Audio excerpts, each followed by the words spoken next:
Just a second. वो पता तो चले अभी वो आ रहे कि नहीं आ रहे.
Garima, shall we start?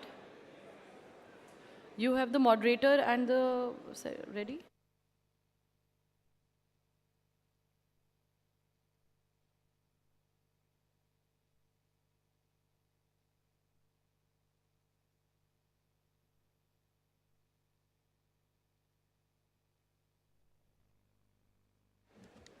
Hope you all enjoyed the delicious meal served. We now begin with our next Power Packed session. It's a fireside chat made in India iDramas.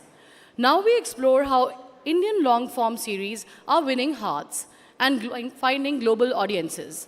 Please welcome Mr. Nikhil Madhok, Head of Originals at Prime Video India, Ms. Shilangi Mukherjee, Head of SVOD Business at Prime Video, and moderator Ms. Ajita Shashidhar, National Editor of Fortune India. Let's have this Power Pack session.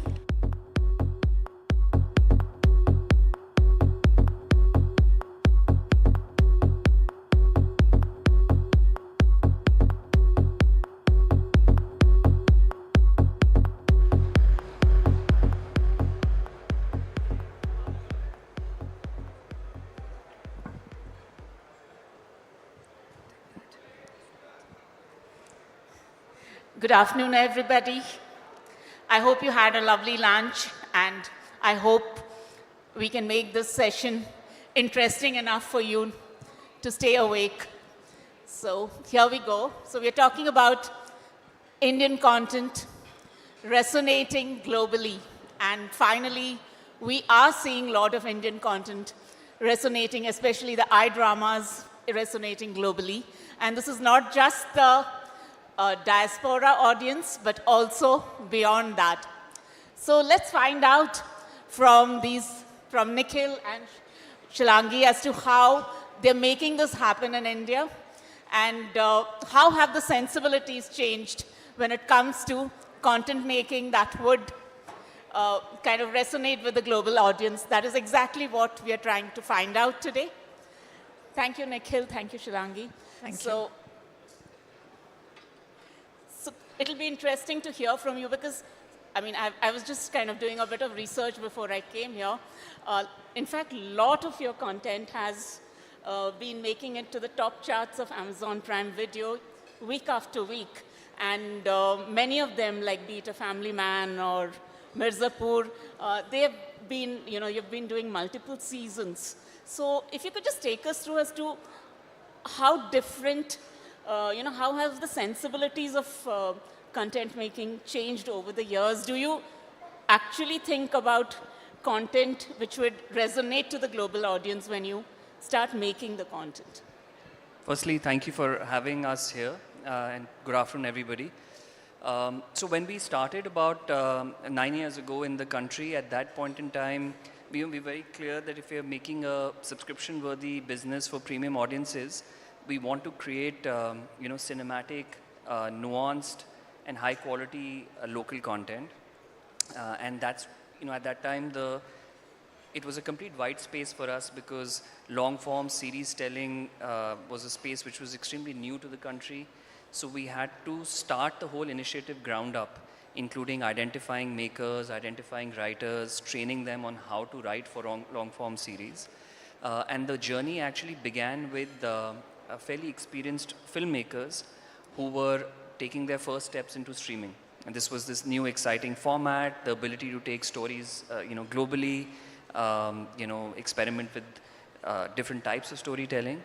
And I think that journey played out quite well for us. Whether you look at Family Man or Mirzapur or Made in Heaven, Call Me Babe, Patal Lok, they're some of the most loved franchises on streaming.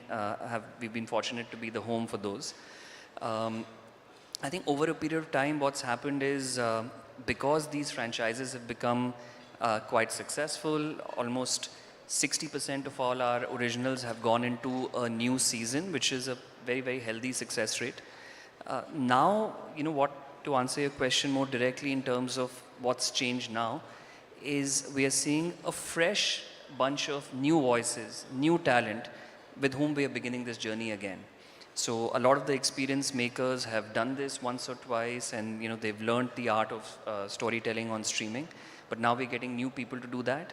A good example would be a show that we launched earlier this year called Dupaiya, which was really successful. First-time creators, writers, ensemble cast. So we went on that journey with them, and there are multiple such shows. I would say almost about a third of our pipeline going forward has people who are first-time creators or maybe first or second-time creators. So what do you exactly tell them? When you train those content creators, those first-time content creators, what do you exactly tell them? Do you actually tell them to think global, or how different is it? Yeah, no, that's a great question. I think the core of this answer is that imitation won't get you anywhere, right? What travels is originality, what travels is authenticity. And for our content to be loved the world over, we have to be rooted to what we do best, because this is a show or a movie that will land up on a global service competing with content from across the world, the best content from across the world. And for us to be original and authentic, that's the way we will differentiate. Obviously, the quality of storytelling, the craft, the investment in production has to be international standards.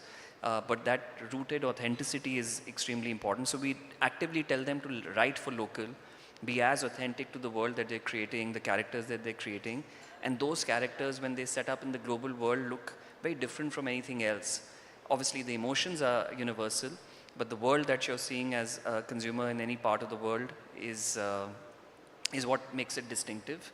And that's the green shoots that have started. Those are those authentic, rooted stories which are doing really well. You'll be surprised for the amount of love a show like Panchayat, which is a story of a heartland India, or Mirzapur, receives across the world, not only from Indian audiences or diaspora audiences, but from people across the world. You'll have the cast members or creators saying, I was in Azerbaijan, and I'm walking on the road and someone recognized me and said, hey, you're the actor from that particular show. So that's how it's The traveling. sheer scale that you have across so many countries, so that plays out. So Shilangi, I mean, what is your take on this? When a particular piece of content, gets traction globally, what kind of questions do people ask you? And especially for a show like, say, Panchayat or Family Man, which are like such rooted stories, and they are set in places which are actually in the hinterlands. So what kind of questions do they ask you, and what do they tell you as to how they relate to it? What does a global audience tell you? Yeah, it's been a pretty spectacular journey for us in the last 9 years. But if I were to look back, I think there were some things that we foundationally looked at when we were starting off, which was like, the way Nikhil said that how do we create a premium subscription-worthy service in a country which is so diverse and so price conscious. The second thing that we kind of looked at foundationally was a very clear North Star from a content perspective is to say that we need to create stories that are, that surprise our customers, delight them, and eventually they're relatable. And that relatability of content is what sort of helps it make it travel beyond. So it has to, of course, be successful locally and then sort of build in and work through diaspora customers, and then, of course, via localization also appeal to customers who are not Indian origin or don't understand Indian languages.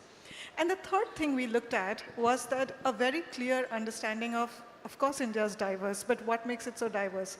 One of the main things about content is that all of us are multilingual, all of us stream in multiple languages, but the languages are not the same. They're not equal when it comes to consumption. You choose basis the content. So to give you a Prime Video example, like 65% of our customers stream in more than 4+ languages. So when we looked at this foundationally, it got us to a point where we look at two clear routes. The first one is how do we build access, and the second is how do we drive choice. When it comes to access, it's a combination of not just service the segments, multiple segments in India. How do we make sure that the product offerings that we have in India that are unique and catering to local audiences.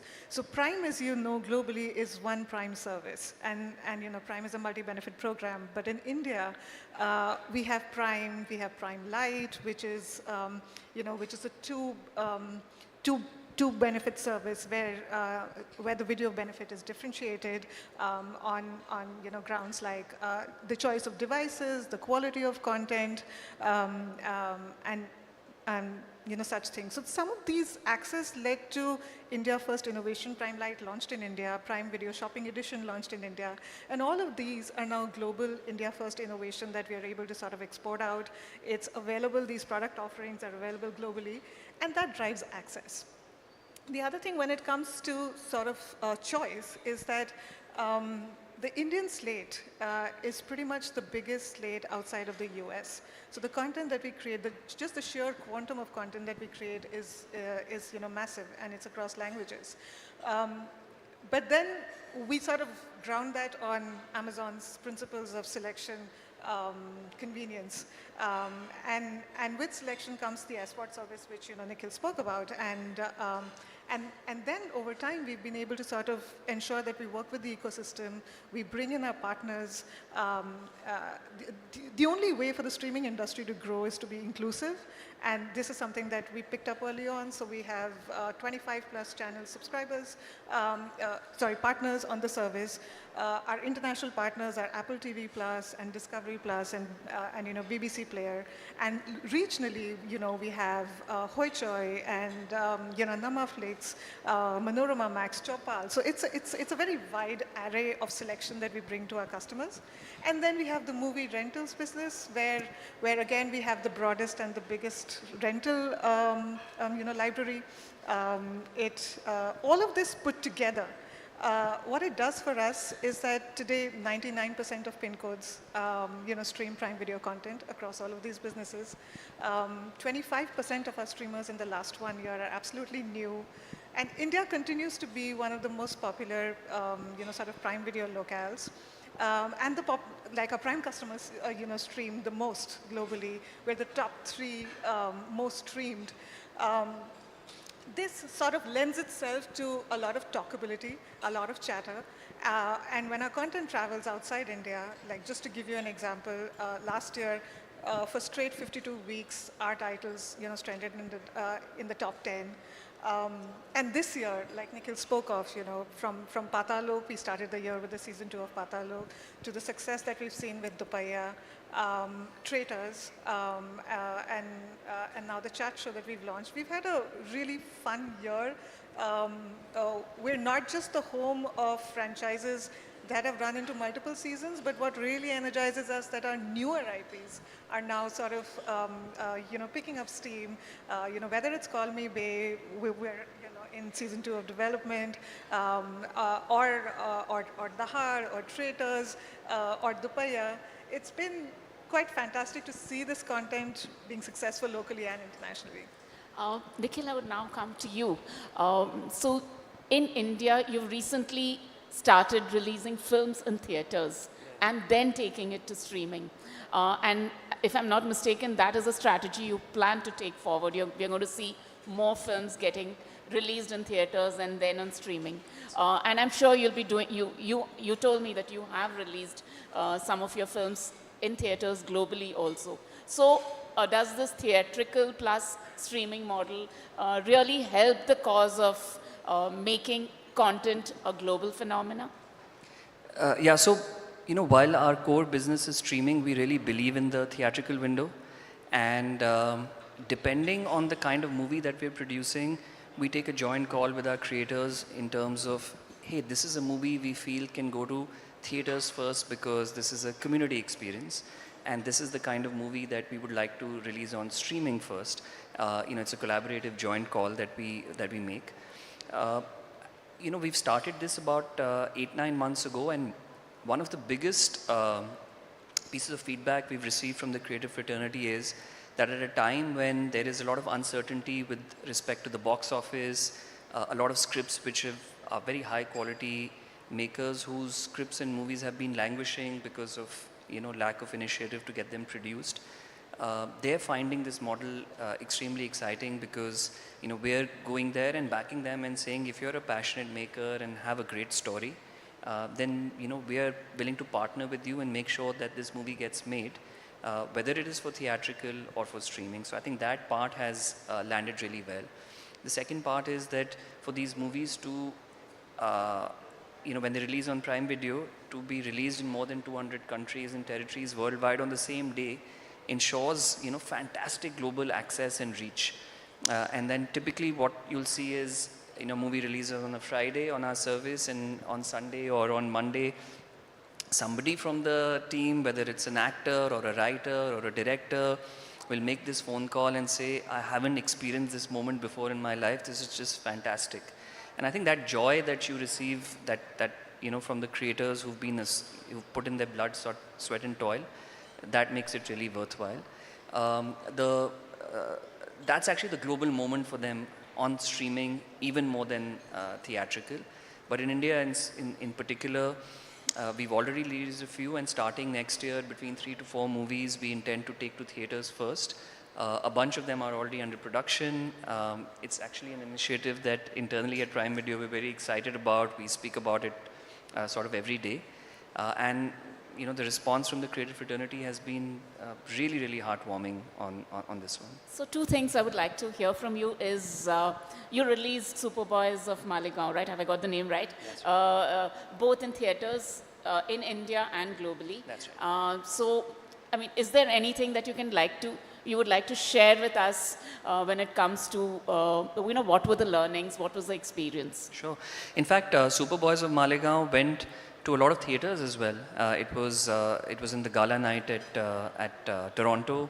It was at the London Film Festival. It went to Saudi Arabia. So it did a whole streak of film festivals, and I was fortunate to be a part of a few where you saw that movie being received by audiences which were not just Indian audiences, but local audiences who are not of Indian origin, and really being loved, which essentially went, and I thought that because that movie talks so much about our movie making culture, it talks about Sholay, I felt maybe it's only Indians who will relate to it, but emotions are universal, and when people are able to connect with the character and their emotional journey, it could be coming from any part of the world, and they really sort of latch on to it.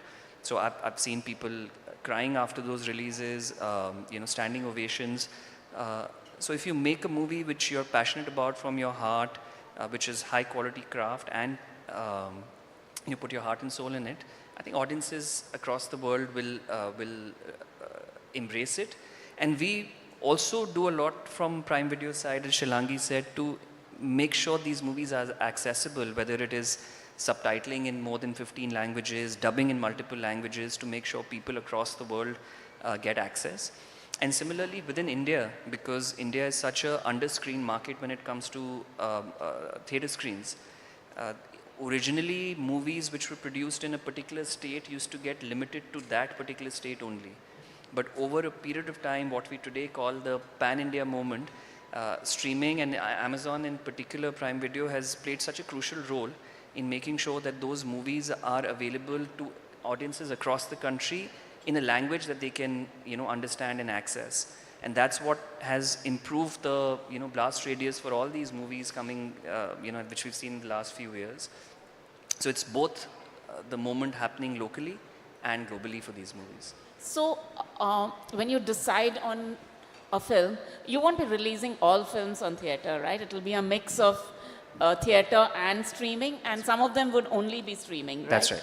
So what goes into that, when you take that decision? Yeah, it's a nuanced decision. I think there are certain scripts that come to us which we feel, along with the creator, that these are community viewing experiences. They're best enjoyed in sitting in a hall with multiple people around. I think comedy is a great genre. You tend to find a particular scene or a movie even funnier when people are watching it and laughing alongside you, right? And so those are the calls that we take, saying, the music, the scale, the spectacle and nature of the script is such that it's probably better enjoyed in theaters first. And then there are other movies which are, really engaging, compelling. They're sort of lean-in movies, which we feel are better suited for streaming. And then, we partner with our creators to take those calls fairly early up in the writing process, in the production process. And that's how we, sort of separate it. I'd be lying if I'd say there is an exact science and art to it. It is something that you arrive at more collaboratively, using your best judgment, using your director's judgment, the producer's judgment, and agree, saying, this is how we'd like to bring it to the world. There are a lot of creators who say, I don't want to come into the pressure of box office and casting. I just want my story to be told. And streaming is a simpler way of just making it accessible to 200 countries without those challenges. So some of them enjoy that, and the others are still keen to see their movies on the big screen first. And we try and honor that emotion for both types of creators. So the next question, in fact, I would like to hear from both of you. So Shilangi, we can start with you probably. So Indian content across platforms, across streaming platforms, even films, are resonating with the global audience. We find more Oscar nominations happening, and more of our content making it to the top 10 week after week across platforms. So, but when it comes to, if we were to compare ourselves with, say, Korea or Turkey, we're still far behind. So it'll be interesting to hear from you as to what needs to change as a country, as an industry, to ensure that more of our content kind of begins to resonate globally. Yeah, that's such an important topic, and thank you for asking that question. Because as an industry, we do need to sort of come together and make that. I think there have been no better forum than Ficci in many ways, come to think of it, which is, the policy, industry, and just such a great mix. And as we sort of work through with the creator economy on this one, and the three groups sort of come together, some of the green shoots that we've seen in India in the last 1 year specifically, like Waves was also a great opportunity where where the government came in, leaning in, saying that let's put this together, let's tell.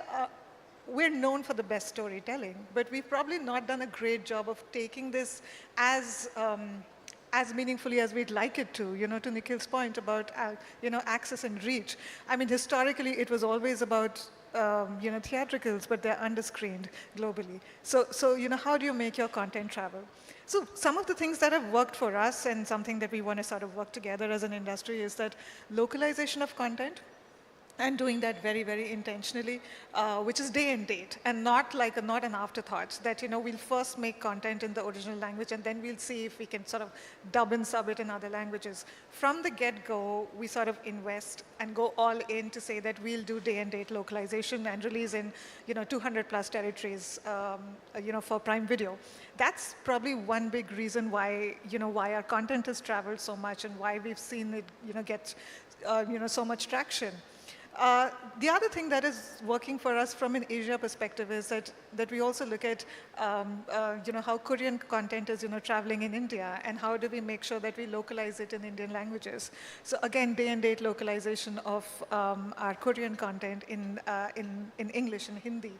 So some of these aspects, and then the industry sort of coming together and doing it in a more intentional way is really going to make us break that little ceiling. And probably the last thing I'll say is that we have the privilege of having access to Prime members globally, and release our content. It is such an expansive base, and we've also been lucky that the diaspora community is really part of the global Prime member base as well. So the discovery of our content has been fantastic. But again, it's early days. We need to do a lot more. But it gives us the encouragement to keep doing what we're doing and just continue to do that at scale. So what needs to change, Nikhil, as an industry to ensure that our content really travels across the world? I think as Shilangi said, the green shoots are there. This is a little hard to plan for in terms of what is that one piece of content that will, or a story that will really break through. It's just the unpredictable nature of the business. But what do you need is that one breakout moment that travels globally in a way which is unprecedented. And then for consumers across the world, it opens their minds and hearts to saying, hey, I saw something from this country which is absolutely exceptional. I've never seen this before. Now let me try and see more of this. It gives encouragement to creators. It gives encouragement to people in the ecosystem. And I feel we had a sort of moment like that with RRR, but we haven't had a big enough and had that consistently. We are seeing green shoots on the service for sure. All our original content, almost Indian content, about 25% of the viewership comes from outside India. And I think the second piece is just the narrative building. We continue to believe that content from outside India is traveling well here, but the narrative around Indian content traveling outside, which already exists, as an industry, we haven't done a great job of bringing that narrative forward. And I think once that happens, not only locally and globally, that big change will also make a difference. But yes, nothing can beat that one big breakout moment that sort of, the rise makes all boats rise. We're all waiting for it. So apart from Hindi content, a lot of the content which has kind of hit the global charts have come from Andhra, have come from Tamil Nadu and Kerala and all that. So again, I mean, India has got so many languages. We are so diverse. So again, does any recalibration, is any recalibration required when it comes to presenting that content to the global audience? I think when it comes to series, Hindi started off earlier, and some of the markets in the south have started later, so they're catching up. But Sudal is a show that came out of a Tamil original slate that has gone into 2 seasons. Pushkar and Gayatri, fantastic show that traveled the globe really well. Adhuta, which was a Telugu series, starring Nag Chaitanya. That traveled very well. That's also into development for a second season. We've just not produced enough. At least I can speak on behalf of Prime Video. But whatever we've produced, we are seeing that's traveling extensively. The ideas are fantastic. Even a lot of the Malayalam movies, the access that Prime Video brought to those movies through streaming to the rest of the country is also one of the reasons why that's become so popular in the country. So the ideas are there. We just need to surface them better. Shilangi, you touched upon the rental model that you have. So how does that help in taking Indian content global? In fact, I remember, on the sidelines, you were talking about how some of your content has become a huge phenomena, through the rental model in countries like Japan. So would you like to talk about it?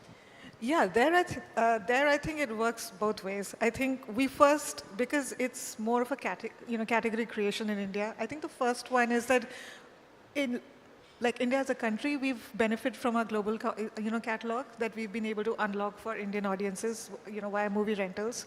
And the other is how do we make sure that we export our titles and make sure that they're also available for rentals. The whole rights and the windowing process for rentals is very different.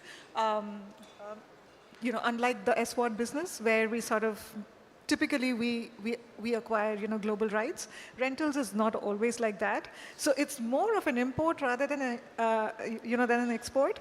But we are also looking at multiple ways on how do we sort of bring this content together thematically from a genre standpoint and drive discovery of that content with our diaspora and our international customers. Again, very early days because we focused more in the first 2 to 3 years of being in this business to make sure that we set ourselves up where we have selection that's compelling. We can build habit over time, and we're seeing that. Like 60% of our rental catalog is rented every month, and we're also sort of even the rental penetration in India is 95%. So it's very encouraging, but also it's extremely early days for us. Yeah. Great. So Indian content is kind of increasingly doing well, but it's still early days and we do have a long way to go. So Nikhil, just a closing comment as to what really is your plan, what is the next big piece of content that is coming up from Amazon Prime Video India, and how do you look at scaling it up? I'm going to answer this quickly. I realize our time's up. I think we have more than 100 originals in different stages of production, development, negotiation, etc. So the amount of storytelling that we're doing is the highest in our history. We have returning seasons of Panchayat, of Patal Lok, of Family Man, Call Me Bay, multiple of our IPs launching in the next 12 to 18 months. Mirzapur, the next installment is going to be a movie instead of a series. I'm really excited about that. As I mentioned, our theatrical initiative. And again, our slate in the South is going to be the largest since our launch in Prime Video over the next 12 to 18 months. But let me end by speaking less and instead of just showing you a glimpse of what's coming up and what we're excited about. Thank you.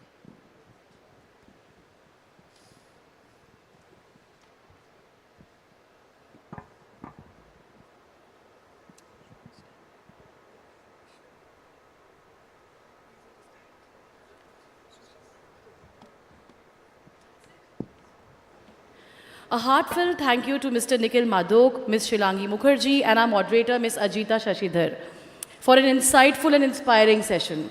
Your perspective on the evolving landscape of Indian long-form storytelling and its growing resonance with global audiences offered both depth and direction.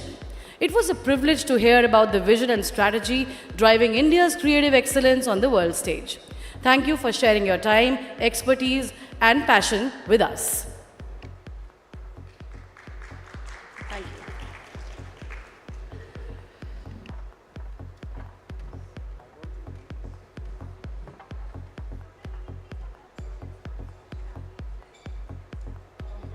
Would you like to take some?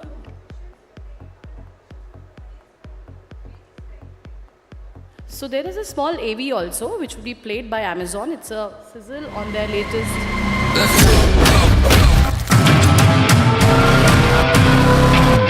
This is when tides will turn. It's a power move. तो आप क्या करते हैं sir? I am a life and relationship counselor.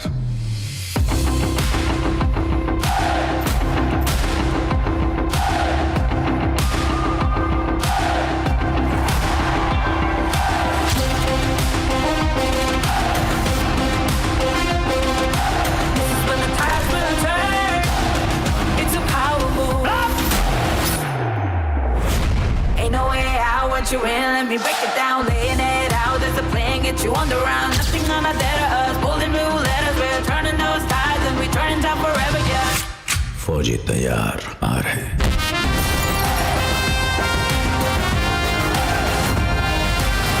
When the tides will turn, it's a power move. Wait until you crash and burn. It's a power move. It's a power move. It's a power move. Wow. Let's have a round of applause for this video. It was wonderful. Thank you. Thank you so much. We will.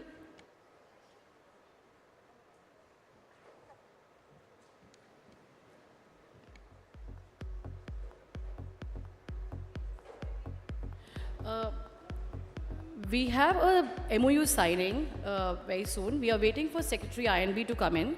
So I would really appreciate your 5 minutes of patience. Let's wait for 5 minutes, and I think probably then we go ahead with the next session.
And now we move to a very special moment, the announcement of a meaningful collaboration which will contribute to the growth of India's media and entertainment sector. We are delighted to announce the signing of a MOU between Netflix, IICT, and Ficci.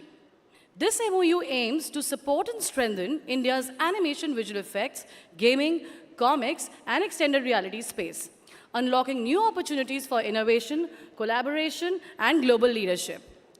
Netflix will be collaborating with IICT and Ficci on curriculum development, master classes, and mentorship opportunities for IICT students.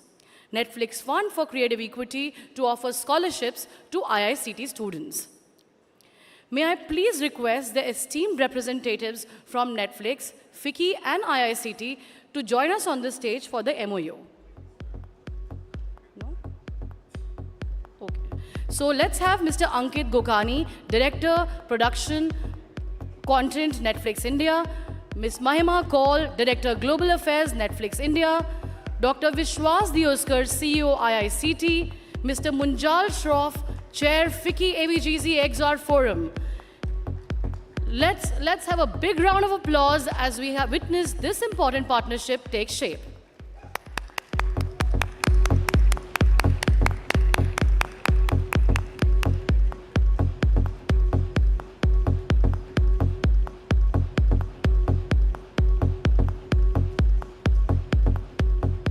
Thank you so much. Go ahead further. Go up.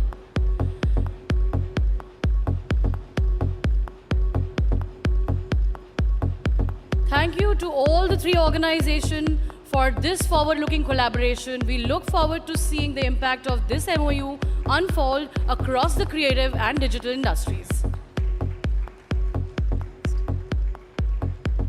Which level?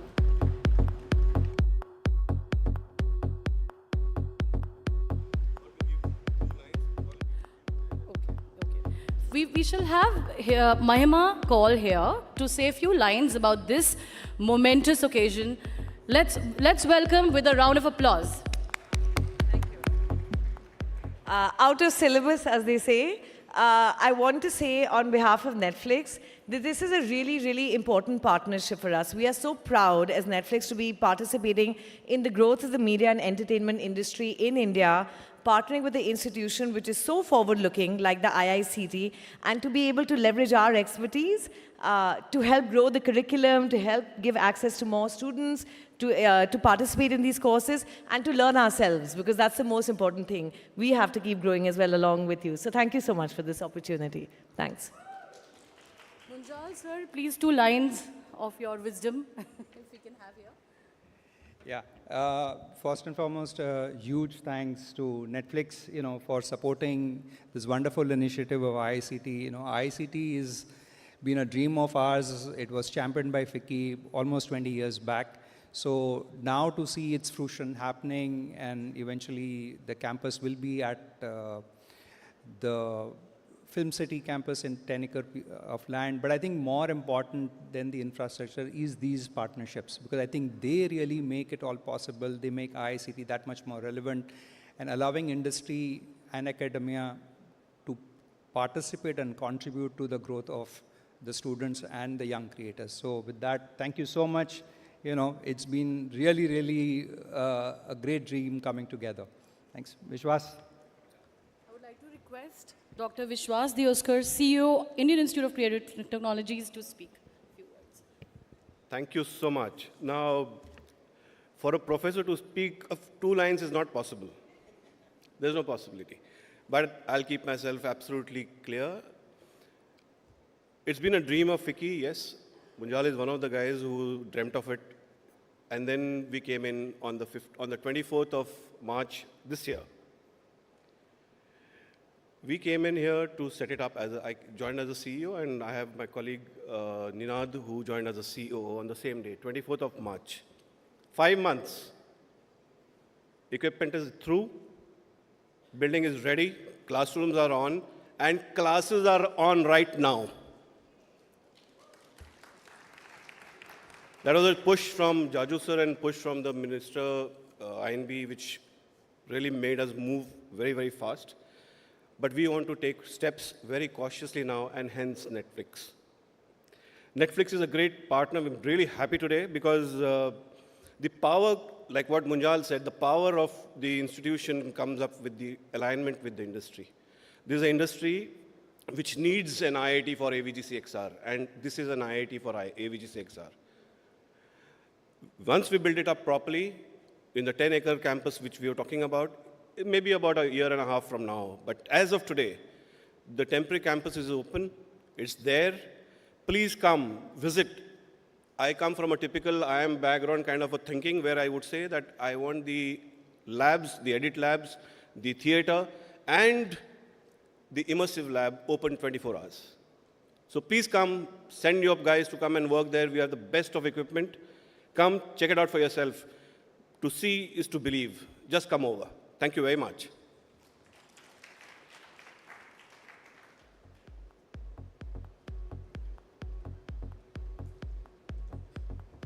Thank you so much. So now we move to the next lap of this afternoon. Let's welcome Mr. Arun Srinivas, Managing Director and Country Head, Meta India. He would be sharing how technology, creators, and audiences are shaping India's next media wave. Let's welcome with a round of applause.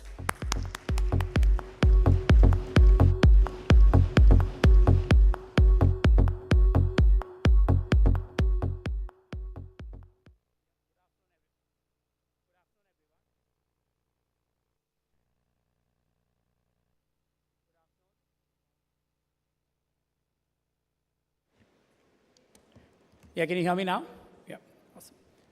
Okay, let me walk you through, how from our vantage point, we see emerging trends in the media and entertainment landscape. It's a big privilege to obviously be here at the 25th year of Ficci and really talk about how obviously, the country has grown and equally our audiences have grown and equally what they see has, changed. If you look at some of the 4 things that I would really talk about. First thing is, we are obviously amidst, I would say, what, Gen Z is consuming today. The oldest Gen Z, by the way, guys, he's already 28 years old. We have Gen Alpha on their heels. Let's say the oldest Gen Alpha is already 15 to 16 years old, right? So Gen Z is not someone who is futuristic. Many of them are already part of the earning community, and, obviously what they consume today will dictate how I guess this industry flourishes. The second thing is about the surging short-form video adoption. The third one is really about emergence of micro dramas. And last one, of course, how can any conference, not have AI in it? And, what role does AI play really in the M&E landscape? So today, if you look at, what do Gen Z do today? I think the way they process content, the way they discover things has completely changed. Today, if you look at, and this is a stat, of course, which is true for India, and I'm sure it's true for many other parts of the world as well. I mean, I wouldn't be wrong if I said that they live on Reels. It's the singular, largest medium on which they spend time on a daily basis. More than 65% of new brands, new ads, new content, everything is discovered for them on Meta, largely on Instagram and to some extent on Facebook as well, because Reels is also on Facebook. And about 43% of consumption in India on Reels is Gen Z already today. So today, I think the second thing is it's not only about, where they consume content, it's also about how they consume content. Today, young generations are processing content 3x faster than previous generations, right? And this is what we see on our platforms. And when I say content, it's not just, ad content. It could even be about, let's say a video from a creator on a reel, about travel, about, let's say, recipe, etc. Whatever it is, I think literally they take just a few seconds to decide, should I engage with this or should I not engage with this? And, this is just not us, but as you can see today, the younger the audiences are becoming, the processing time has actually diminished, from 4.2 seconds to 1.4 seconds. And this is not, actually an external study done using ad we call lift and eye tracking, etc. So clearly, I think they need less attention, but they need more repetition. What do you mean by more repetition? The reason is frequency plays a big role. I'll give a classic example. Let's say when I talk to my daughter who's 19, when she sees the same brand, come to her on Instagram for the 4th time, that's when she clicks. Because she thinks this is more for me. It actually, because obviously all the, teenagers understand, I'd say the era of personalized advertising. So clearly they understand that if this brand is coming again and again to me, it means that, I am potentially their audience set. And frequency plays a much bigger role, than second age. I know this is very counterintuitive to what you heard in the morning, but that's what's happening at least with younger generations. So clearly one is they want to see this more often. They need not take action the first time, but do they take action later? 100% they do.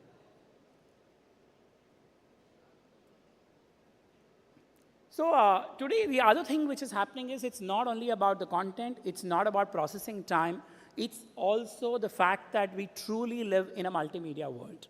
So today, if you look at it, I'm saying you are spending time today, let's say on digital, on several platforms.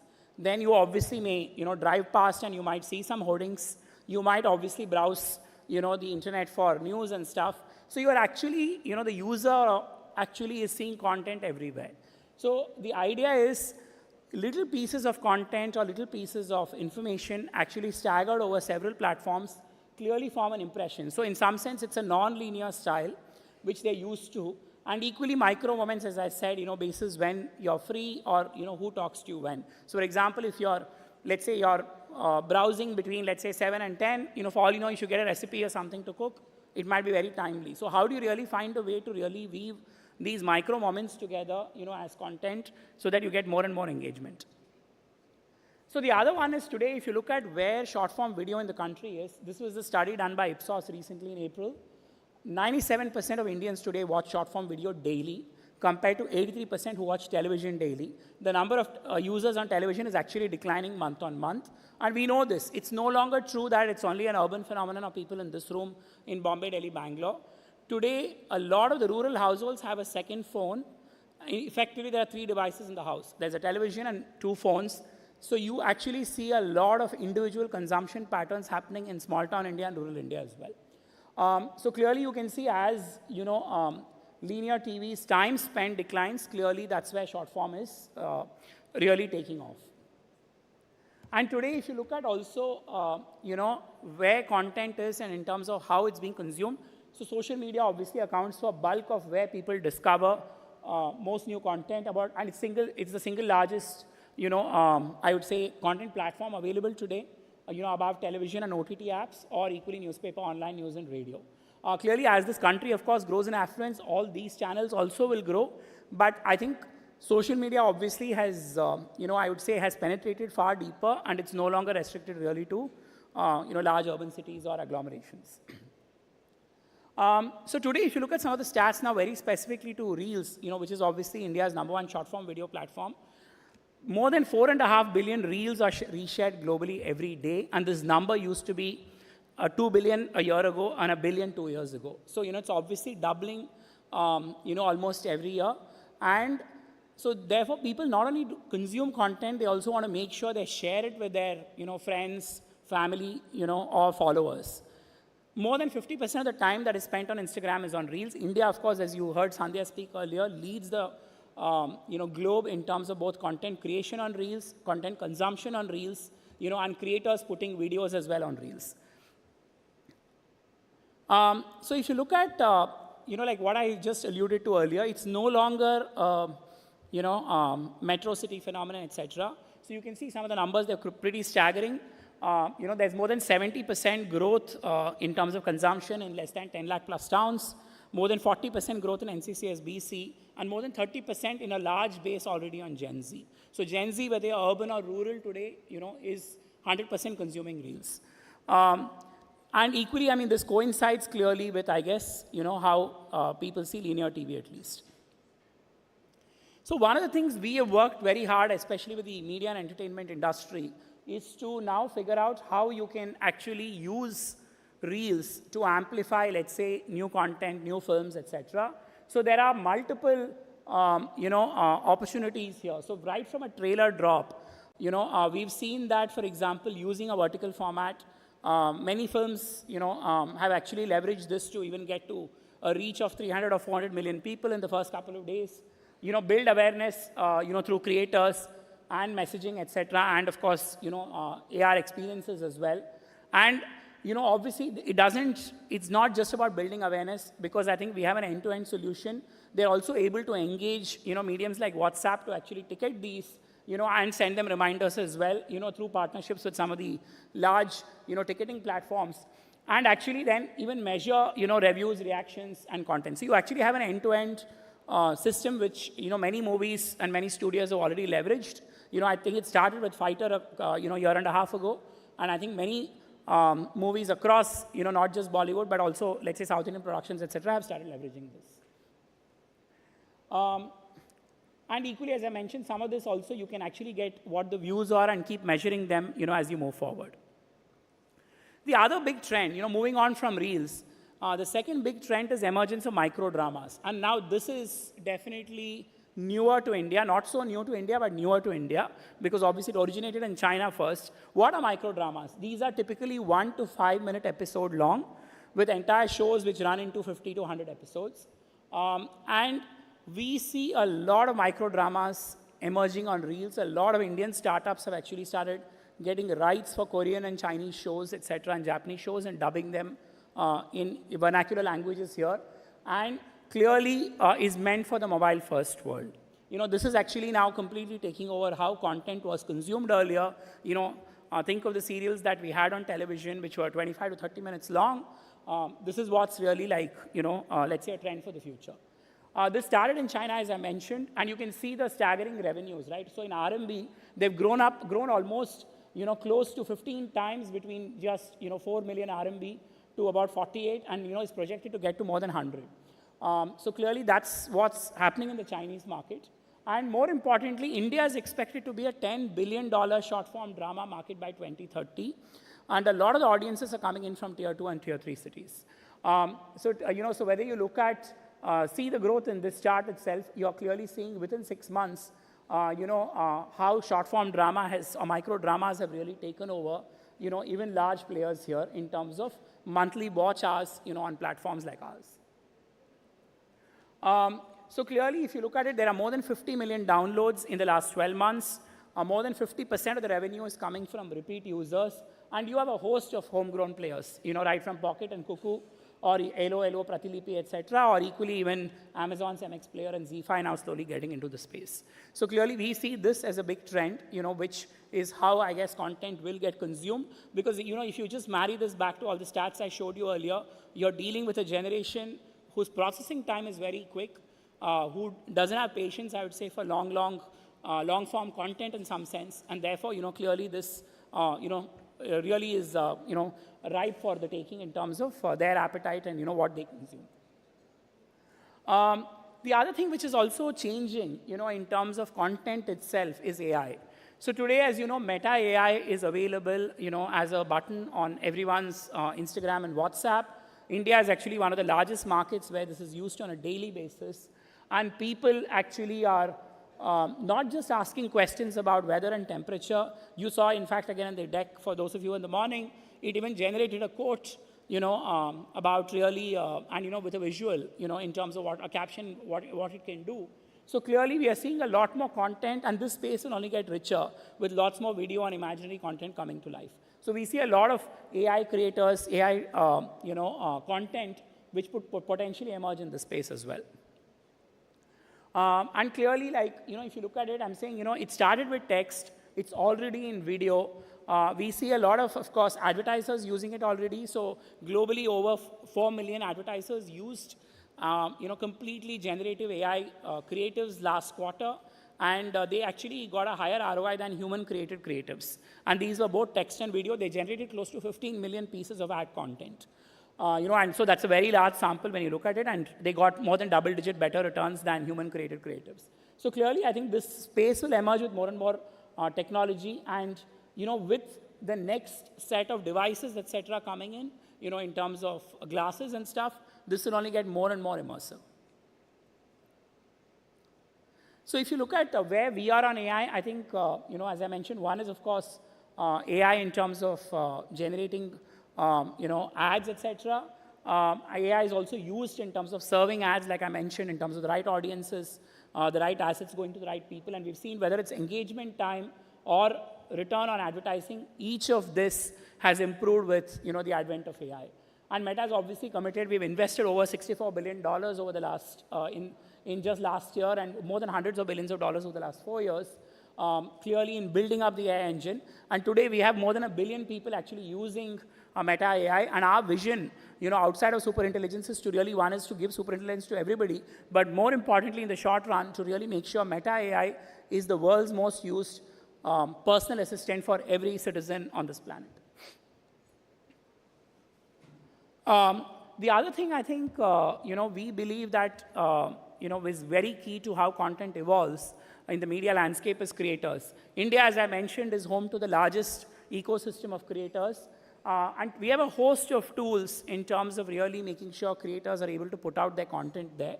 So, right from, for example, just making sure they're linked to the right advertisers, for example, on Instagram Creator Marketplace, tools to boost content, in terms of ads, make sure that they're able to see the key trends, etc., create personalized recommendations. And more importantly, we recently launched an app called Edits, which is able to, literally edit videos, give them lots of options to really go live as quickly on Reels. With the advent of AI, for example, there are more apps as well, for the creators.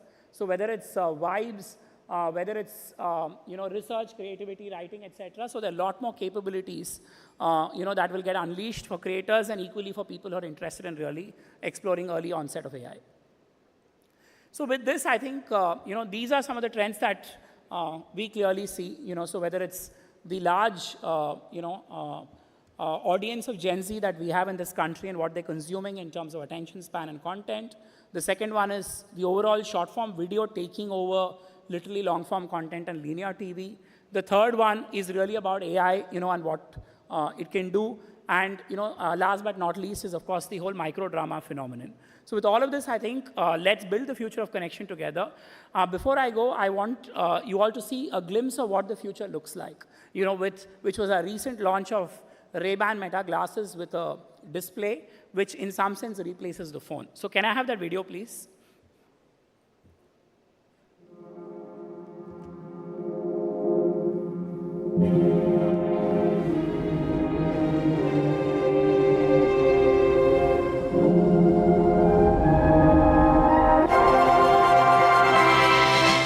Daydream, I fell asleep amid the flowers for a couple of hours on a beautiful day. Daydream, I dream of you amid the flowers for a couple of hours. Such a beautiful day. Daydream.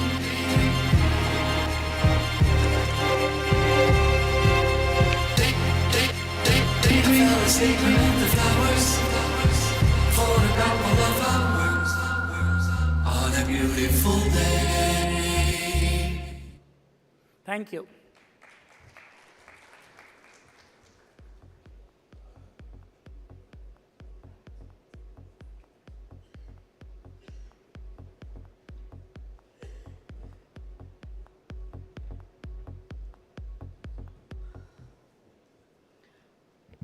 Thank you so much, sir, for this enthralling session.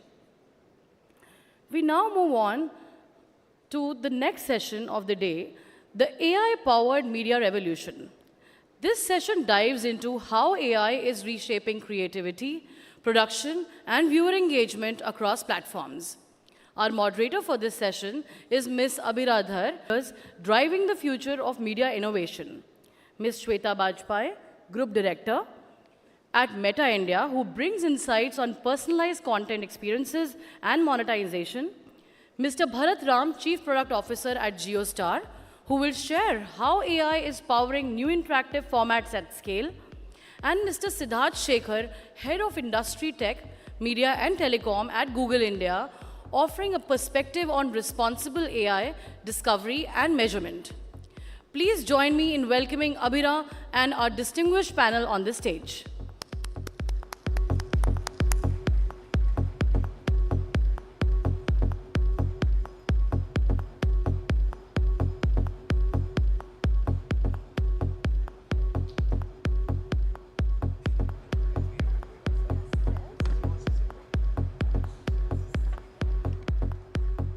Over to you, Abira.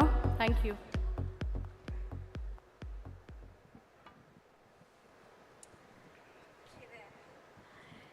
Hi, everyone. I know everybody had lunch, but it's time to cheer up a little bit. So clap for our panelists here, please. Thank you.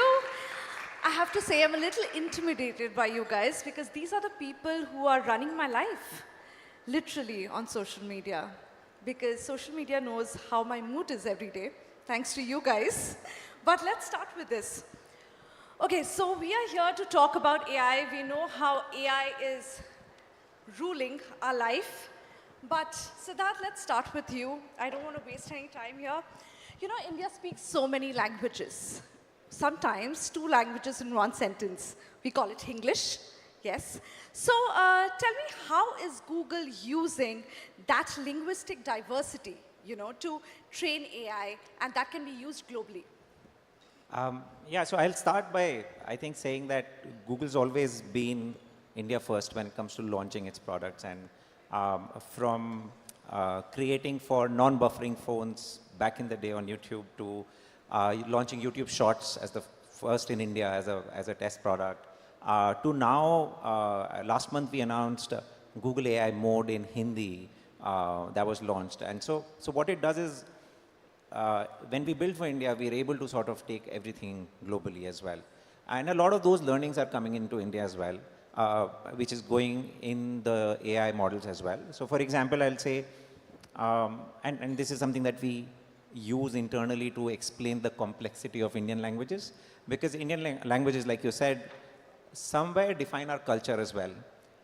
And this is an example. There are 5 dialects that are spoken in a small town of Muzaffarpur in Bihar. And that's how we explain. And this is just the same language, but 5 dialects. They can mean very different things, when you're trying to understand that. And that complexity is something that we are trying to solve by working deeply with the ecosystem. And we have the government's Bhashni project where, we want to sort of power the Indian language AI. And our teams work very closely with the government, directly and indirectly. For example, we are doing Project Vani with Indian Institute of Sciences in Bangalore. Our team of Google DeepMind, which is the team that is creating the game-changing technology on our LLMs. The project actually goes deep into all 773 districts of India, collecting and transcribing those languages across gender, age groups, and everything. And what we will do is we will plug that data back into the Government of India's Project Bhashni. What that will do is it'll make all of this available to developers, students, and creators to create anything that they want to build on these LLMs. So that's the kind of work that sort of Google tries to do on language, and that's why language becomes such an important tool, because it really defines culture and identity for each person. Absolutely. Coming to you, Shweta, Instagram sometimes keeps showing us the same reels over and over again. I don't know why Instagram thinks that I'm going on a world tour. All the travel reels keep coming up, and then I'm booking a tour that I can't afford. So that keeps happening to me. But tell me how AI can make entertainment discovery more diverse. Thanks, Abira. And we were just talking about it before we came on the panel on how a certain fashion video continues to follow you till the time you make the purchase. Like I'm wearing now. Yeah, thank you.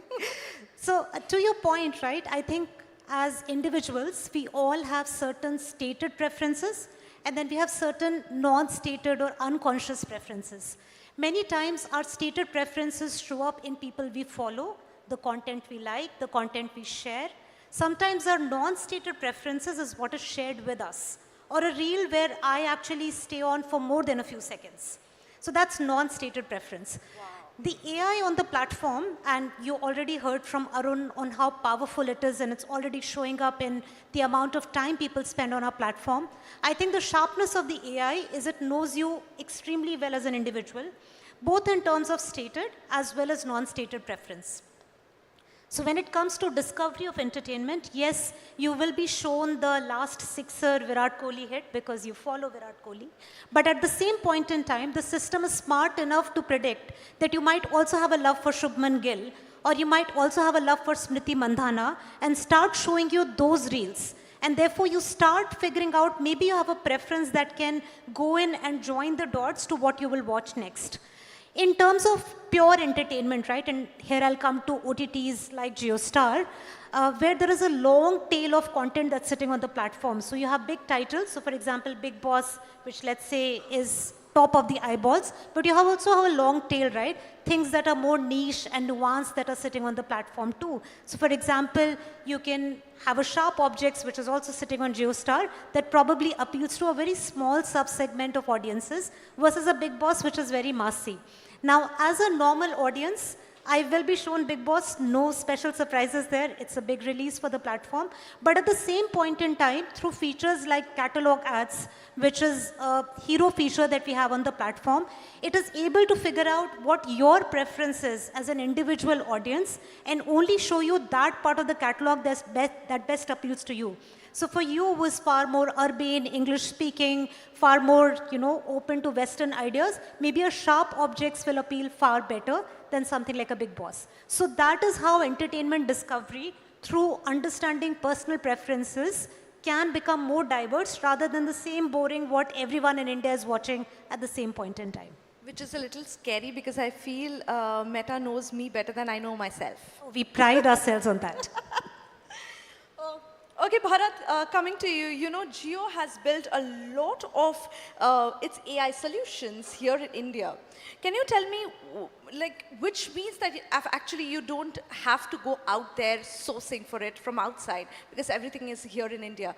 How does that help? So it helps in a couple of ways. One is we get to work with homegrown talent who actually understands the sensibility of the market and what sort of content appeals to different cross-section of people. But the biggest advantage is there is a very focused effort in delivering bespoke solutions, in the sense that there are markets within India that actually require a focused solution. If you have homegrown local talent, you're not waiting for some sort of a central prioritization or something like that. This is their main job. There are not multiple countries or something like that. So I think the ability to iterate very fast and just ship things out and then test it and then learn from it, it's not like the role between a data scientist, a product manager, and an engineer starts to converge. They are all into that experiment together. They're able to understand and interpret lessons that they are learning, and they're able to iterate very fast. I think the ability to ship out and learn fast is the biggest advantage out of this. And how do you think AI is helping JioStar as well as the creators and brand collaborators to create a more inclusive and sustainable ecosystem? So, see, the range of content that JioStar offers is fairly wide, right? So from IPL, Special Ops, to Big Boss, to Janmashtami, Sri Ram Navami, there is and there are also a lot of regional variants and regional specific content. So the very standard phrase in the AI world is the explore and exploit, right? So you're able to explore a vast cross-section of the catalog, which allows you to spread the people across a larger surface area. And then you're able to understand from their touch points on what actually captures their imagination or what they're actually interested in. And you're able to double down and go deep into that. That allows you to form a reasonable interest graph of what people like and want.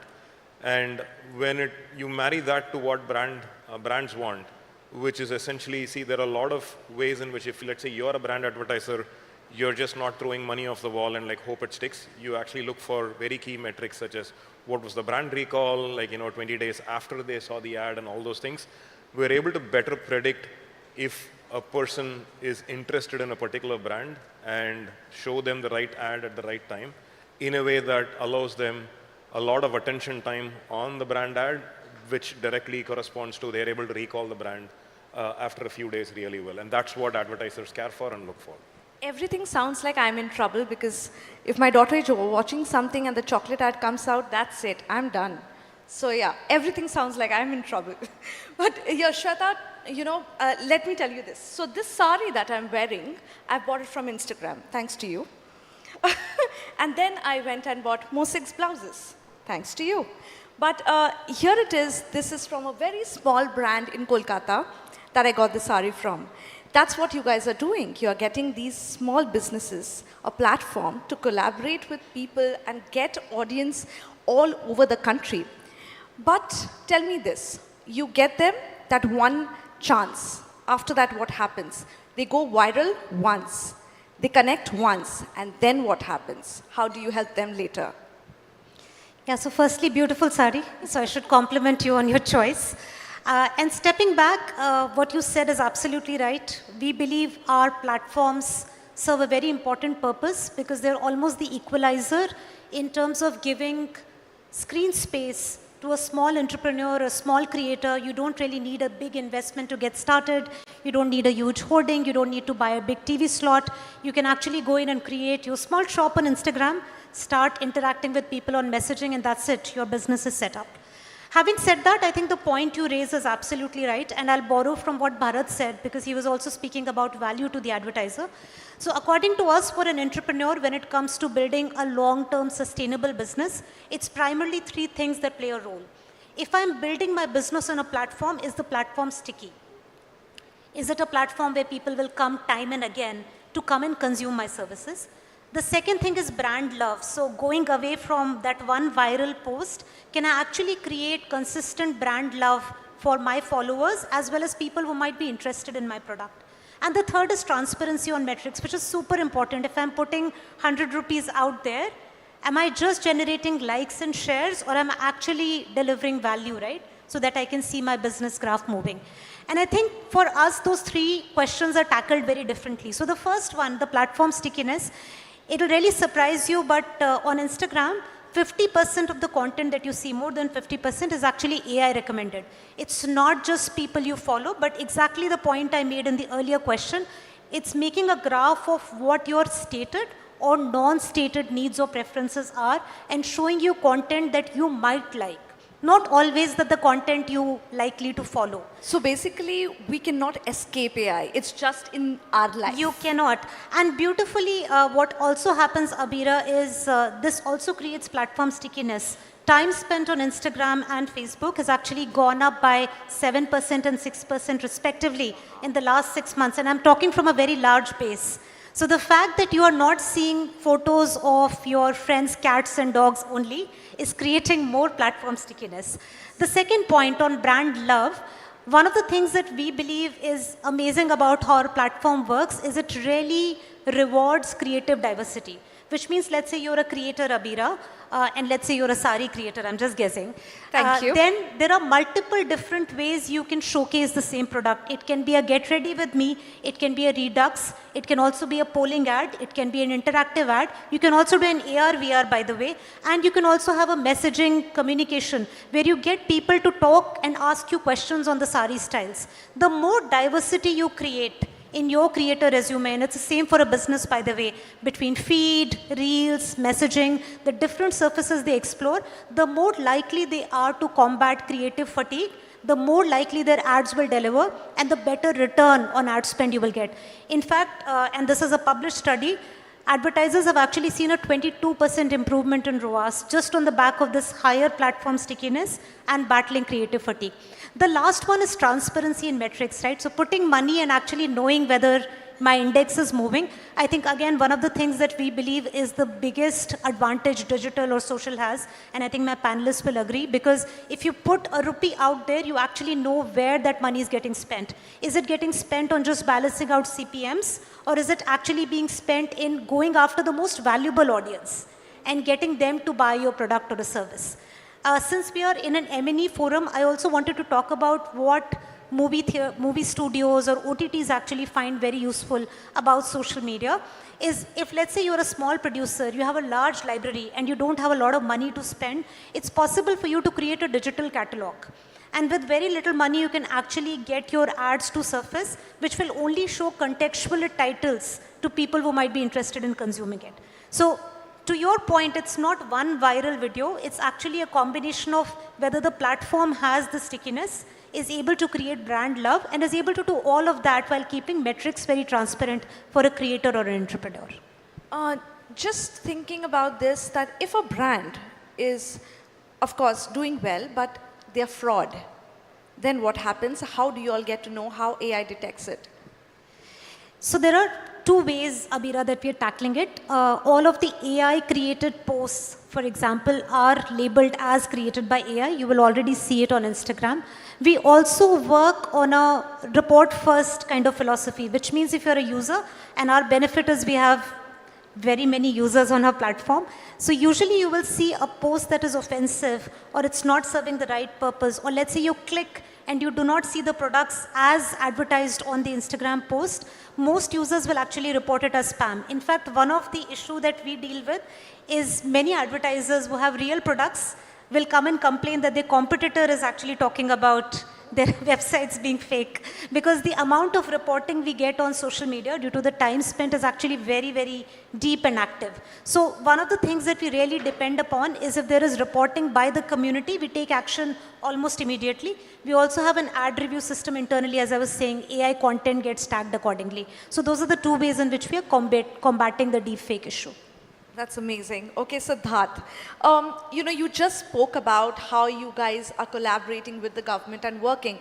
But here I want to talk about how, you know, we have mix of technology. We are buying chai even with Google Pay, and we also have content creators teach us finance online. So can you tell us how this mix of technology has been a boom and how AI is helping you guys to bring it to businesses, to collaborators and the government? Yeah, no, so I'll sort of break that into two. See, a technology like AI, I think the biggest thing that it's doing today is it has democratized the opportunity for everyone at a scale which was unprecedented till a few years ago. So the initiatives with the government are mostly about building and developing an inclusive growth for everyone, whether they have access to AI or not. So for example, some of the work that we're doing is with the government is, and I'll quote, we have a MOU with the government of Maharashtra where we're specifically developing projects around agriculture, healthcare, and education. In fact, one of the things is we are setting up an AI Center of Excellence at IIIT Nagpur. And all these initiatives, what they do is they accelerate the journey of each and everyone who might or might not have access to get the same access as everyone is to these tools. The second is obviously I'll talk about, you know, when you're saying growth for creators, right? YouTube's always believed in giving that equal opportunity. In fact, it is the OG creator platform, and it is the largest creator platform in the country till today. And what it does is the new AI tools actually provide more access to some of these AI tools, which actually help them create and boost some of the video creation that they need to do at an unprecedented scale. For example, some of the tools that we've built in the YouTube creator product itself is automatically selecting which thumbnails get more traction on engagement and things like that. The other is that obviously the AI also helps improve monetization for everyone, which then fuels further growth for everyone. And to give you a number which is out there in public is, in the last 3 years, YouTube's given out 21,000 crores to creators of different sizes. There are large creators, there are small creators, but that's not a small amount. And that sort of has created this chain reaction of, I would call them not creators, but micro entrepreneurs. People who are creating these videos about education, about financial inclusivity, about, you know, just sharing their own solo journey online as well. So that's what I would say. I would say divide that into two is, you know, give everyone a platform and access to these tools. And second, just democratizing that choice of being online. Yeah.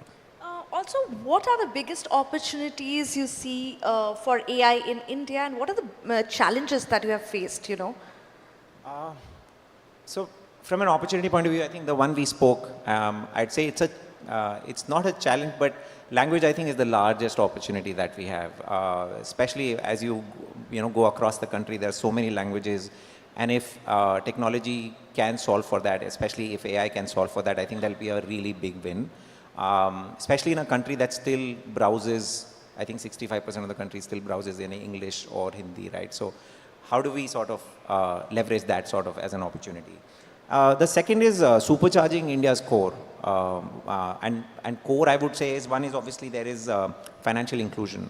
How can AI sort of help with that? Because the more you solve for it, the more the economy grows faster.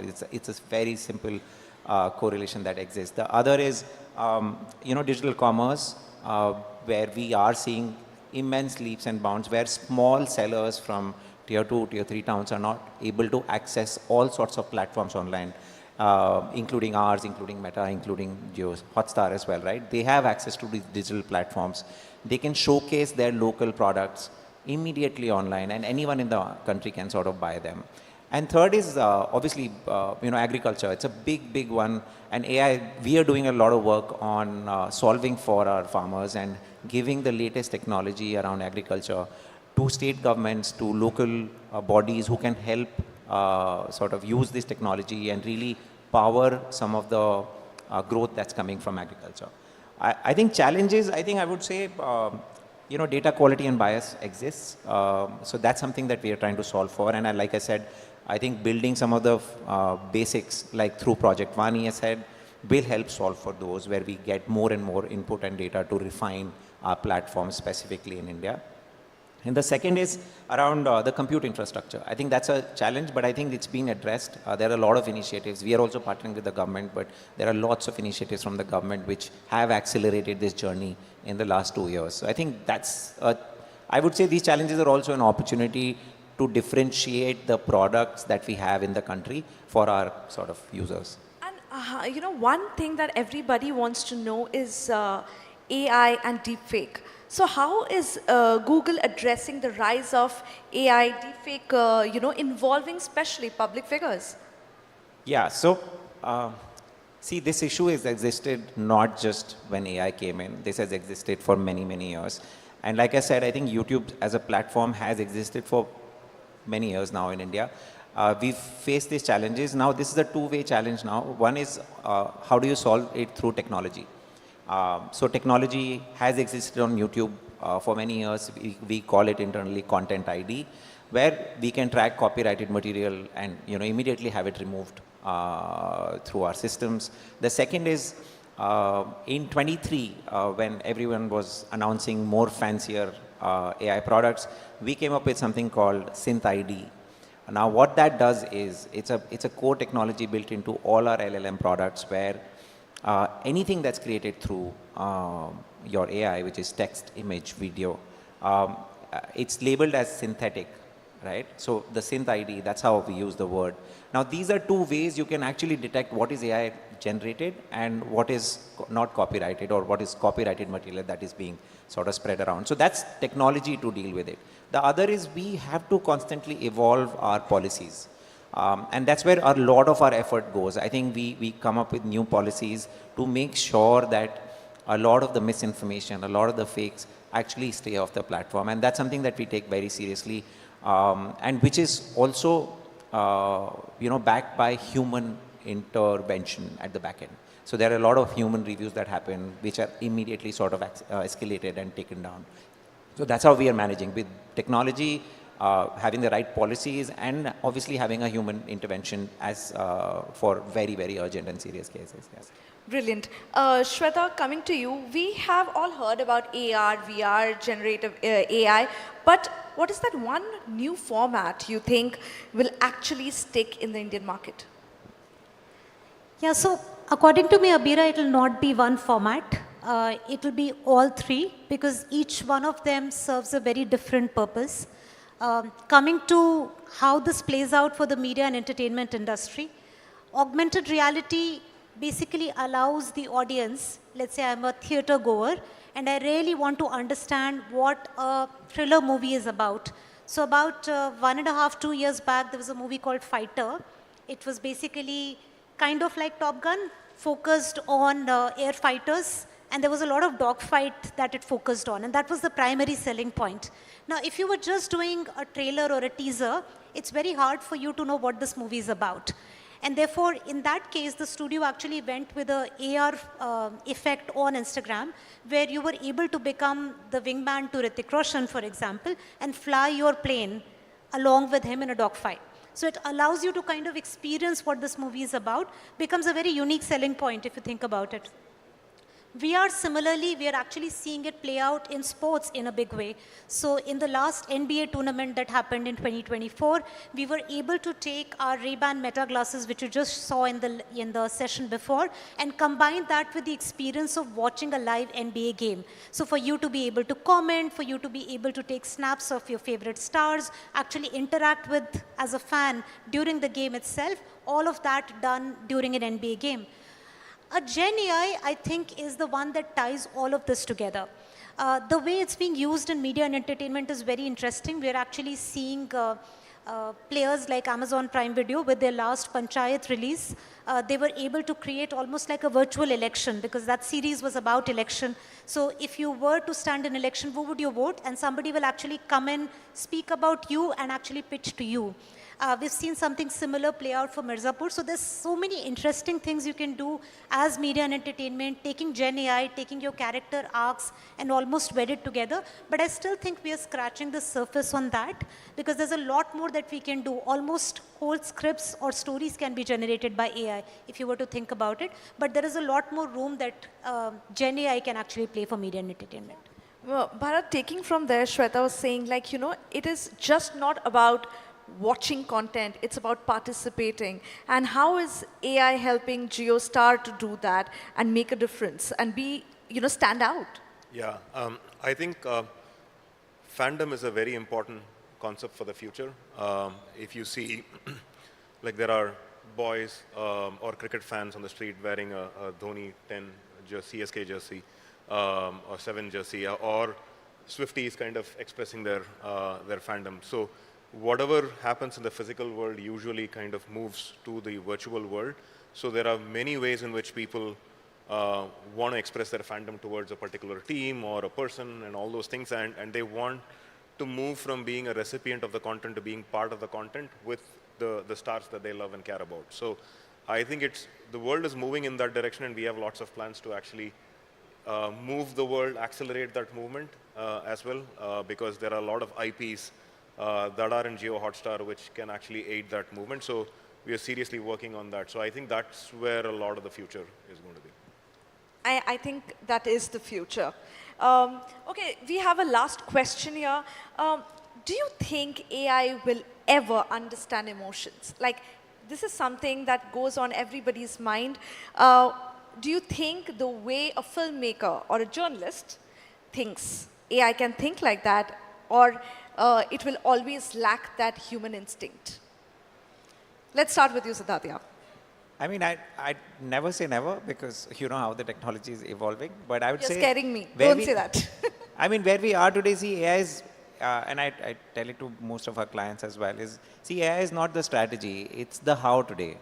And it's the how which helps you, it's an incredibly powerful how, which can really help you scale, it can really help you sort of ideation support, I think things like those. But to really give into the input, right, you need that human lived experience.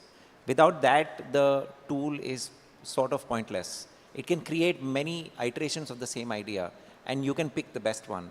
But to have that human lived experience, to have that intuition go in, I think that's what makes it more powerful. So I would say it's a tool, and we use it as one rather than really try to replace it today. Shweta? Yeah, so if we break it, right, Abira, what is AI really good at? AI is really good at understanding patterns. It knows the words that you associate with happiness, the words you associated with sadness, the words you associate with surprise. So hence, if you give it a script, it can absolutely generate pattern-based creative replicas which follow a pattern, right? I think what is human creativity good at? Human creativity is super good at cultural context. It's extremely good at detecting empathy, detecting irony, and at least I believe there is some gap between AI doing that versus just replicating patterns. So I do think there is a distance to be walked between just taking patterns for human emotions and actually getting it to a place where you can make it human-like through empathy, cultural context, irony, as I said. Having said that, I actually think the best example of where AI might end up is what Instagram creators are doing right now. They are taking the replicable part of their work. So think about doing edits, think about writing emails for brand collaboration, generating pitch ideas, or even finding what's trending on Instagram. You will find a bunch of Instagram creators that are using it so smartly to take that 50% legwork and actually focusing the rest 50% on them as human creators. So where is it that I will add humor? Where is it that I will add irony? Where is it that I will create a meme which others can then replicate and I become viral? So I still think that space is where, if you think about the actual media and entertainment industry and this new media and entertainment industry that's led by creators, how do you use AI to complement your creativity is possibly going to be key rather than saying it's replacing creativity. In an interesting way, I don't know if humans, all the humans will pass the Turing test or not, so I'm not sure if we will be in a position to judge if AI has got the emotions correct or wrong, but philosophy aside, I think in the real world, we have labs where we are actually testing if AI can replicate all the navrasas of emotions that you see in like an Anupama series or a Kyunki Saas Bhi Bahuti series. So we are seeing some very interesting lessons that we need to move and work on. So I hesitate to predict the future, but there's a lot of interesting experiments ahead is what I would say. I just hope it doesn't take my job. Thank you guys. Thank you so much. Thank you for listening to us. And thank you for being here. Thank you.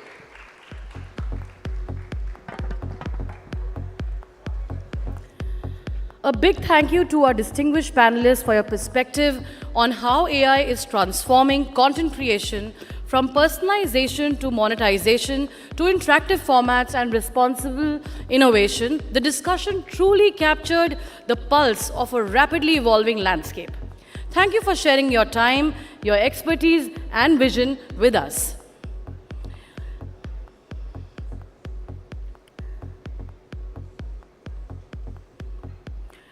So now let's get geared up for this next session. Scaling stories, earning applause. Up next is a conversation with one of the true visionaries of Indian entertainment, a man who has shaped the way we tell and watch stories across television and streaming platforms alike. Please welcome Mr. Samir Nair, Managing Director of Applause Entertainment, the creative force behind some of India's most successful and acclaimed shows. In conversation with him is Ms. Akshita Nandgopal, Senior Editor and Anchor at India Today. Known for her sharp interviews and deep understanding of the entertainment business, together they will explore the journey of building world-class stories, balancing creativity with commerce, and art of earning both applause and audience loyalty. Please join me in welcoming Samir and Akshita to the stage.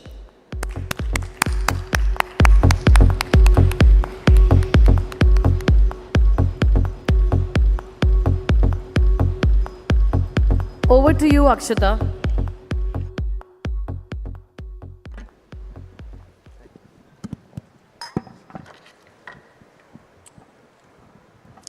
Good evening, ladies and gentlemen. Thank you very much for having us here at Ficci Frames, and it's my absolute pleasure to be moderating this session with Mr. Samir Nair. Can we begin with a warm round of applause, please, for the CEO of Applause Entertainment? Thank you so much. There's a joke in there somewhere. But it's my pleasure to be having this conversation with you because I loved the Black Warrant, I loved The Hunt, I loved Criminal Justice. I can go on and on. My sense, when I look at all of these series, is that each of these are stories that people love to watch. Each of these, in some cases, are thrillers that keep you at the edge of your seat.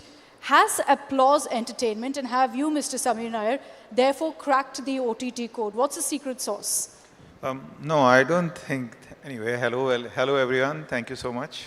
I'm happy to be here.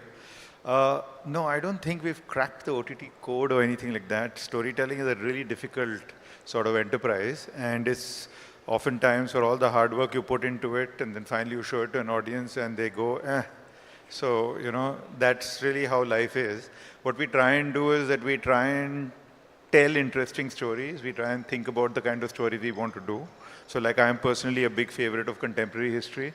I like to do stories which involve real life people, We try and tell those stories in as entertaining a manner as possible, not being judgmental about anything. So if you've seen Black Warrant or if you've seen The Hunt, they are not historical pieces. It's not academic in nature at all. I'm an entertainer, so we tell entertaining stories. Black Warrant for us is not the story of the inner story of the underbelly of Tihar jail. It's actually a young adult workplace drama. 3 young people from different backgrounds come to their first day at work. Only they are not MBAs and it's not Procter & Gamble, it's That's Tihar an jail. interesting way to look at it. Yeah. So when you see it that way, then it becomes good storytelling. So yeah, I mean, that's how we've been doing it. Criminal Justice on Hotstar has reached its 4th season. The original British version had done 2. The Americans did 1. We've done 4. So we took the lawyer character of Pankaj Tripathi and we built the whole show around him. So by the time we've reached season 4 and it's done really well, we are no longer telling the original British criminal justice. We are actually talking about the world of Madhav Mishra. It's his universe and we all exist in it. So, I mean, it's that way. I mean, that's what storytelling is. Storytelling is doing different things. There's no one fixed rule of format. It's each story has got its own DNA, its own journey, its own destiny. Many times we make things that fail, so yeah. From the first session to now, I've been sitting through these conversations where almost every single panelist talks about change, that this industry sees so much change, so much of a churn, and I think Applause Entertainment has gone with that change, and yet you've got classics like ABC that still stand the test of time. How does that work? Where do you find the middle ground between change and a classic that still works today? Well, KBC actually, Mr. Bachchan is a classic. So you got to work on the principle that he is the one who is sort of, apparently the name Amitabh means everlasting light.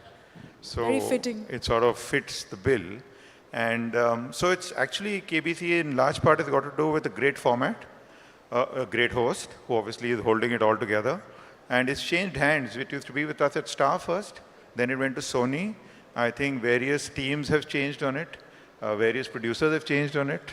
I think even Sid Basu has taken a break. So Mr. Bachchan still forges on. So the one constant. So I think all credit to him for that. But again, great audiences, great content always finds its audience. And there's a certain degree of brand loyalty that gets built. And people like to see that. People like familiarity. Everyone talks about change. But, audiences typically have moods. So there's a time for change and there's a time for familiar.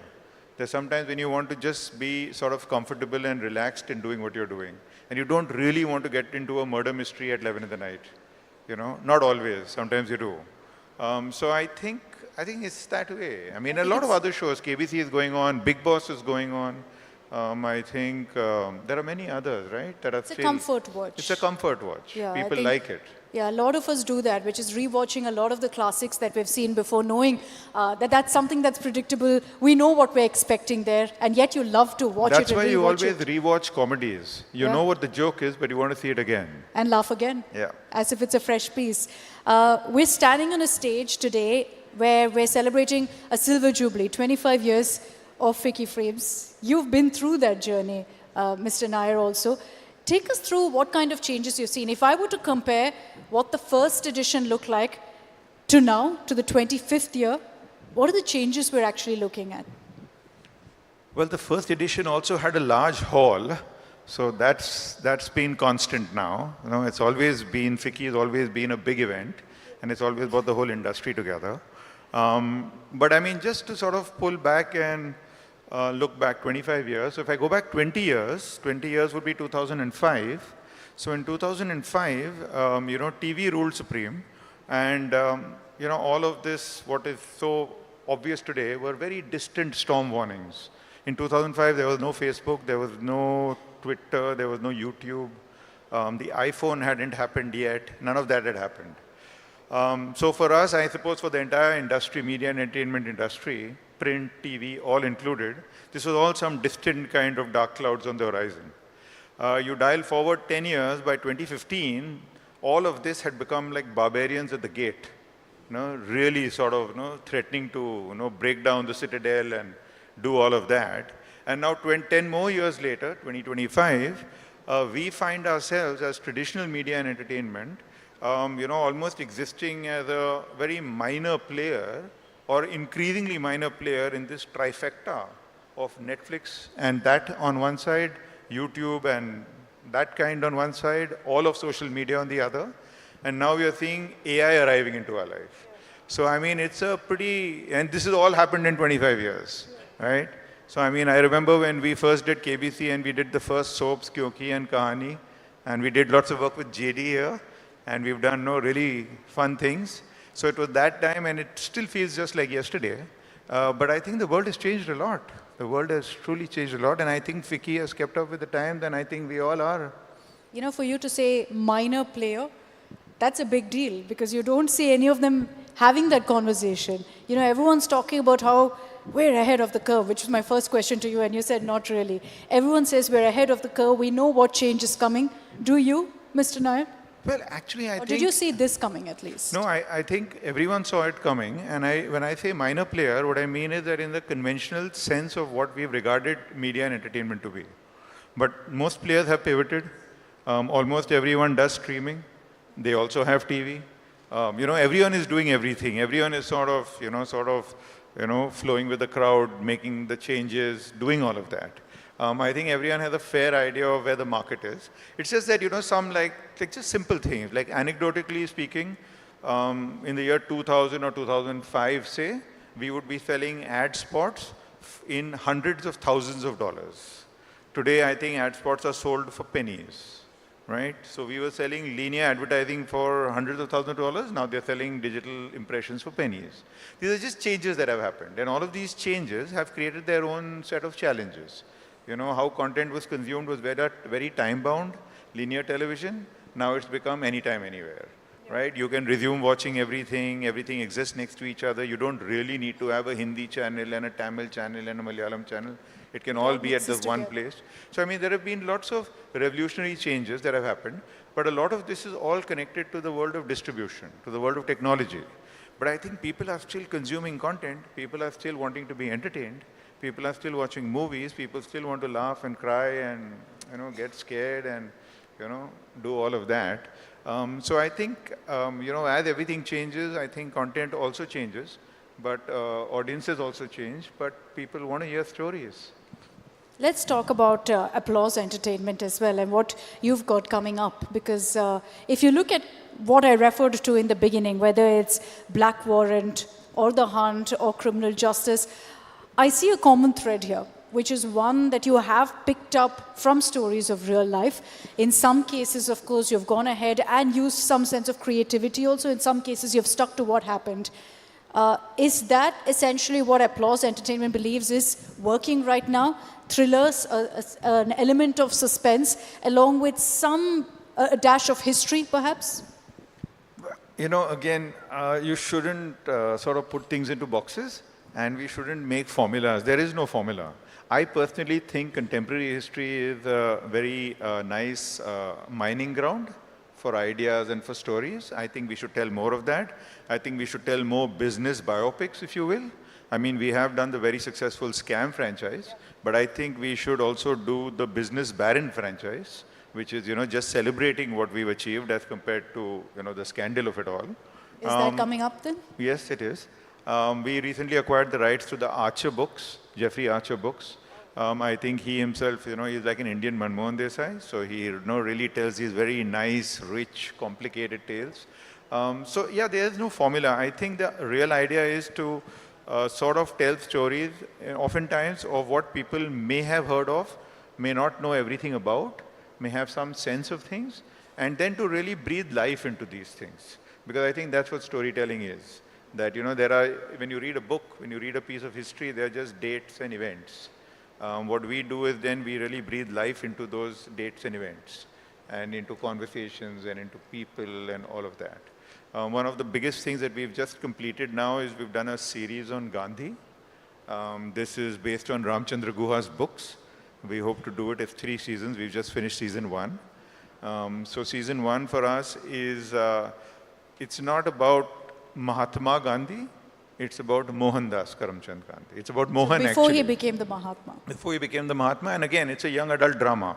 It's an 18-year-old who goes to college in London and does all the standard things that rebellious teenagers do. and does all of that and then comes back and what happens in life and uncertainty and insecurity and, racism and migration and all of the things which any young kid today would face. So let me get this right. Teen drama featuring Gandhi. Yeah, that would be a That's good what way to this say is. it. But the reason, and you said don't box things up. But I think very often when we talk of creativity, which is always the buzzword in the industry, in India, for Indian audiences, is creativity also boxed a certain way? Oh, you can't talk about something that's uncomfortable. Oh, you have to be mindful of a certain controversy. You have to be mindful of what's entertaining for an Indian audience. But I think that's applicable to anywhere. I don't think India is so unique in that. I think in the manner that we follow while storytelling, and we've so far, I mean, it's been 8 years and we haven't really got into much trouble. So we must be doing something right. I think our sense is that we don't have any particular agenda. When we are telling you a story, we are telling you a story that we want to make you think, but we are not telling you what to think. That's really for you to do. We also are not interested in really, trying to, I mean, we have no great expose to make, no great revelation, nothing of the kind. We found an interesting character. We think this character's story is worth telling. We're going to do as much research around it and tell the story in as sort of a balanced way as possible, right? And as an entertaining way as possible, because these were not sort of, they are not unidimensional characters. They are people like you and me. So I think that's what we do. And I think, like, if you've seen recently, we made The Hunt. So The Hunt, I mean, we chose to start it from the point of the assassination of Rajiv Gandhi, and then made it into a police procedural. It's got nothing to do with the politics of it. It is that crime has been committed, bad guys must be caught. Let's go catch them. And in the process, you get to know people, you get to know the characters. There's one very nice scene in the show where the Sivarasan character, the guy who's actually the mastermind, is sitting in a theater and watching a Rajnikant film. Correct, yeah. Remember I remember that one, yes. And we really loved putting that scene in. So it's just a thing. Maybe, I don't know who would mind that. So, we've spoken about the growth that we've seen in the last many decades in this industry. What's next, Mr. Nair? What do you think is going to be the next big disruptor? Actually, I think we are already in a state of considerable disruption as we speak. So, I mean, any more disruption, I don't know what will happen. AI? But AI, yes, that's what they're saying. So what they're telling us is that AI is going to come and essentially do everything that we all do. And if that indeed happens, then there's, I don't know what the next Ficci would look like. There's a lot of buzz run by AI. But I look at AI more like a tool. I think it's good. And the film industry, I can tell you about the media entertainment industry, and especially the entertainment industry, is that it has always been welcoming to technology, right? Because the movie business works on the business of make-believe. Everything we do, when you see Jurassic Park, when you see Terminator, when you see the oldest, when you see 2001 Space Odyssey, or you see Interstellar, I think that what the movie industry has always done, what creators like us have always done, is that we've always shown you a possible future, right? Interstellar has already taken you to the edge of the black hole. We are waiting for the scientists to catch up, right? So when AI arrives in our life, we welcome that. I think it's a great thing. How we had special effects, how we had computer animation, now we have AI. Now what AI needs to do, and that's the most important thing, is that whenever you go and see any of these movies or anything like that, you believe in it. It's called the suspension of disbelief. So you sit in a darkened auditorium and there is a collective suspension of disbelief. That is the movie experience. So if AI can deliver that suspension of disbelief, where you don't spot the AI, you know what they say is a special effect. A special effect is something that does not draw attention to itself. So when the dinosaur is chasing you through the forest, you believe it's a dinosaur.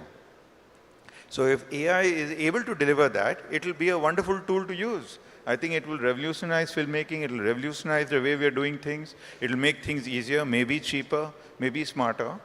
But if it is plasticky, if it's sort of, like obviously, like rough Obviously around the robotic, edges, yeah. obviously AI, I don't think, then might as well see animation then. So I think it's okay. It's obviously going to change the world completely, and it's going to be a big disruptor. But the more that people can sort of, embrace it, much like how, when the first time when Microsoft Excel came along, right? There were enough number of accountants, I'm sure, who said that, no, I do this, mental math, and I won't do this. but it's sort of moved on, right? You can't submit your balance sheet. No, so you speak of revolutionize. The question is, will it replace? Because, there's already this AI actor, I don't know if you've all seen it, called Tilly, who went viral for how real she was. We have an AI anchor in our studio, Sana. So is AI actually going to replace, not just revolutionize? If you have an actor who can do what any other actor can do and be as versatile. Well, you know what? Even for the actor to do it, the AI actor also needs direction. The AI actor also needs filming. The AI actor also needs a story.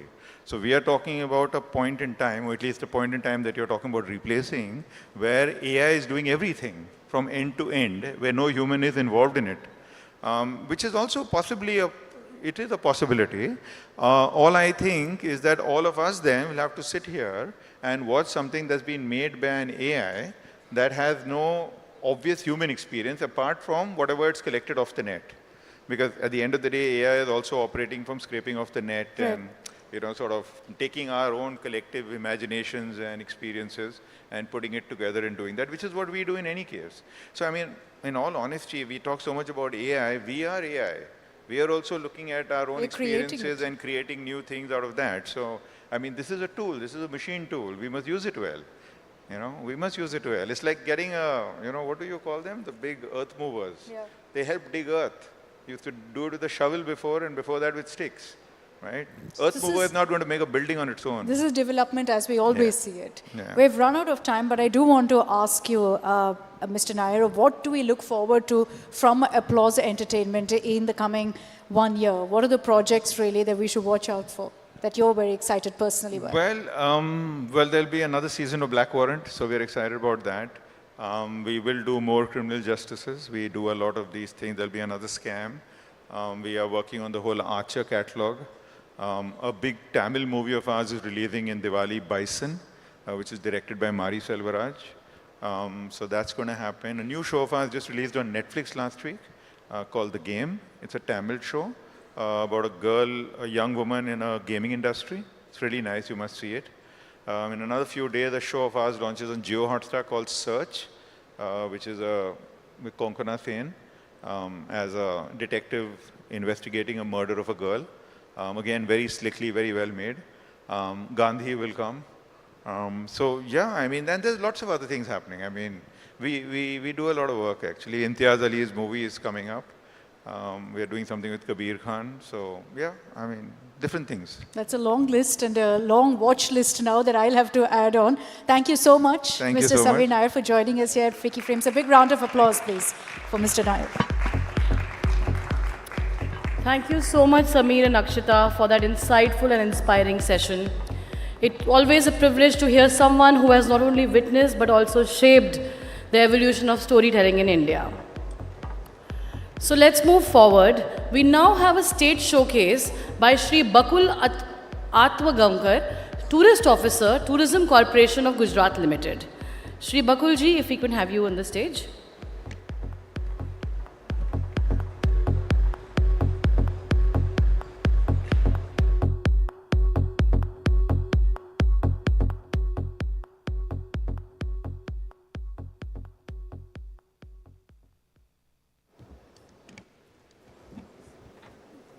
Good evening, everyone. My name is Bakul Atgamkar, and I'm here to represent Gujarat Tourism. Well, as we all know, Gujarat has a lot to offer, right from tallest statue in the world, Statue of Unity, to the serene white desert in Kutch, to the longest dance festival, and the world's first heritage city, that's Ahmedabad. Well, we have a small video to play,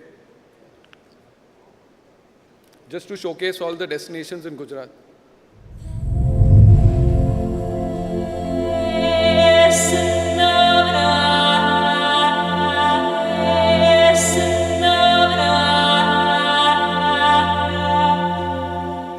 Kesario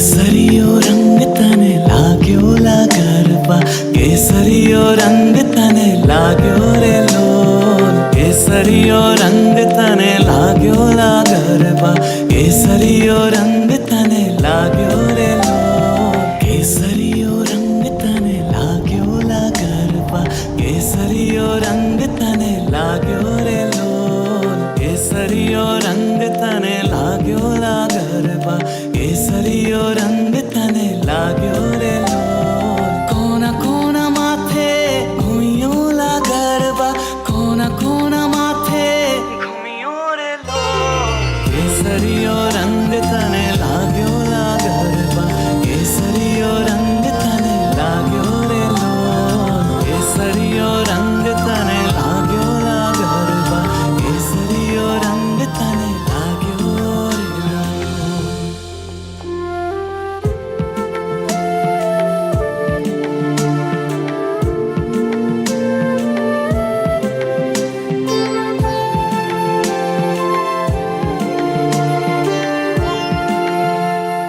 केसरियो रंग तने लाग्यो ला गरबा केसरियो रंग तने लाग्यो रे लोल केसरियो रंग तने लाग्यो ला गरबा केसरियो रंग तने लाग्यो रे लोल झीणी झीणी जारियो मिलावो ला गरबा झीणी झीणी जारियो मिलावो रे लोल केसरियो रंग तने लाग्यो ला गरबा केसरियो रंग तने लाग्यो रे लोल केसरियो रंग तने लाग्यो ला गरबा केसरियो रंग तने लाग्यो रे लोल केसरियो रंग तने लाग्यो ला garba When the falling streams of water become your therapist, when the shimmering rays become your healer, when the earth becomes your guide to the memory lanes, when the heritage tower becomes your storyteller of history, when the Mahatma Gandhi's testaments become your foundation for the future, when the forest king becomes your companion to the nature, when the scenic becomes a living, making you feel beautiful.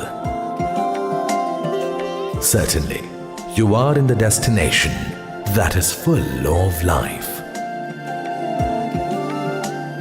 When the heroes of past become your inspiration for patriotism,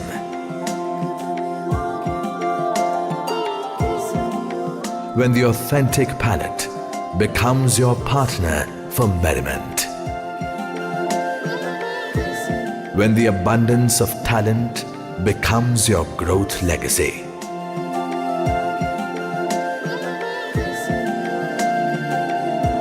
when the quality of healthcare becomes your remedy to good recovery,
to celebrate life, come to Gujarat.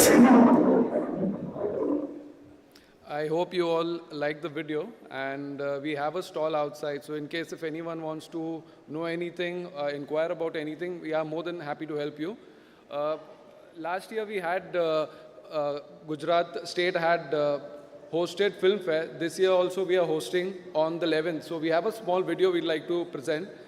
Kindly play the video.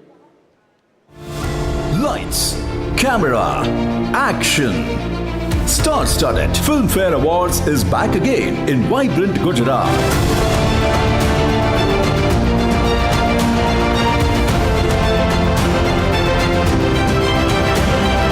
I'm going to try and be the best that we can be. What you need is to put up a good soul on screen. Filmfare ये award के लिए thank you.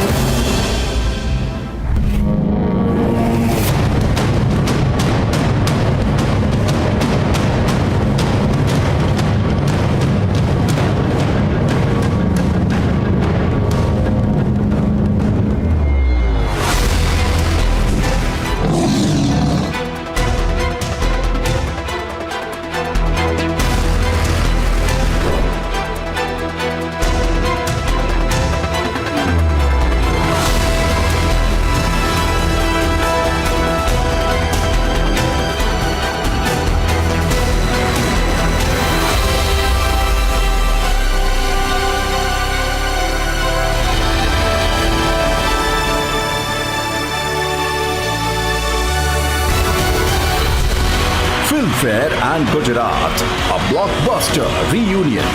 Filmfare Awards और मैं पहुंच गए हैं vibrant Gujarat. तमें क्या रे आप सो?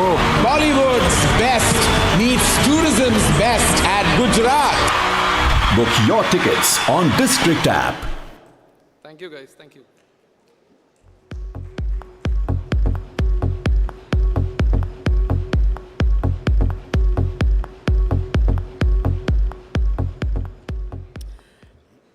Thank you, Bakulji, for the wonderful showcase of Gujarat's vibrant culture and film tourism potential.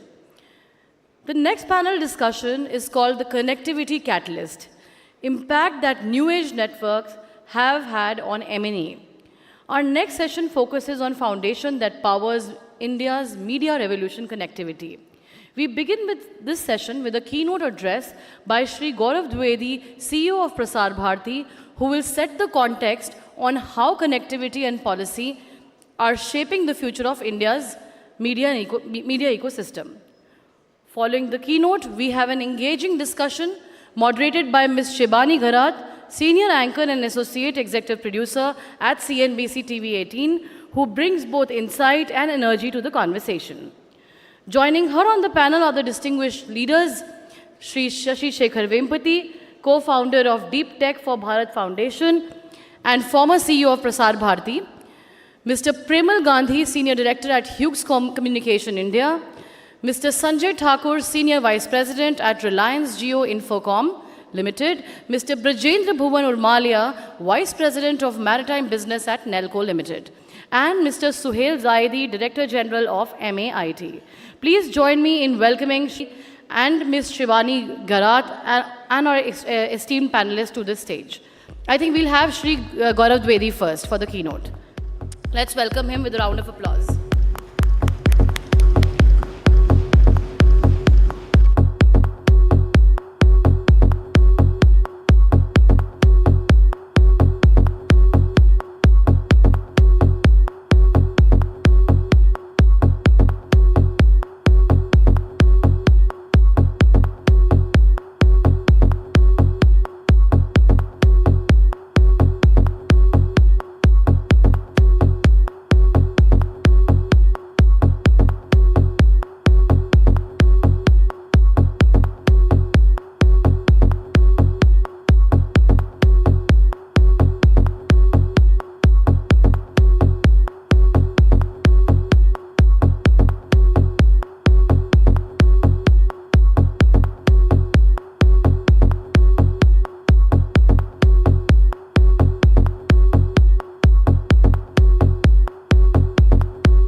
I think they are in the tea lounge and they are coming soon to the podium.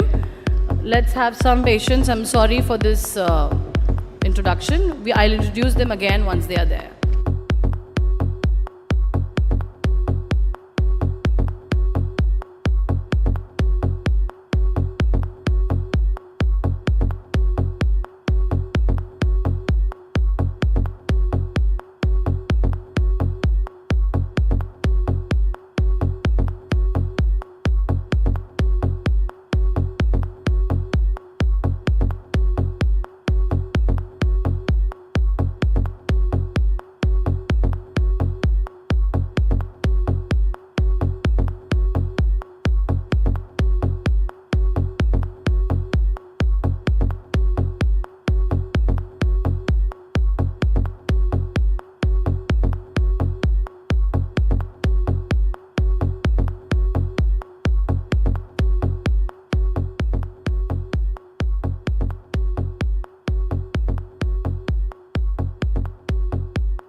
So the next session is the connectivity catalyst, impact that new age networks have had on media and entertainment sector. Our next session focuses on the foundation that powers India's media revolution, connectivity. We begin this session with a keynote address by Shri Gaurav Dwivedi, CEO of Prasar Bharati, who will set the context on how connectivity and policy are shaping the future of India's media ecosystem. Following the keynote, we have an engaging discussion moderated by Ms. Shibani Gharat, Senior Anchor and Associate Executive Producer at CNBC TV 18, who brings both insight and energy to the conversation.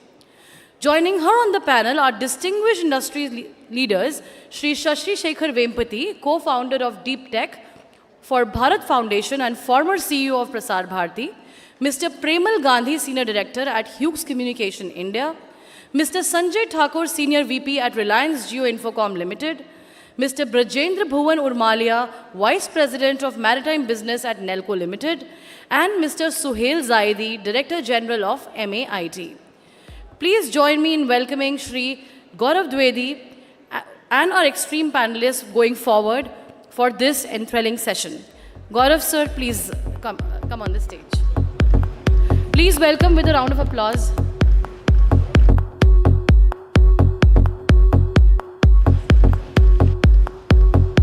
So I think Mr. Dwivedi may be speaking later, but right now we'll start the session with our esteemed panelists. Let's have all the panelists on the stage.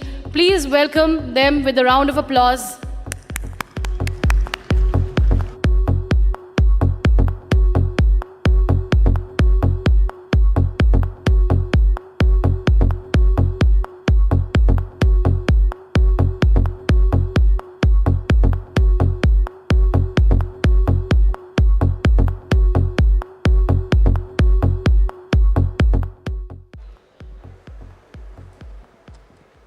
Well, good afternoon, everyone. So today's session is an interesting one. From streaming revolutions to immersive experiences, new age networks are indeed reshaping how we create, how we distribute, and even consume content. And we have seen it on our everyday basis, how our content consumption itself has evolved. So in this session, we explore how this next-gen connectivity is becoming the catalyst for transformation in our media and entertainment industry. So let me begin this conversation speaking to someone who has been, on the side of public broadcasting.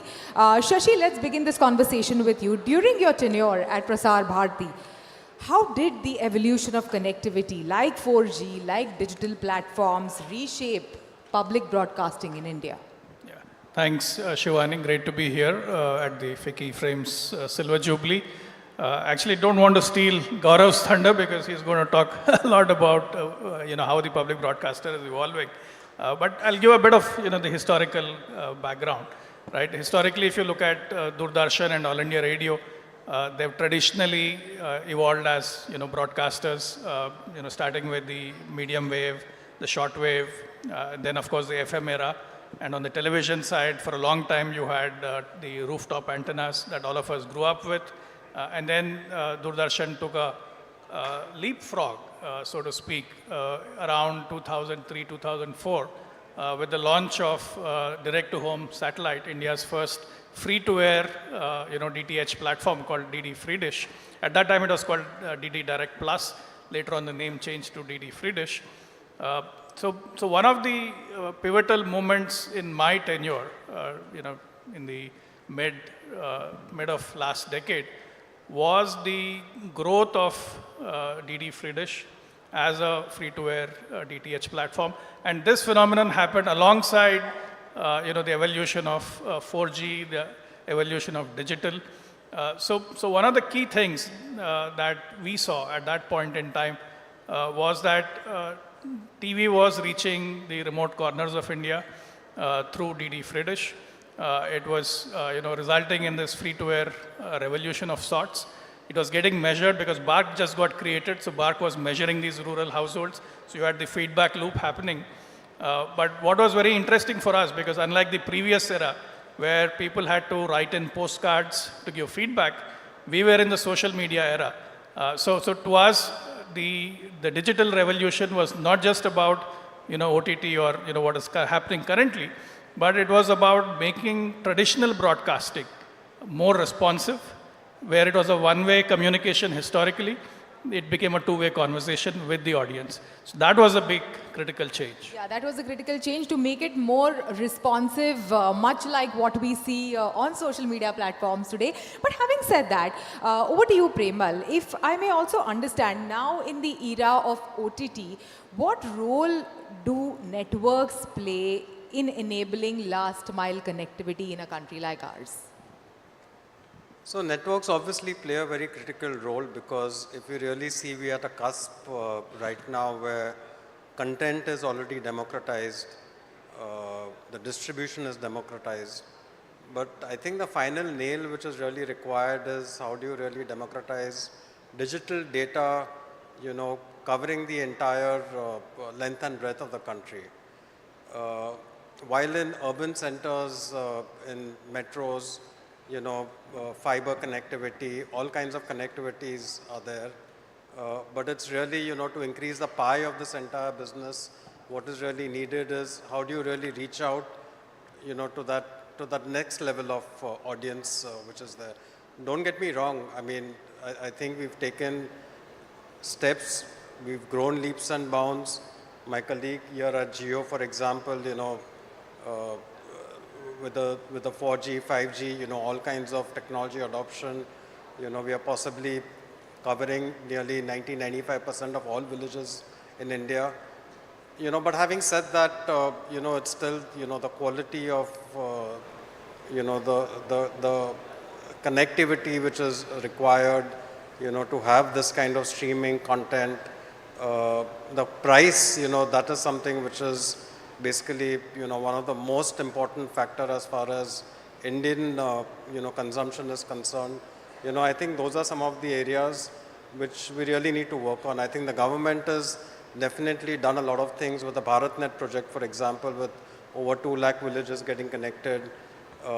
There's a lot of, Wi-Fi enablement of probably, I think there are over 1 lakh Wi-Fi.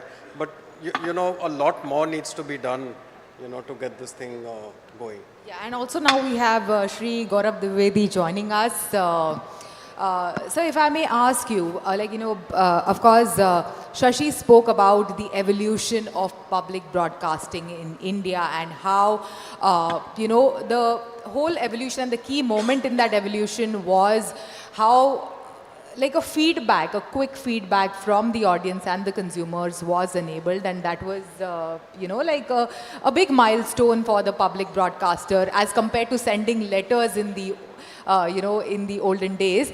If you can also give us an understanding on how is public broadcasting evolving and changing going forward? Thank you.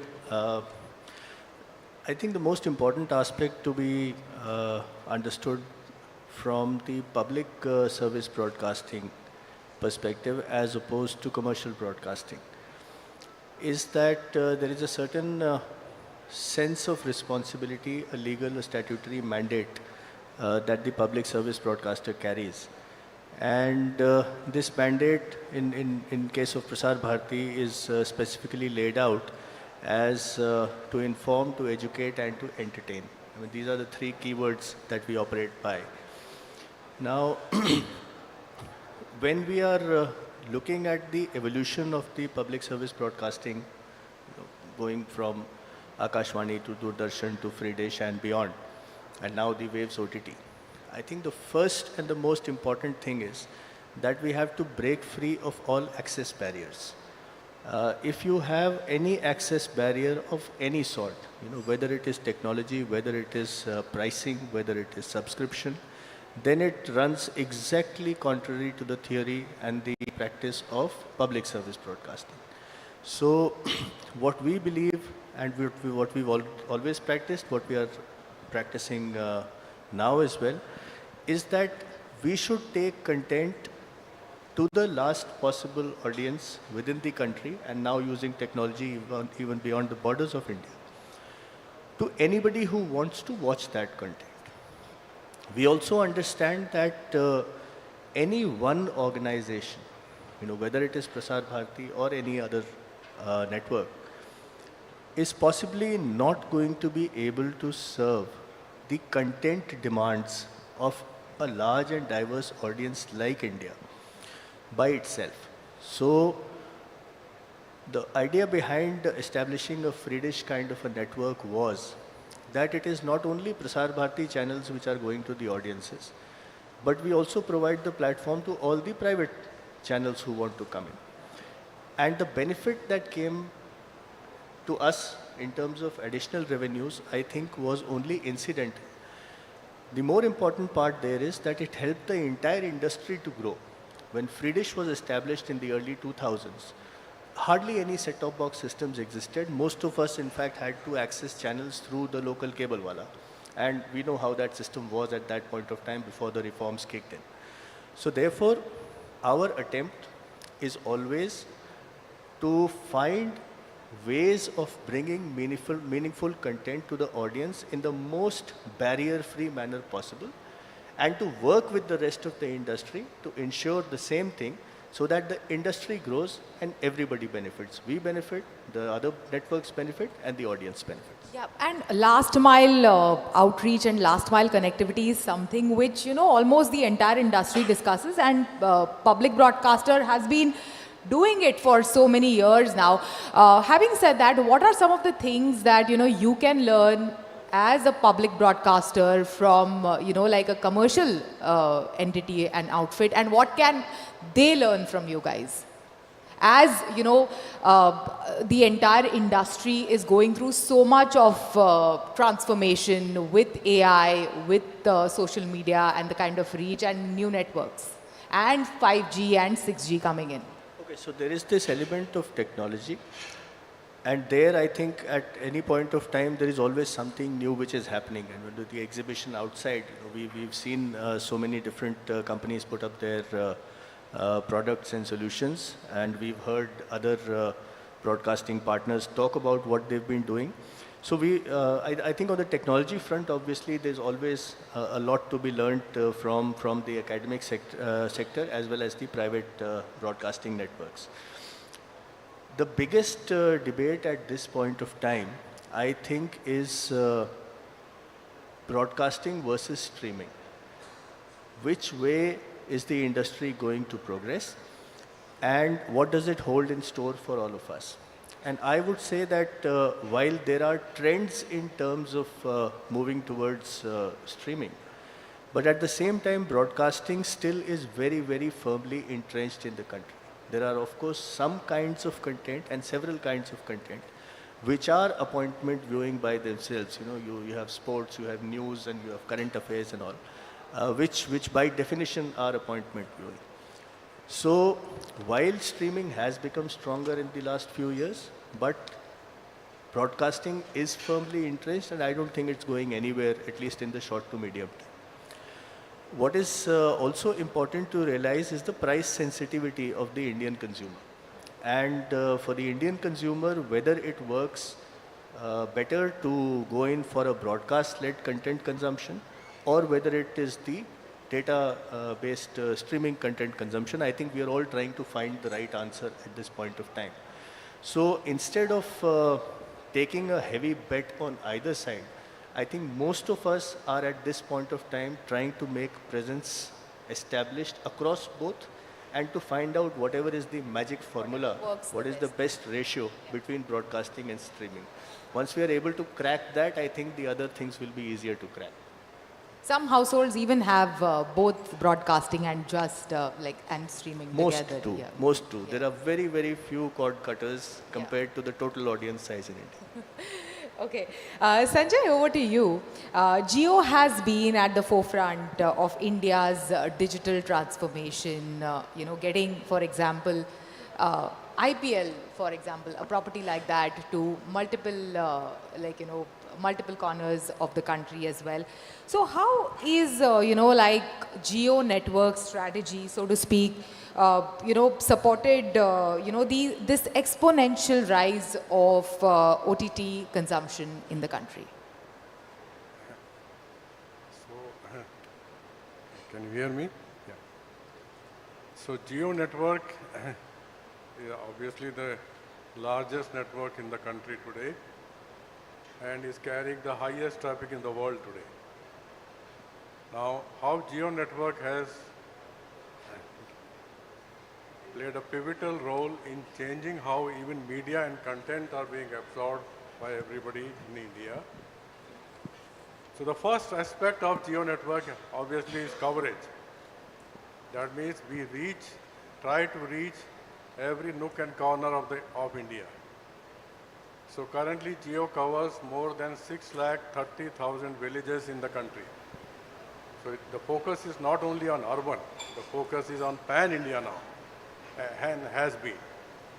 So we started in 2016. Now we are 500 million customers. As I said, highest traffic carrying network in the world, even more than China Mobile and other Chinese operators. We have around 5.5 million cells now radiating pan-India. So 5.5 million cells cover India's more than 99% of the population, which you just mentioned. So 99% of the population is now covered by Geo.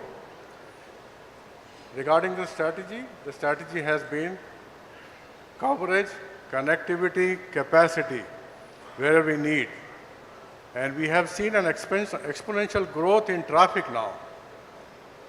Every customer is now consuming more than 1 gigabyte of traffic per day. Per day, I should say. So the amount of traffic being consumed by the customer, a substantial chunk of that is obviously media and entertainment. Then in 2022, we launched 5G. Now we have around 175,000 sites covering India in 5G, and the further expansion is going on. So 5G obviously has been a big change in terms of the user throughput and latency. So we are trying to focus to give more and more good experience to the customers. And as I said, video streaming and social media are a big part of that. Coming from Nelco, Brajendra, if you can also help us understand what are some of the trends that you're picking up in terms of digital consumption. And since your specialization is maritime business, if you can also help us understand how is Nelco really enabling entertainment and digital experience at the sea? So generally when we speak of the impact of the new age networks on the content consumption, you would think of urban homes and mobile users. But one of the most fascinating transformations is happening far away from land in the middle of the oceans. The maritime segment for decades have been synonymous to being isolated. The crew members, the passengers, they were cut off from real-time communication, news or entertainment. Now with the advent of the new age technologies like the high throughput satellites, the LEO constellations and the hybrid networks, what they've done is they've made the connectivity being made available at sea at very high speeds and affordable costs. It is synonymous to what we have seen on land, like the revolution which Geo had done in terms of making the capacity abundant, high throughput satellite, high capacity is abundant with the costs falling down at affordable prices. That is what has made the uptake possible. The similar revolution is now going on the sea. So generally what we see is that, with that, the ships today are no longer, the vessels, plain and simple vessels. They have become digital platforms and they're capable of streaming live videos, live news, entertainment, OTT, and events and sports going live from there, which is miles away from land, somewhere in the middle of the ocean, which was not imagined earlier. With this also, it has empowered the crew, which have always been, the most starved population of the lot when they are sailing in the sea, is in terms of, reaching out to the families was the minimum that they were expecting, to now having, going beyond that. They are not just able to, stay in touch with their families, the rest of the world, but they can, access the entertainment, the social medias, and live streamings from there. Now that is what has changed the way the crews are going. Now, if you see, the impact of this connectivity is such that the vessel owners and the operators, the crew members are driving it. They say, if you have the connectivity and the facility, only then I'll join your crew. Otherwise, they don't join the voyage. So that is what the changes which has come.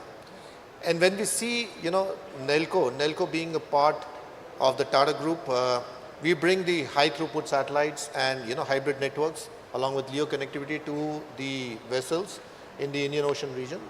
And we are empowering our customers and their, end users in terms of accessing it.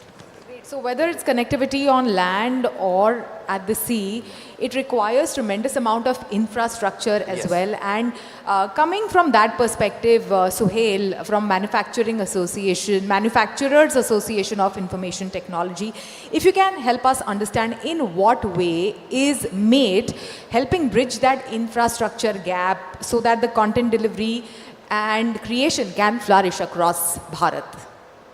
Thanks. So what I would like to bring out here is that the key stakeholder, or maybe the most important stakeholder as per me, is the endpoint device, which I would say where the buck stops, if I'm allowed to say that. See, I'll give you an analogy. The networks provide the highways. Now the highways can be the expressways, the national highways, the state highways, district, village, whatever. Content is the pit stops, the food court. Like content, the food court has also gone from dhaba to a 5-star level, plus the cities in between. So content has a various ways allowed to it. Endpoint device is the vehicle which delivers everything to the customer. And these devices could be the smartphones, the televisions, or any connected device for that matter. And the policy is the traffic rules which are there to control the movement of the vehicle. Now these vehicles, as per me, are the most important thing because they are the things which finally deliver the content to the audience, the consumers in our country. And fortunately, the production of the electronic equipments in our country has risen. As per the data for the 2024, we had production for the electronics to the tune of $115 billion, out of which $52 billion was mobiles only. So what we are trying to do is engage all of these ecosystems, that is the highway, the content, the policy, and the mobile, to develop an ecosystem where everything gets integrated and we are able to keep pace with the upcoming technology. Shashi, from your, deep tech for Bharat lens, if you can help us understand how can India leverage advanced networks to democratize media creation, especially in the tier 2, tier 3 markets and rural India? I think great question, because right now if you look at what the Prime Minister has been talking about, right, it is a very unique opportunity for India. We have the power of the market. We have we are the global pool for tech talent. So India is a great place to innovate, especially if you want to innovate for the bottom of the pyramid. Because what we design here for the bottom of the pyramid consumer is not just relevant for India, for Bharat, but also for the global south. And I think it's a great opportunity for us, especially with public-private kind of innovations. Gaurav is championing new technology, D2M. There's a lot of action happening with AI. Jio is building some of the largest data centers. Satellite broadband, bringing, direct-to-device, where, whether you're in any remote part of India, you can, access content. So all of this is a great coming together of various factors where we can innovate in India for the world. So I think it's a fantastic opportunity for India. It's the moment for us to innovate, and which is why I would call upon the biggest telcos of India that become partners in this moment to innovate along with the public broadcaster rather than, looking at it very myopically. Yeah, absolutely. So on that note, Gaurav, if you can also help us understand, how do you see AI and high-speed networks together enabling, like a better and more hyper-personalized public service broadcasting going forward?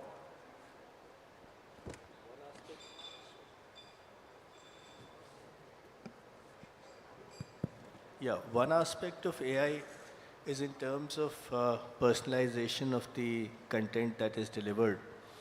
And I think on that front, there are several companies, including many social media platforms and OTT platforms, which have done great work in terms of presenting to you the kind of content that you appreciate. There is, however, also a flip side to it that, and particularly we see this on social media, where you also run the risk of being trapped into an echo chamber. So which means that you are looking at only one perspective and multiple iterations of the same perspective. So maybe a more well-rounded experience is not being delivered to you. So that's one word of caution in terms of personalization. In terms of production though, I would say that the most important feature of AI or any other modern technology is in terms of reducing the turnaround time from the conceptualization of a content idea to the actual delivery of it to the audience. And we've seen this again over the years. The earliest part of Bollywood, for instance, when films were shot here, but the reels were sent out for processing and used to come back after months. So by the time the film is actually hitting the theaters, it's already maybe a year old. From that to now, when people are creating short video clips pretty much in the matter of minutes, and from the time the idea strikes them to the time that the content is put out, maybe it's just a matter of a few minutes. So shortening of that content creation cycle is something that definitely technology has helped in the past and will continue to do so and is continuously improving on that front. But then at the same time, I think there is still much to be said for human creativity. And I think all the people who are sitting here and the larger creator community possibly feels that shifting the entire thing to AI or technology may not be the best solution. So yes, use technology as a tool, certainly, but do not rely only on technology to tell a story which is better told by humans, to humans, for humans. Great thought, that one. Premal, over to you. We also consume as a country a lot of live content. Where there are, of course, latency issues and, bandwidth demand is really high. So in the context of this, content-heavy applications like live sports and streaming, how is satellite connectivity adapting, to these latency and bandwidth demands? Yeah, so I think satellite industry first made a foray into media and entertainment, so as to speak, during the digital cinema evolution, where first day, first show, thousands of theaters would, get the movies, every Friday, pretty much to what, we were talking about, reducing piracy and, those kind of things. But now that has kind of evolved, even more.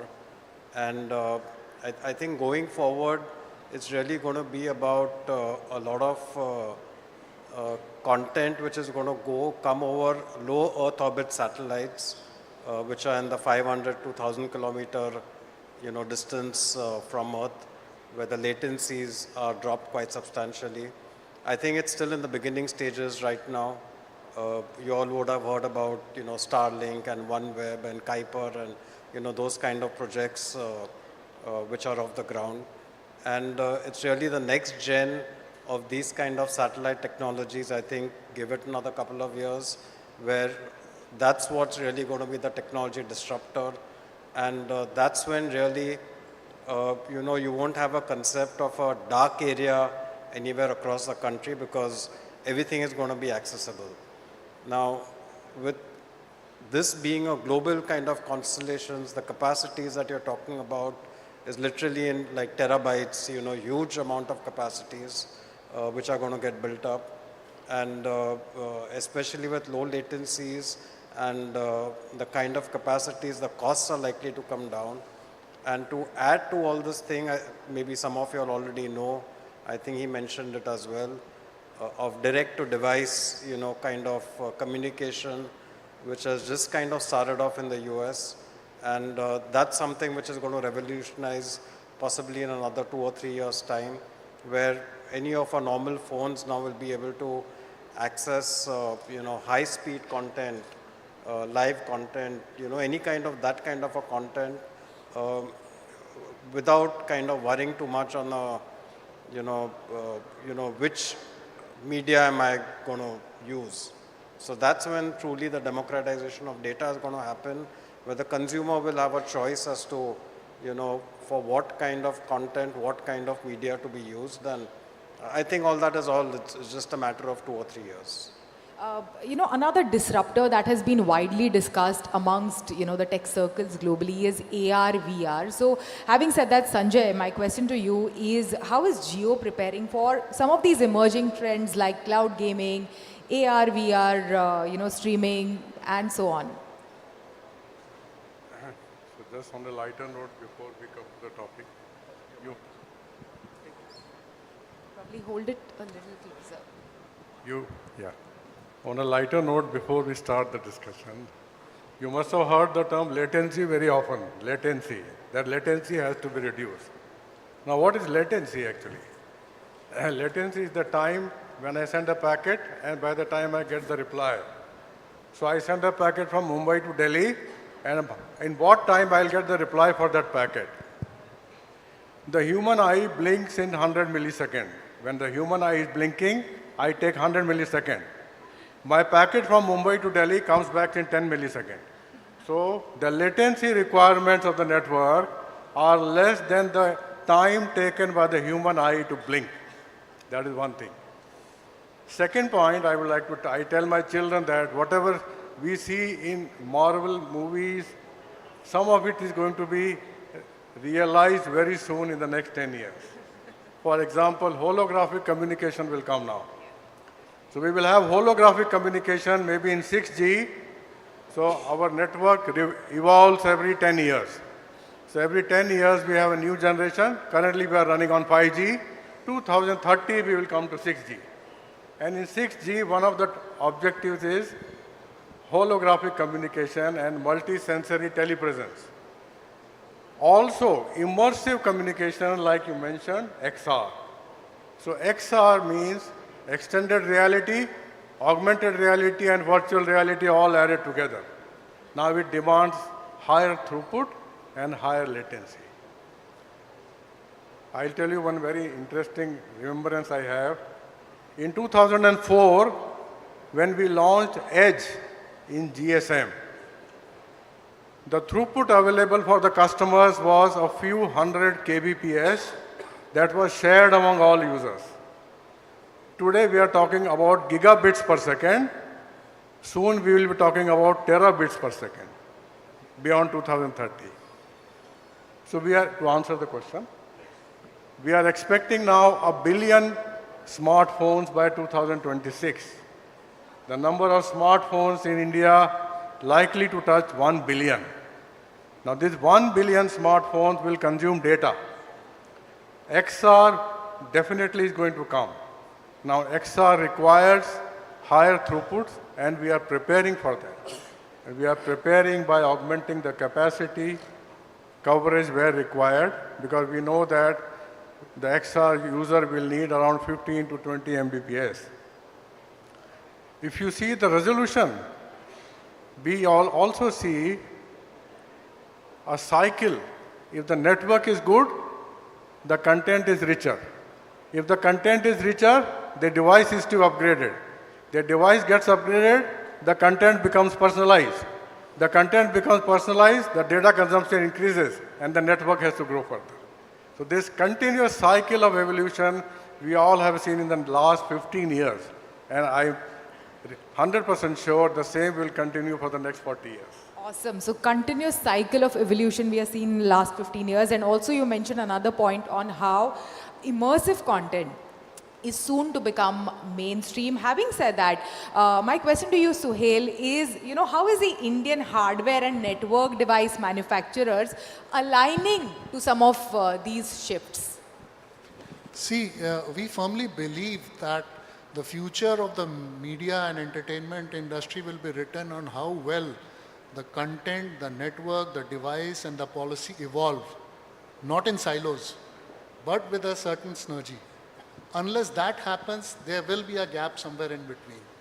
So, if there is a synergy and we are aligned with every stakeholder here, I'm sure we'll be able to come up to a very good solution here. Like my question to you, Brajendra, is on the similar lines, but where do you see, there will be the next shift, when it comes to content in the, so to speak, the changes in maritime media delivery going forward? I think this is the very time where the transformation is happening, as I spoke earlier. With the advent of the new age satellite communications, the LEO Earth orbits satellites, it has revolutionized in terms of making abundant bandwidth available at an affordable cost on vessels. And with that is what the consumption is being driven. And this is just the beginning. As any change evolves over a period of time, this is just the beginning. And I think there's a lot of personification of the data consumption will happen as we move forward, because I'll just give you an example. Earlier, people used to struggle to have 100 MB of data per month quota sort of a thing when the VSATs were there. Now they're using, say, 5 to 10 GB of data per month. And soon this will transform to unlimited data. And that is where the real revolution will happen. We are running short on time. So my final question to you, Gaurav, is in one word, what will define the next big leap in the media and entertainment sector? What is it? Is it AI? Is it 6G? What is it? I think it will be audience preferences. Whatever the audience wants and whichever way that the audience wants that content to be produced and delivered, that will finally lead the way. So audience preferences will shape and will lead to the next big leap. The technologies will have to adapt to what the audiences want to see and learn. All right. Thank you so much for this insightful discussion. Thanks all for joining us, and thank you very much for listening.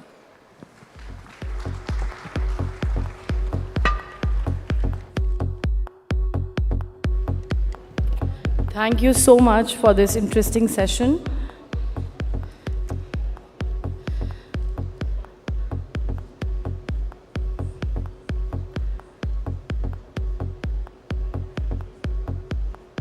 Thanks, Shivani, for wonderfully moderating it. Thank you so much. Pratibha, can your team? So as we move forward today, the next session is Bollywood's Narrative Reset, Storytelling at Crossroads. This session brings together some of the India's most visionary filmmakers, the creative minds who continue to redefine what Bollywood stands for today. Moderating this exciting session is Ms. Stuti Ghosh, film critic, radio host, and head of programming at Fever FM Mumbai. Joining her are 4 extraordinary storytellers, Mr. Shujit Sarkar, Ms. Ashwini Iyer Tiwari, Mr. Ram Madhwani, and Mr. Rahul Mitra. Please join me in welcoming Stuti Ghosh and our distinguished panel of filmmakers to this stage. With a round of applause, everyone. Let's welcome our panelists. Over to you, Stuti. Please hold the mic.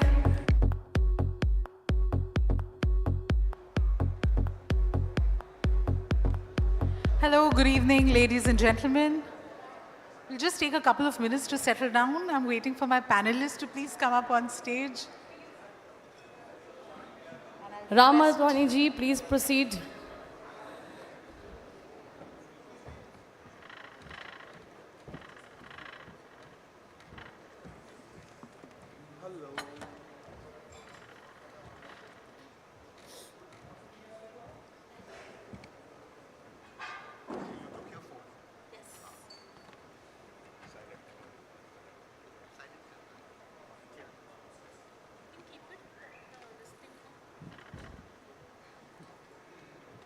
So we'll begin. Very happy to be moderating this panel, to be at Ficci Frames. It's a very special year. And my panelists today are some of the most thoughtful voices in contemporary filmmaking. They've made a special place in our hearts with their authentic, layered storytelling. And so really looking forward to understanding where you think Indian cinema is headed at, where we are, what we're doing right, what we aren't. But I think to establish the fact that we're all here because we love cinema. Sorry, is there a problem? Am I audible? Can everybody in the room hear me? Thank you. Thank you for that shout out. Yes, to establish that we all love cinema and we're here because of that, I want to actually start by asking all of you, which was the last film you saw on the big screen in a theater that you enjoyed and loved? Ashwini, shall we start with you? Oh, that's a very difficult question. I thought this is the easiest. But the last film which I actually saw is the most recent one, Homebound, and I thoroughly enjoyed it. Yes. I just wish there were more people in the theater, but we need cinema like this to keep us going. And at the same time, now there's Kantara, which is released, so I would want to go and watch that too. But yeah, that's the last film which I have watched just recently. Yeah. Lovely. We do a quick vote of hands. You guys have seen Homebound, Kantara? I just want to see how many of you are awake. That's the reason I'm asking this. Lovely. Oh, so we have people here who like good cinema. Shujit, coming to you. Yeah, I'm looking forward to Kantara. Homebound, of course, very good. I've seen. I've seen F1 thrice. Yes. And I've seen the One Battle After Another. Again, amazing. And I'm going to watch it again, yeah. Yeah, I want to watch One Battle After the Other. Yeah. That's what I watched, and yes, that is amazing. A recommendation, guys, if you haven't already. Ram? So, as a paying movie audience, not as a preview kind of show, but as a paying movie audience, the last film I saw was Sinners, which I went and saw twice. Because the first time I saw it on normal screen, then I went and saw it on IMAX. Sinners is like something which, again, I think we're all dealing with, which is how do you make something that you want to make while reaching out within the commercial, sort of paradigms of getting people into the theater. Sinners, again, gets our vote. Yeah. Rahul? Well, I saw F1, I loved it, and I think before that I saw Animal, and I saw a Netflix film, Chamkila, on the big screen. On the big screen, of course. Because I was a part of that. Yes, and you're enjoying your stint in front of the camera. I'm going to come to that, but we'll now dive in. There's something I'll take off from what Ashwini said, which is, I saw Homebound, I saw Kantara. I wish there were more people in the cinema hall. We are talking about an inflection point where we say the audience demands different stories. They want rooted stories. There is also the whole technology challenge with AI coming in. There is a need for newer narratives. But when that is offered, do you think you are seeing the results that you would like to see? And if not, what, you guys are brilliant filmmaking minds, but what do you think is the biggest challenge that that's not happening? Any one of you could start.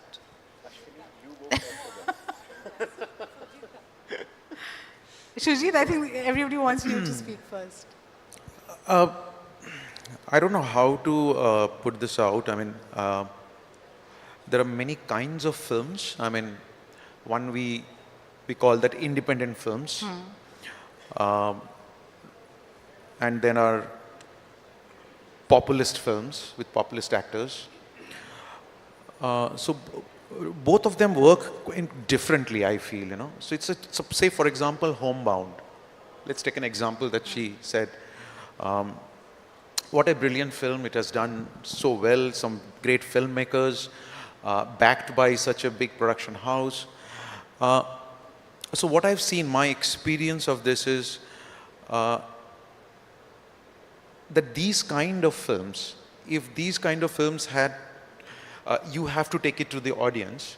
You need to find a right distribution system where you have, for example, say for example, South Bombay is considered as a intellect, home,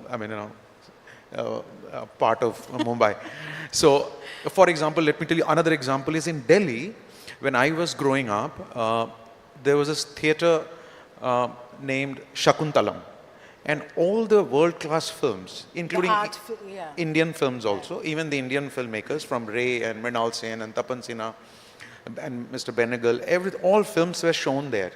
So those shows were more or less full. So there was one dedicated hall which was given to these independent films, I think. So I think we'll have to find those pockets where we can release these independent films, what we call little out of the box, so that study is very important. You can't just make a film and just release it everywhere. Right. Because I think the problem is not, in my case only I'll tell you, the problem is not about the theatre when it's full. Problem is when the theatre is empty. So that's when it hits you. The balance sheet is then, reverses because it goes tilted more towards the empty hall. So I think it's finding the right audience and pockets, which in today's time you can do, and you can release them. You can't just generally release them. Right. Especially I'm talking about these films like Homebound and these independent films. बाकी populist film के लिए तो कोई problem नहीं, अच्छी कहानी होगी तो चले ही जाएंगे लोग. The spectacle and substance may balance is what we are looking at. I genuinely feel that the audience in today's day and age, because of the digital medium and how they are viewing cinema or even stories per se, like before the newspaper hits, people know on social media there's a news there, So that's how quick the news is, and that's how quick people's attention span is to know news, which is worth accommodating to themselves. Similarly to movies, when they see a trailer and if they are aware that this is the director of the film or this is the music of the film or this is what it is, then they're already made up their mind whether they want to watch the film or they don't want to watch the film. I think that's what my my research in terms of how audience is looking at films. So a film like Sayyara with two new actors, but very talented ones, but with an amazing director like Mohit Suri, who has a track record of getting real depth characters in terms of falling in love, romance, young romance, and beautiful music, has an eye for the audience. So that time it is not about who's the actor or, what is the size of the film or anything. It's just purely the sheer joy of going and watching this film in theatre. So do what you're good at, but do it with conviction. Yeah, do it with conviction is because I feel that the audience is very smart. They at one go know whether they want to watch this film in theatres or they'll wait for it to come on a platform. And they look forward. So how much ever we try to sell or oversell our stories, the audience has already made up their mind whether they want to watch this film or not. Okay. That's my reading. Yeah. Ram, you want to come in here? I'm just going to share some figures, because which is what I've been I was going to say your precision as a filmmaker is well known. I like that you've come with your armed with facts. This is only because, I'm one of those people who prepares because otherwise I feel very nervous. So what's happened from from the reading that I have done is that between 23 and 24, we've had about a 6 to 8% drop in cinema. Okay, but OTT has gone up by 50 to 60%. Okay, SVOD is actually remained the same, and in fact is reducing. So more people are going on to YouTube, but less people are paying. Right. We've now heard the IMDb report which says that the star factor is not what it used to be. Yeah. We now know that the story diversity that is there within our country is now growing more and more in just the diversity of what the stories are. Now, this means that what do filmmakers like us do? Because we're in some ways been carving our own commercially experimental work. if I may call it that. We were called the middle cinema Yeah, so filmmakers. and it's good that you've got people like us on stage because, so how, is there any hope? Okay, what do we do? Am I going to make my next movie? So the good news is that at least from where I'm coming, in the last 3 or 4 months, there seems to be an excitement. Okay, so whoever I'm meeting, whether it's producers or actors, उन लोग को picture बनानी है. Okay, this is a big deal. It wasn't there last year. This year, people want to make movies. The other thing is that, from what the IMDb report tells me, directors and writers are the new architects of cinema. So, and not the stars. Wow. Okay, now that's a report that is telling me this. So I said, अच्छा, ये उन लोग ने research किया है कि there is some value for us. So we have the stars That's on why stage we need to have today. Instagram and Twitter accounts also. Yeah. So there is hope. Then there's telling me that look, there is cultural impact which is long term. Okay, which is the top movie right now is Gangs of Wasipur.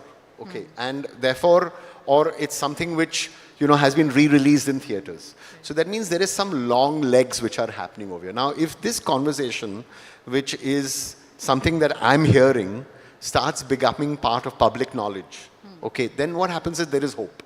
And the algorithmic suggestions that you're getting are telling you to become part of what we all come from advertising.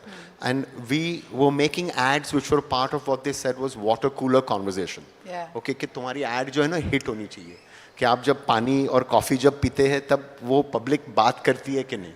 And I think more and more we are now going into films which are part of cultural conversations. And so if I have to make something now, and I'm looking at backcasting, I'm not looking at forecasting, I'm not looking at what I want to make necessarily only, I'm looking at what is it that you want to see while I'm looking at what I want to make, then I'm feeling that I better make it community theatre. कि public जब theatre में जाना चाहिए तो उन लोग को सीटी मारनी चाहिए. They need a public hall experience. It can't be an indie private experience. So this is all that I've been, sort of gathering and hearing. And I think that therefore the crossroads, which is what the subject of today is, the crossroads of where we are is actually extremely promising. Okay. We have established that, right? So that's a positive note. Yeah. Rahulji, I'd want you to come in here. Well, I resonate with what Ram said. He spoke about hope. Hope तो बहुत ही ज़रूरी चीज़ है. Hope की वजह से हम सब लोग बैठे हुए हैं यहाँ पे मंच पे आज. बट ये होप कहाँ से आता है? होप आता है because we want our voice to be heard, essentially. That's the reason why I'm guessing that's why we've all become filmmakers. When I was, after quitting journalism and branding and all of that, when I wanted to become a filmmaker and I produced my first film, Sahi Biwi Ho Gangster, उस समय NRIs के लिए फिल्में बन रही थी. And I wanted to basically say something that resonated, the kind of storytelling that resonated with my roots. Small town, etc. And hence I became. So I think अपनी आवाज़ और अपने expression को पकड़ के रखना बहुत ज़रूरी है.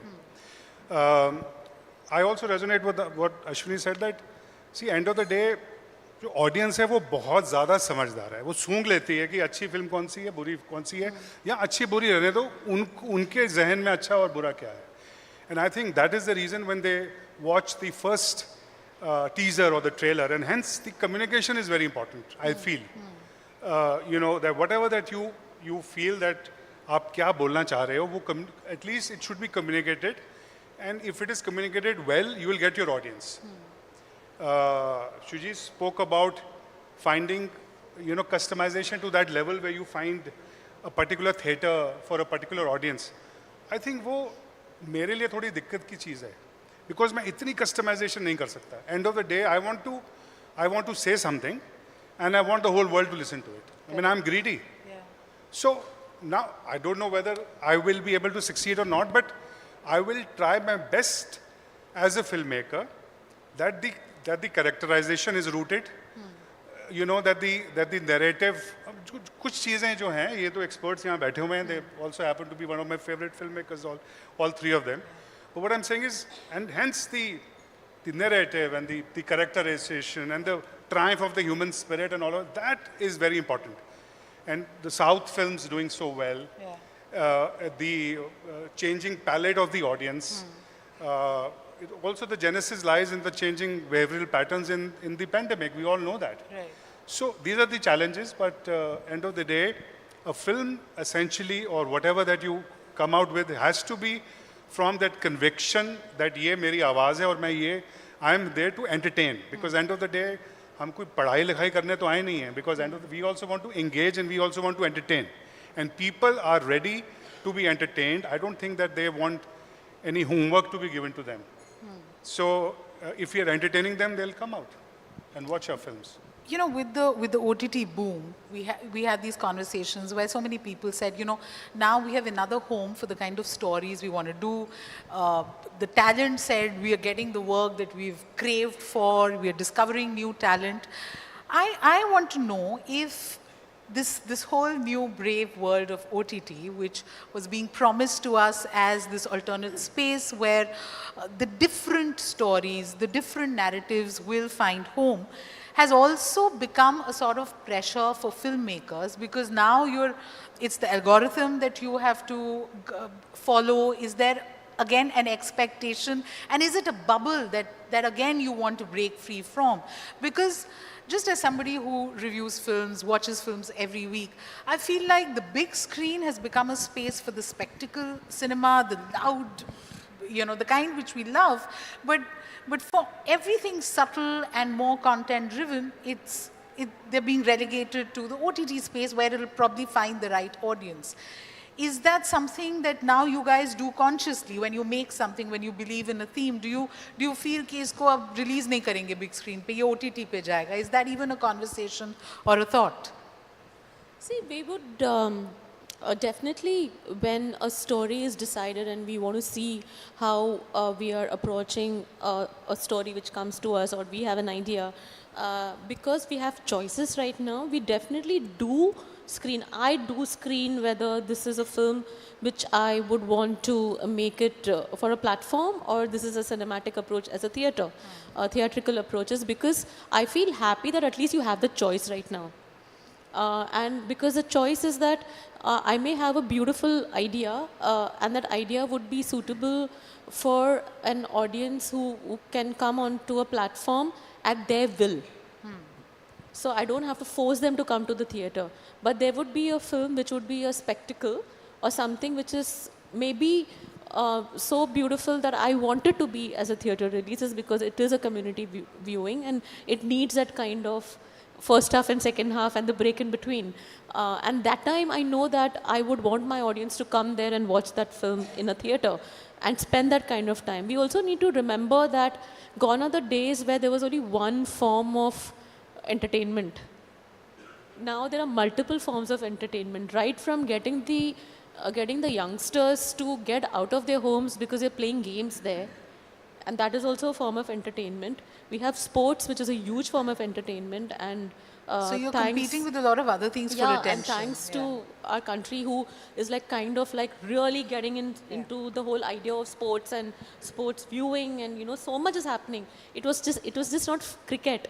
Now there's football also. Correct. And there is Olympics also, and there's women cricket team also. So everything is a form of entertainment. Plus there are amazing restaurants, and plus there are lots of malls. So when there are lots of malls, what do? What's a pattern? The pattern is that you go to a mall, you will shop a bit, then you need to go and have dinner, and then you might go and watch a movie, or watch a movie and then go have dinner. And then there's a gaming zone in the mall also. Plus you have to adhere to the traffic. So it's hard, it's scary. Hard.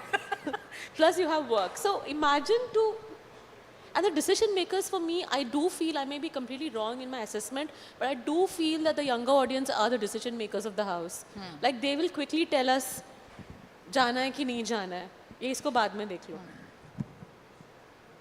Shurjit, you? What are you asking? OTT Sorry, versus... And to add, we also have the reels which people need to make.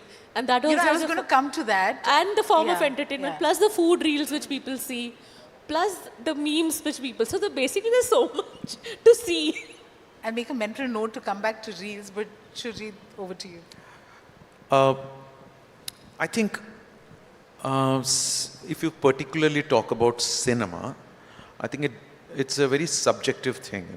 It depends on, for some people, they need to watch everything every day. For some people, it's just a Friday, Saturday, and Sunday. For some people, one film, I mean, I'm talking about myself. If I have seen a film, I need to soak in that film for some time. I can't watch a film right now, and I choose my films, and I watch that film, and I really want to soak in there, and I want to stay with that film for maybe weeks, maybe months. I may not touch any other film during that time, just that I have to watch, because I need to live with it. Yeah. So there are many patterns of audiences. So I am also an audience in that sense. Correct. But as she said that there are many other forms of entertainment, there might be. But I think for filmmakers like me, we also need to decide where I am, what I am making. All my films were meant to be cinematic, to be for cinema, for a community viewing. That's what I have grown with. Yeah. But last two of my films went straight into OTT.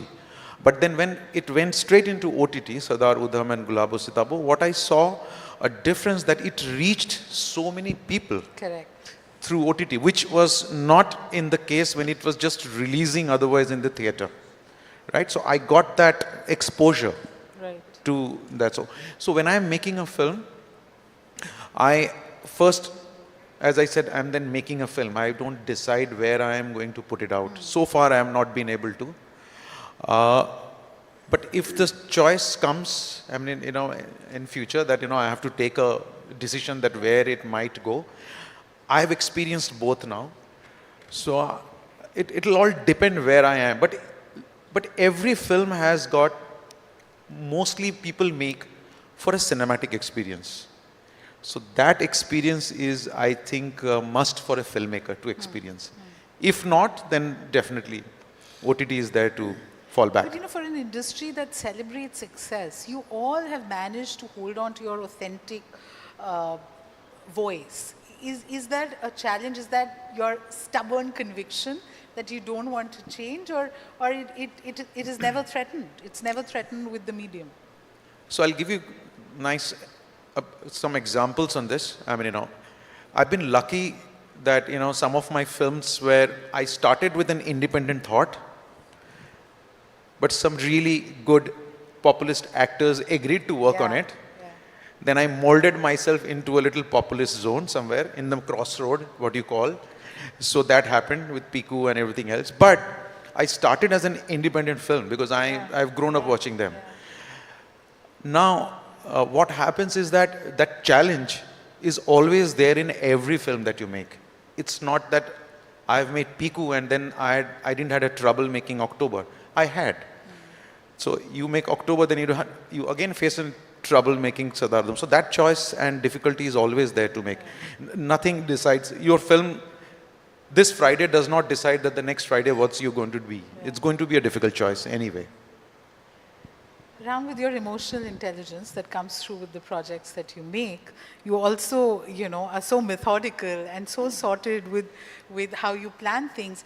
So Shurjeet says he's never thought about where, which medium when he wants to make a film. Is that the case with you as well? So, when we made Nirja, I was told, Ram, ये है ना 4-quadrant picture है. So I said, यार ये 4-quadrant क्या होता है? Because then I was told it's young, old, male, female. Then they said, ये क्या है? ये कांदिवली से कोलाबा picture है. So I said, अच्छा कांदिवली से कोलाबा है. Then I got started into this kind of conversation, and now I'm saying कि I have my own phrase which says मैं मौसाजी के लिए बनाऊंगा और क्लासाजी के लिए भी. मौसाजी and क्लासाजी. Okay. So now I want to reach out desperately. Okay, yeah. I like it when people like my work. I don't like it when they don't like my work. My self-worth is dependent entirely on how good you think I am. So am I good? No, no, no, you're bad. Why am I bad? Because you told me I'm bad. Acha, then, in this business, if I make something that I liked, but you didn't like it, or 99% of people didn't like it, does that make my work bad? And we're in the business of wanting validation. And that validation sometimes is commercial, sometimes is critical. And out of the 4 kinds of successes that there are, which is, let's say that you get commercial success, which is financial, critical success, personal success, and let's say that you get something which is not necessarily commercial. I mean, you get commercial, but you don't get, it's not something that you wanted to make, but still, wow, this is a hit. Okay. I think all of us have managed, actually, at our best work, we have managed these 4 successes. It's because of that reputation that we are sitting here today. And it is because we've also managed our own failures or work that didn't quite reach out. But I feel bad when people don't like my work. I want you to like it. I'm sure that there aren't many days when you feel that, because touch wood. I think we're all in the business of, trying to make our own work and yet try and see how you like it. Yeah. I think because we come from advertising and we respect advertising in some ways. We all believe that that is where we began to respect the audience. Yeah. Lovely. Rahul, you have had such an interesting journey. Your background in brand building, you've done distribution, production. Everybody here is speaking about how they want to reach the right audience. They want their work to reach the audience. His self-worth is dependent on how much they like what they make. Yeah, like I keep saying, is the measure of my worth that I went for a walk, or is the measure of my worth the work that I do? Yeah. So how important is then not just finding the right audience, but to be able to market your film in a way that people take notice? Is that something that now, do filmmakers now need to think like entrepreneurs, where they also have to understand the business side of how things work? See, I think cinema is, as we all know, is 50% creativity and 50% business. So, and the balance of that is something that all of us aspire for. Marrying good content to box office success. That's the mantra which everybody looks for. Otherwise, you don't get to make your next film. Yes, exactly. It's as simple as that. You're dead. Yes. What do? I try to make good content and marry to. So these are the 2 things. Like I said earlier, I think the positioning and the communication is important. But before that, उसको भी मैं आगे की stage मानता हूँ. सबसे पहले तो I think your material. I don't like to use this word, but the material is very, very important. Content. Is the content. And then after that, what do you call that content? So I think if you can, in a one line, explain to people. I'll give a small example. I'm just going back to my first film, but this really worked for me. If I would have told guys in 2011 is when Sai BB Gangster came, that कि जी मैं एक film बना रहा हूँ जो which is about some guy and his wife runs away with the driver. People would have said this guy's gone mad. So I just said that this is an ode to Sai BB or Ghulam, one of my favorite films, and the title was Sai BB or Gangster. So I think that worked, and the trailer worked, and then of course the content worked. So I think everything is important, but primarily just because you package something well and then it'll only because of that it'll do well in the long run, I don't believe that. So the content has to be great, and of course after that the communication, all your marketing units have to be good. We have instances where some of the films have been great, but then the trailer was, people saw the trailer and said, ye kya hai? And then later on, by the time they realized that the film is actually good, I think too much of time was wasted and the movie went away. And then later on, when we saw it on OTT or later on, maybe the second release, there are a few instances like that. So I think it is important that the title of the film, the positioning, how you market it, and that is where what Shuji said, going to the right cinemas. I think choosing your territories and choosing how many screens where, and also that's an entire distribution kind of a thing, which helps in reaching out to the audience and in distributing the film well. But marketing and the first teaser is the most important thing according to me, because that's where the audience decides whether they want to or don't want to watch the film. Right. You know, I would just like to ask the Ficci team if we have more time, because I see time's up written. Do I have time? Because I have a few more questions. Or should we wrap up? We can? Okay. You know, so the one thing I want to talk about is... yeah. That's a gravestone over there. It says time's up. There's a dead body below it.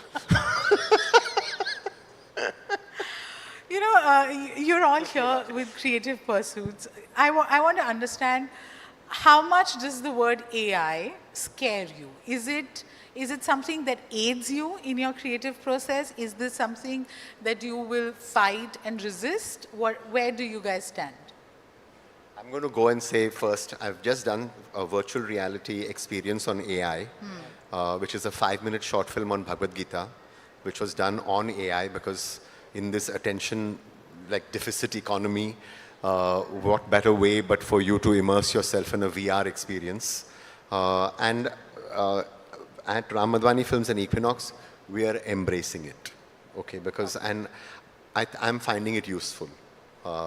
And to me, it's just another technology.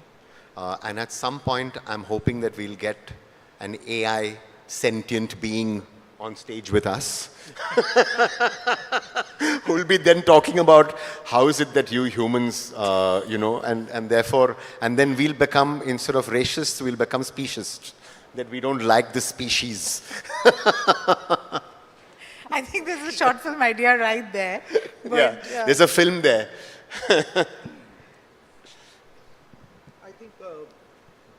On AI, I think enough has been said, A lot of discussions are already on the platform and everywhere.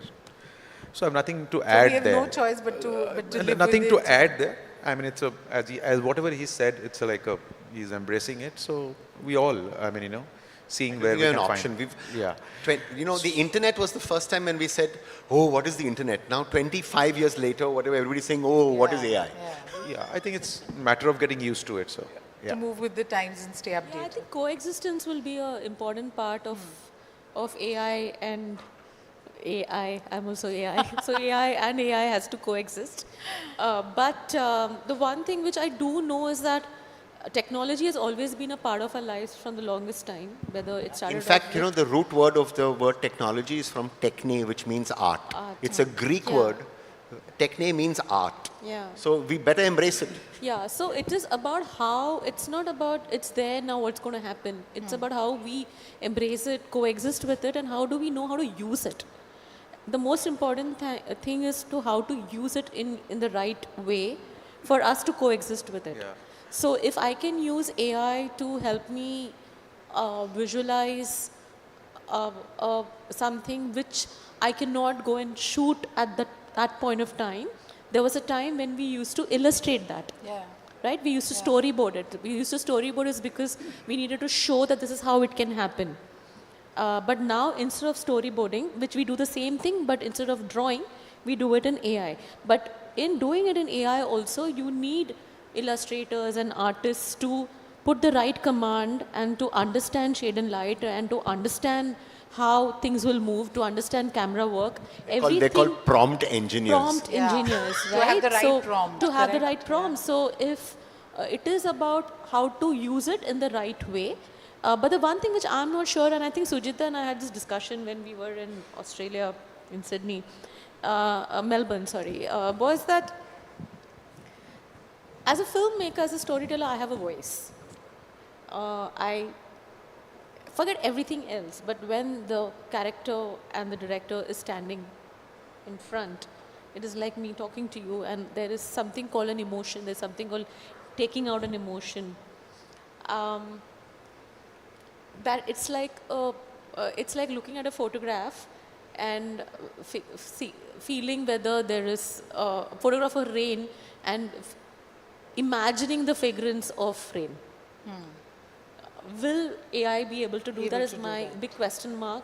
Maybe a few years later, but for the moment, I'm happy that one thing which maybe is still strong with me is taking out performances and taking out emotions out of characters, out of actors. Right. If that also can be automated, but how much can it be automated? The only thing is ki on AI, the ethics and the legalities, that's going to take a lot of time. It's going to be recalibration. मुझे लगता है legalities will be very difficult to figure out. It will be individual and subjective basis पे होगा because it can't be general legalities हो नहीं सकता उस पे. And I'm also very happy that platforms do take a stance, like when we are presenting things or even when we are presenting our ideas, the criteria is that directors cannot use AI to showcase look, feel and everything. So you can show photographic images or something, but not to use AI. So I think that's a good step to understand, because it's not, we are almost clashing with our own ideas then. Yeah. So where is my idea as a maker? Yes, Shuji.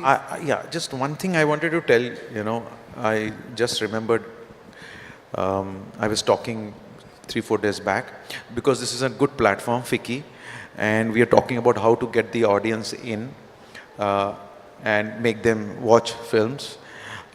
So when I passed out of college and struggling, in Kolkata, there were cinema theaters like Empire and Globe.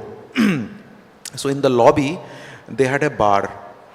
So I would go in, take one drink, into the theater, watch the film. In the interval, I come out, another drink.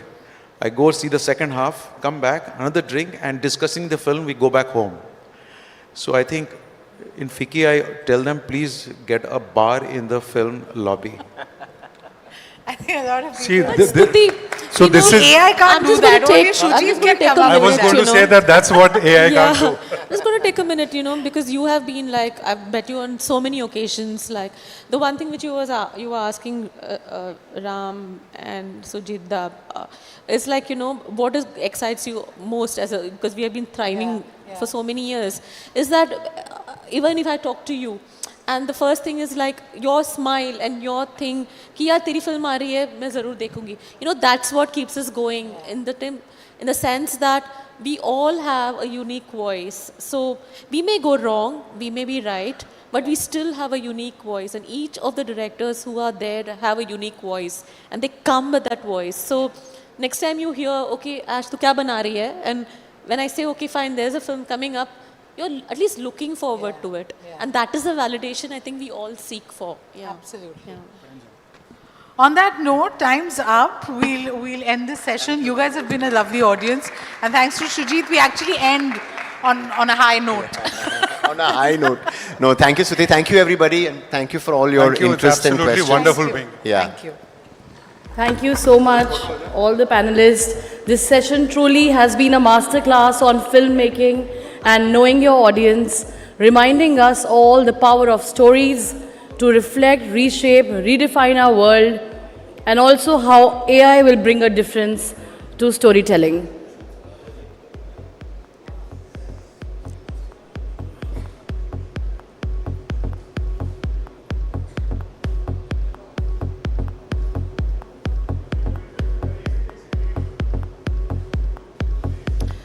We'll now proceed to the next session.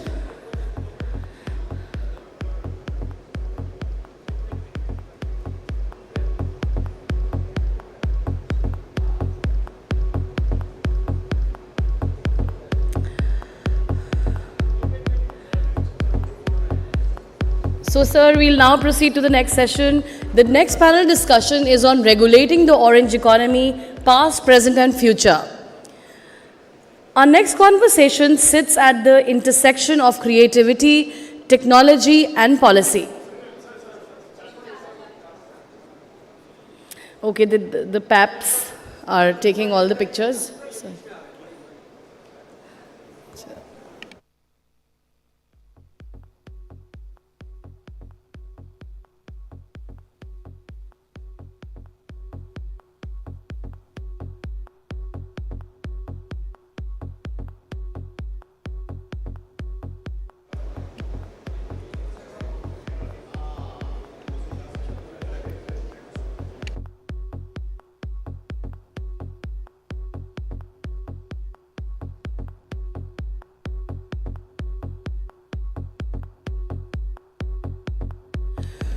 So can we have your attention, please?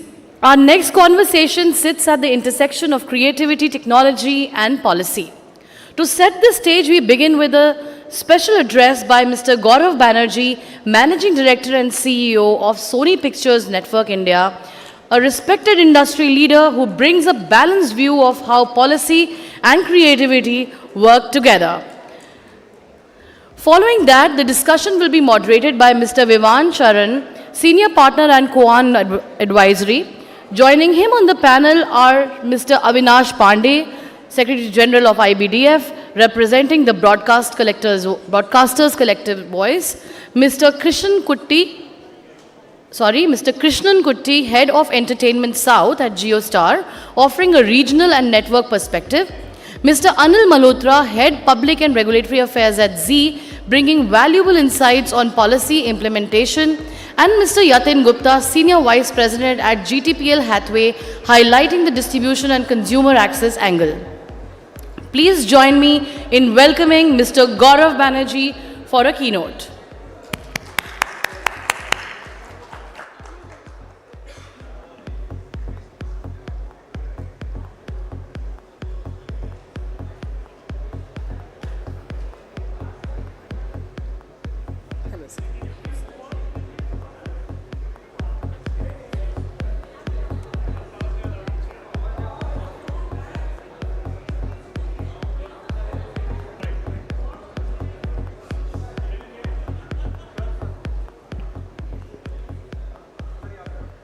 Okay, we're running late, so I'm going to start, and I hope the chaos there settles. Ram, thank you for taking time for another picture. Really good to see you.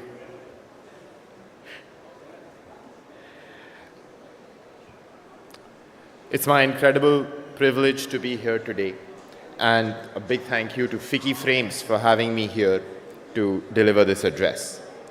The topic for today is regulating the orange economy, or the creative universe, and it's not a new one.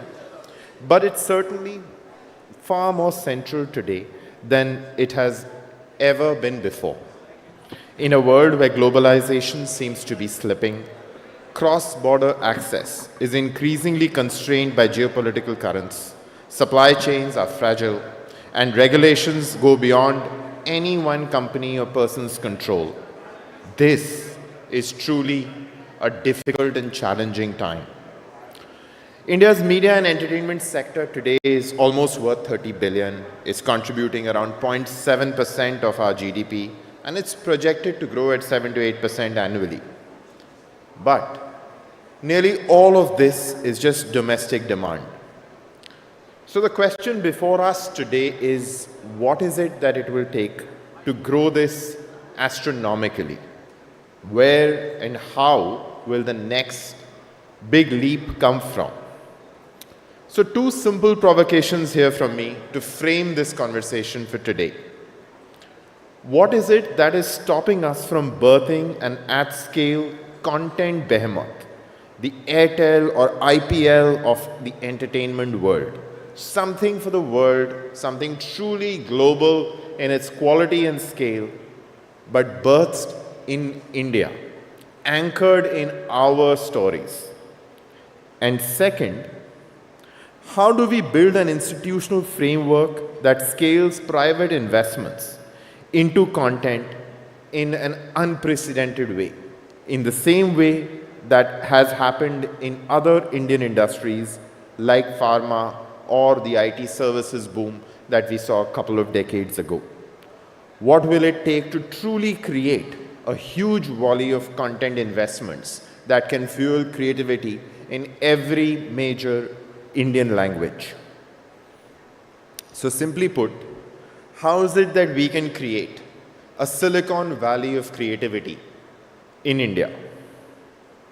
Indian content has seen three great inflection points in the last 25 years this century, which was the first, KBC, launched at the turn of the century. First time anywhere in the world that a big game show had a Bollywood superstar as its face. The second was, of course, IPL itself, 2008. Cricket, first time ever, became truly family entertainment.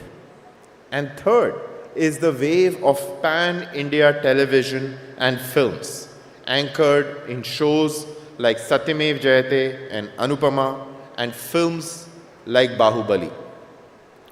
Now the problem is that the last of these big, noteworthy innovations happened 10 years ago. So for the last decade, we have been waiting for the next big leap in massive scale innovation that fans will truly root for and love. So why has this wait gone on for this long?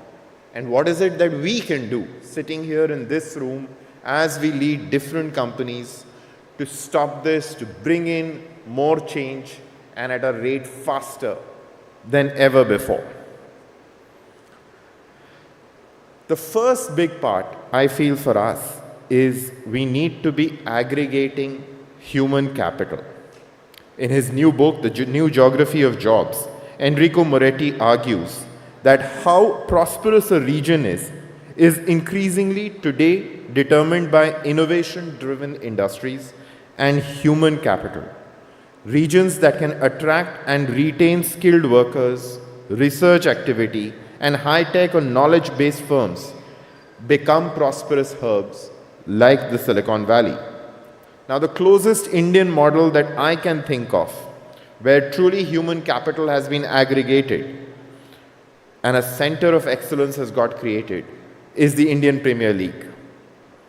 This IPL has created, firstly, a really strong talent pipeline, local leagues, state-level leagues, under-19 teams, talent scouts, all of it in the service of building a great talent pipeline, and therefore every game in the IPL has a range of teams brimming with high-quality cricketers.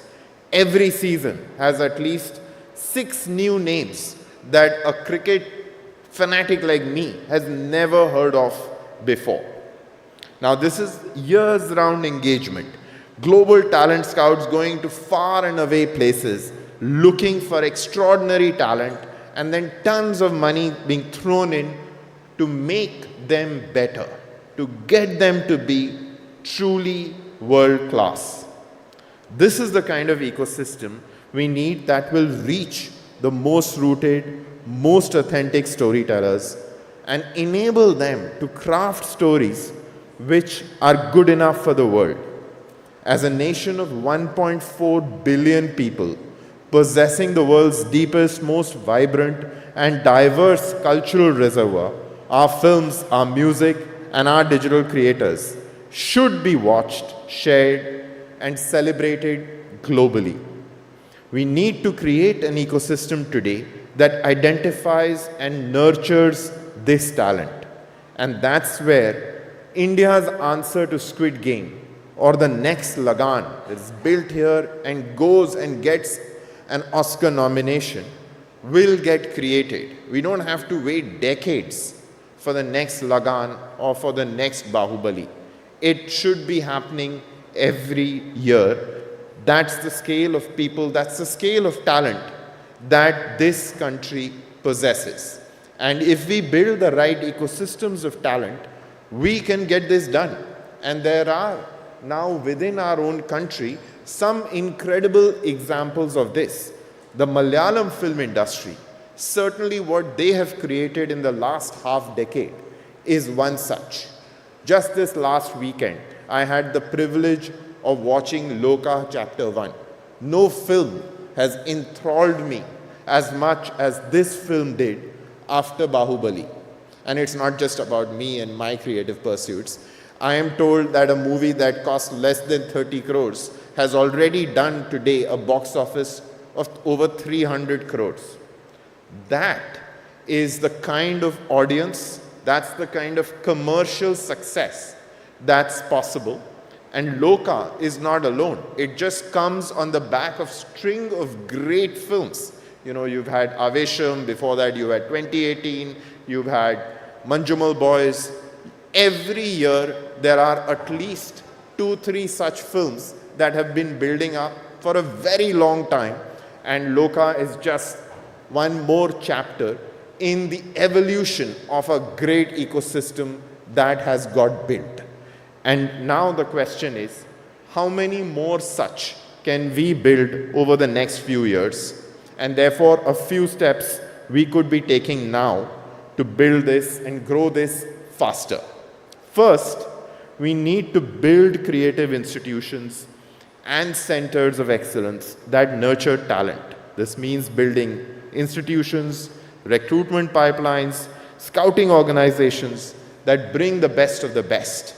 And some effort the governments have been started making in this direction, which is fantastic. Second, we need to be building creative firms in close collaboration with these centers. There needs to be a continuous dialogue and a lot of deep participation between great centers of academic excellence and great businesses. And in India, we have to build that tradition. If there is Stanford University, that has to be built first and Silicon Valley will follow. And I think in India, we need to be building these connections very, very strongly. And finally, we've got to be building around a culture where regulation is firstly enabling and not restrictive in its frameworks. Globally, new tech is often allowed, is always largely flourished with a light touch. Creativity, paradoxically, is often overregulated through restrictions that constrain much more than they enable.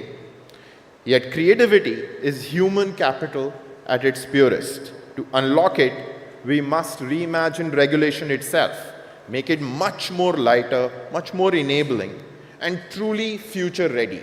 If this is going to be a future-based industry which is built on foundations of creativity, why is the regulatory framework still anchored in a colonial era past? And too much of it still lingers in a world which is frankly outdated. To summarize, creative industries are no longer peripheral. They need to be central. They generate jobs, they fuel innovation, they export identity and imagination, and they amplify India's soft power. If India is to write the next chapter of global leadership, we must rely on creativity and technology both. We invest in creativity with the same boldness and vision that we are now beginning to invest around new technologies. So I invite you, policymakers, media leaders, and creators, to champion this agenda, to push boldly for reform, be experimental and open-minded around regulation. And let's think truly global in ambition. Let us together ensure that India's creative economy does not sit at the margins of policy, but stands at the very heart of our growth story. Thank you.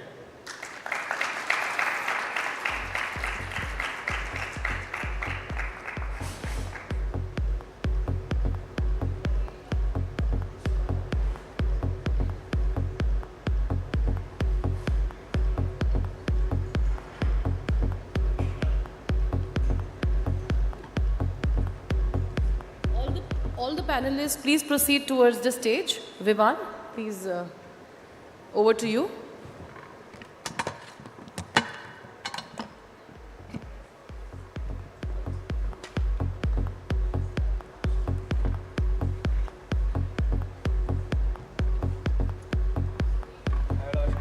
I'm just repeating once more, we have with us Mr. Avinash Pandey, Secretary General of IBDF, Mr. Krishnan Kutty, Head of Entertainment South at JioStar, Mr. Anil Malhotra, Head Public and Regulatory Affairs at Z, and Mr. Yatin Gupta, Senior Vice President at GTPL Hathway. Thank you. Thank you to also Gaurav Banerjee to raise the curtain on this panel, because the theme that we're dealing with is very expansive, and he's cast a very expansive canvas as well, because where the creative or orange economy starts and ends is increasingly unclear as all mediums of technology at the core are getting more and more creative, whether it's about creatively thinking about how to design a new silicon chip that will outdo the last one at the very frontier, or whether it is about telling a cutting edge story somewhat differently than we have in the past. And I think finding our feet in terms of policy and regulation in the midst of painting this canvas is always a tough job, but no one better to start us off than Avinash Pandey, who's seen all facets of broadcasting, and now you're at the thick of it as the Broadcasting Federation Secretary General. Could you tell us a little bit, sir, about your initial explorations of how India has grappled with media and entertainment regulation in the past? What are some of the things that stand out for you as good experiments, some as bad, to kick us off? Since the topic is orange economy, I don't know if you missed the morning session with Orange. It was actually very entertaining, and I hope that as industry body we continue to produce great entertainment content.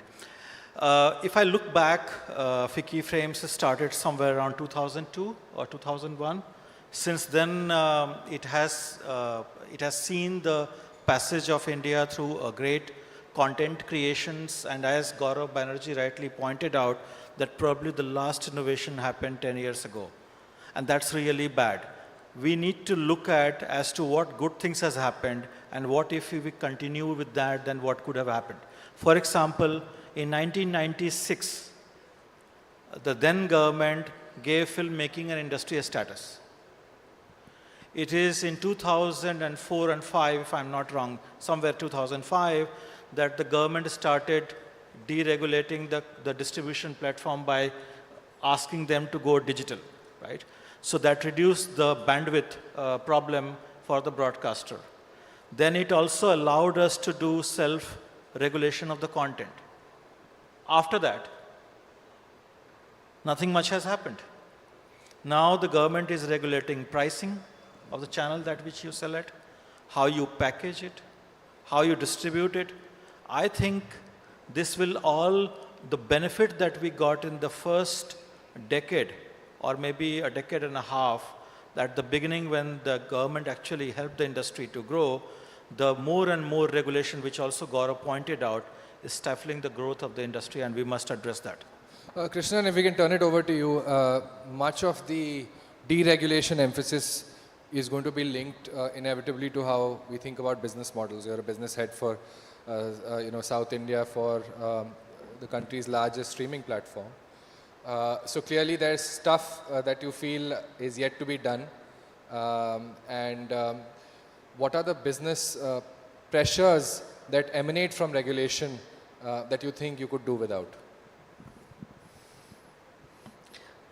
Look, I think as Avinash and Gaurav mentioned earlier, I think we are sitting and operating within an environment of 2005 where you had a single screen which dominated everything.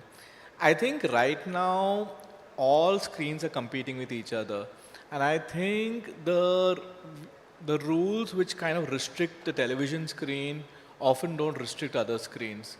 And so from a pure linear broadcasting perspective, there are times when you feel that you're probably playing this game a little bit with one hand tied behind your back.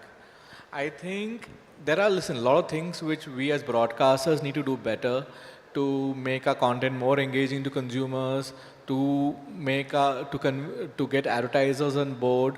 There are a lot of things which we need to do. But I think this very prescriptive approach which we have on the way channels have to be presented is a major constraint, which when there are inevitable challenges because of digital, it is accelerating some of those challenges. But can I flip this around for you and give you the regulator's view perhaps? Because, for instance, the TRAI is to enforce a dual mandate of orderly market growth and consumer welfare.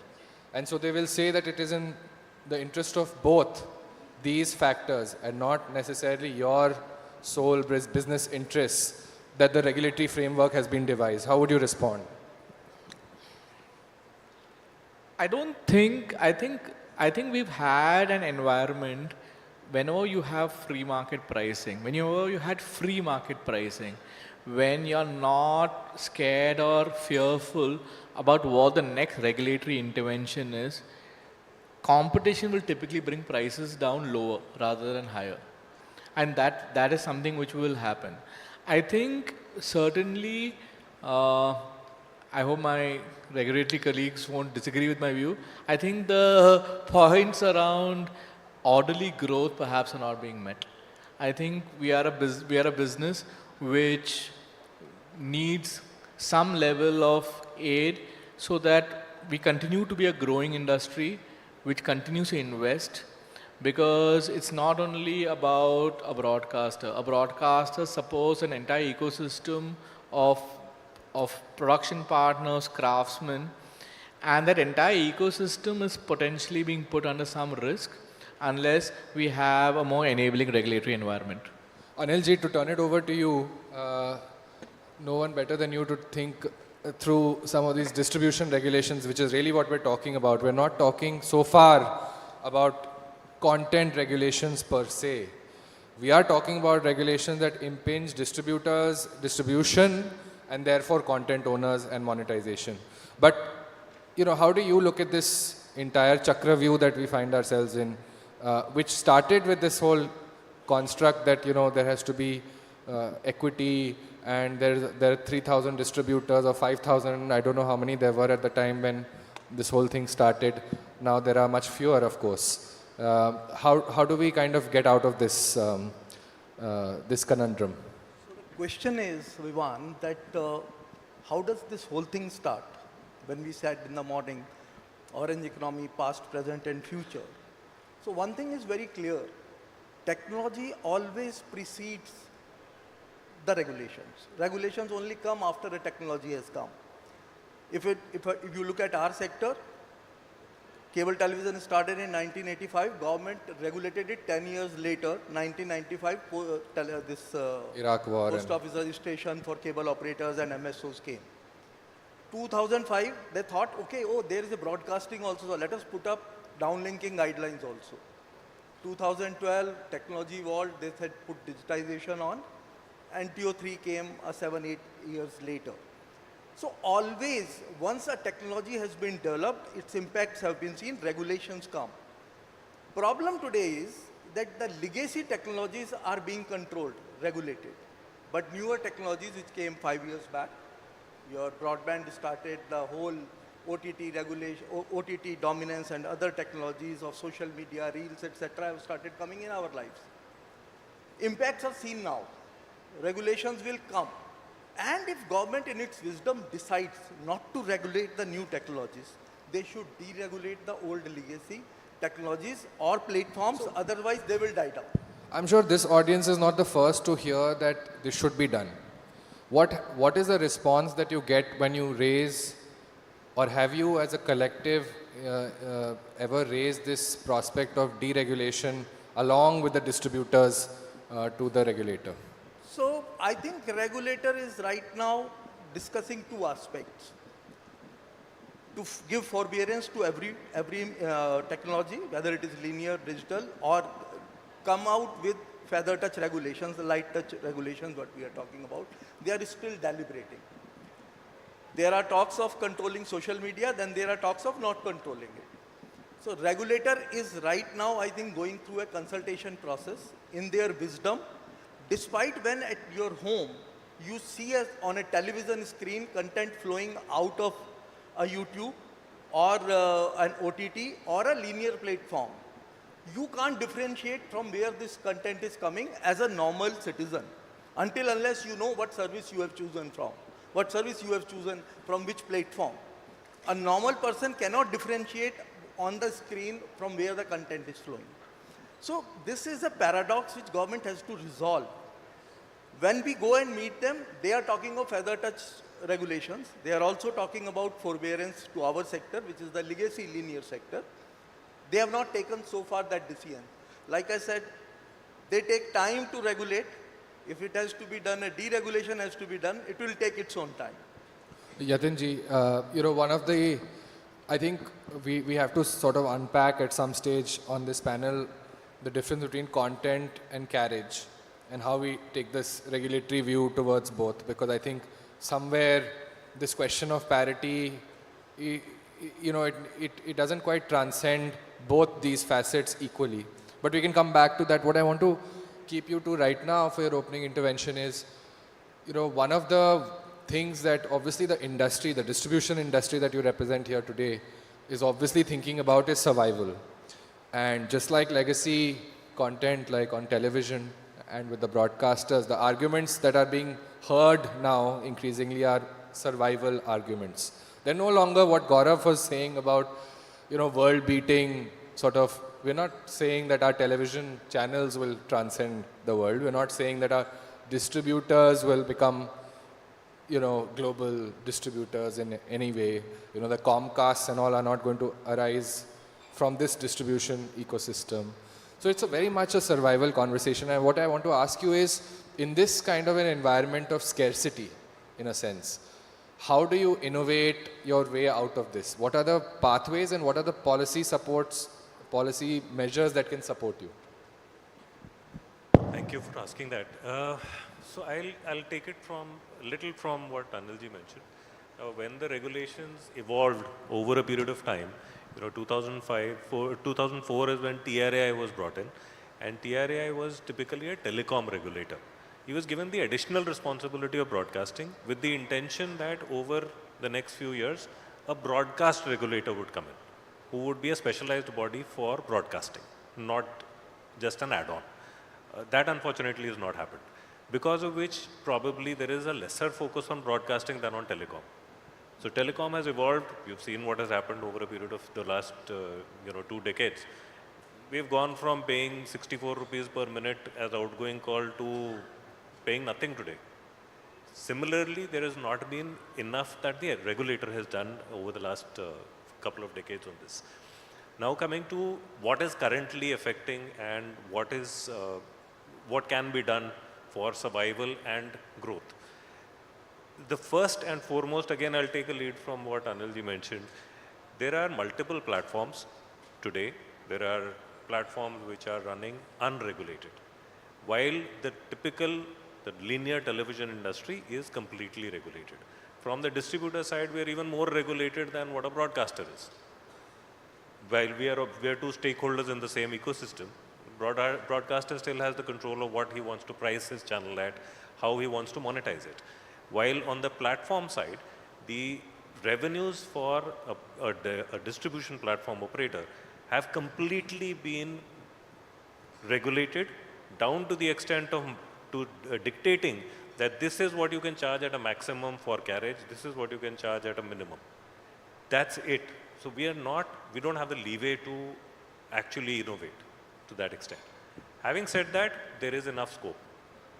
Distributors today are cable operators. They are also ISPs. They have the broadband networks. They are still reaching those households. The numbers, of course, are very varying. We were sitting at about 150 million 6-7 years back. Today, the industry is 111 million pay today. It's quoted by different people at different numbers. 100 million odd is what people are talking about. Free Dish all of a sudden has come out from being zero to claiming to be a 50-60 million at a time. Actually no numbers, because it does not have even a comparative regulatory framework. It's So on these differentiated platforms, what is your mantra? So I think going forward, aggregation is going to be the key for platforms. The platforms will have to offer multiple services, including cable television, which is the linear form of television. They will also have to offer broadband. They will also have to offer maybe OTT services, content, which is a lot of content is available in the regional languages, which is not probably going on to the national channels or the satellite channels. So there is a scope there also. And there are a lot of associated services that can be delivered through the same people. Okay, so I want to turn it over, and now we're going to go non-linearly, just based on what the previous person has said. Krishnan, if I can bring you in on his contention on distribution being squeezed and not the content side. Do you agree, firstly, because you're looking at the business of content? And secondly, do you think the consumer is looking for this kind of vast menu of options and choices and so on and so forth, sitting and accessing the television screen or the mobile screen or whatever screen? I don't think we should have a conversation of who's getting squeezed more. I think we can just agree that, look, I think there is no ask from us that the distributors need to be regulated and we don't need to be regulated. I think the larger ask of the industry is for light touch regulation across the ecosystem, and that really is what we're looking. Could you just repeat the second part of your question, please? Is the consumer also looking at this aggregation? I think. Look, what have we learned over the last? What have we learned over the last few years? So look, we often get quoted that consumers want to watch 10 channels. Okay, but what are those 10 channels? Now, within a household, the 10 channels which the father wants to watch, the mother wants to watch, and the children want to watch may be different. I think most importantly, a freewheeling regulation which offered a large bouquet of channels at reasonable prices really allowed a lot of new channel businesses to innovate and drive, and also allowed a very, very thriving cable and DTH ecosystem. I think the fact is that what have we learned over the last decade? Consumers' appetite for content is almost immeasurable. So for anybody else to have a prescriptive view that you actually only need to watch 8 channels is ridiculous, because we know that people's appetite for content is, as screens have proliferated, the volume of content which consumers have watched has dramatically grown. So I don't think there is a restriction on appetite for content.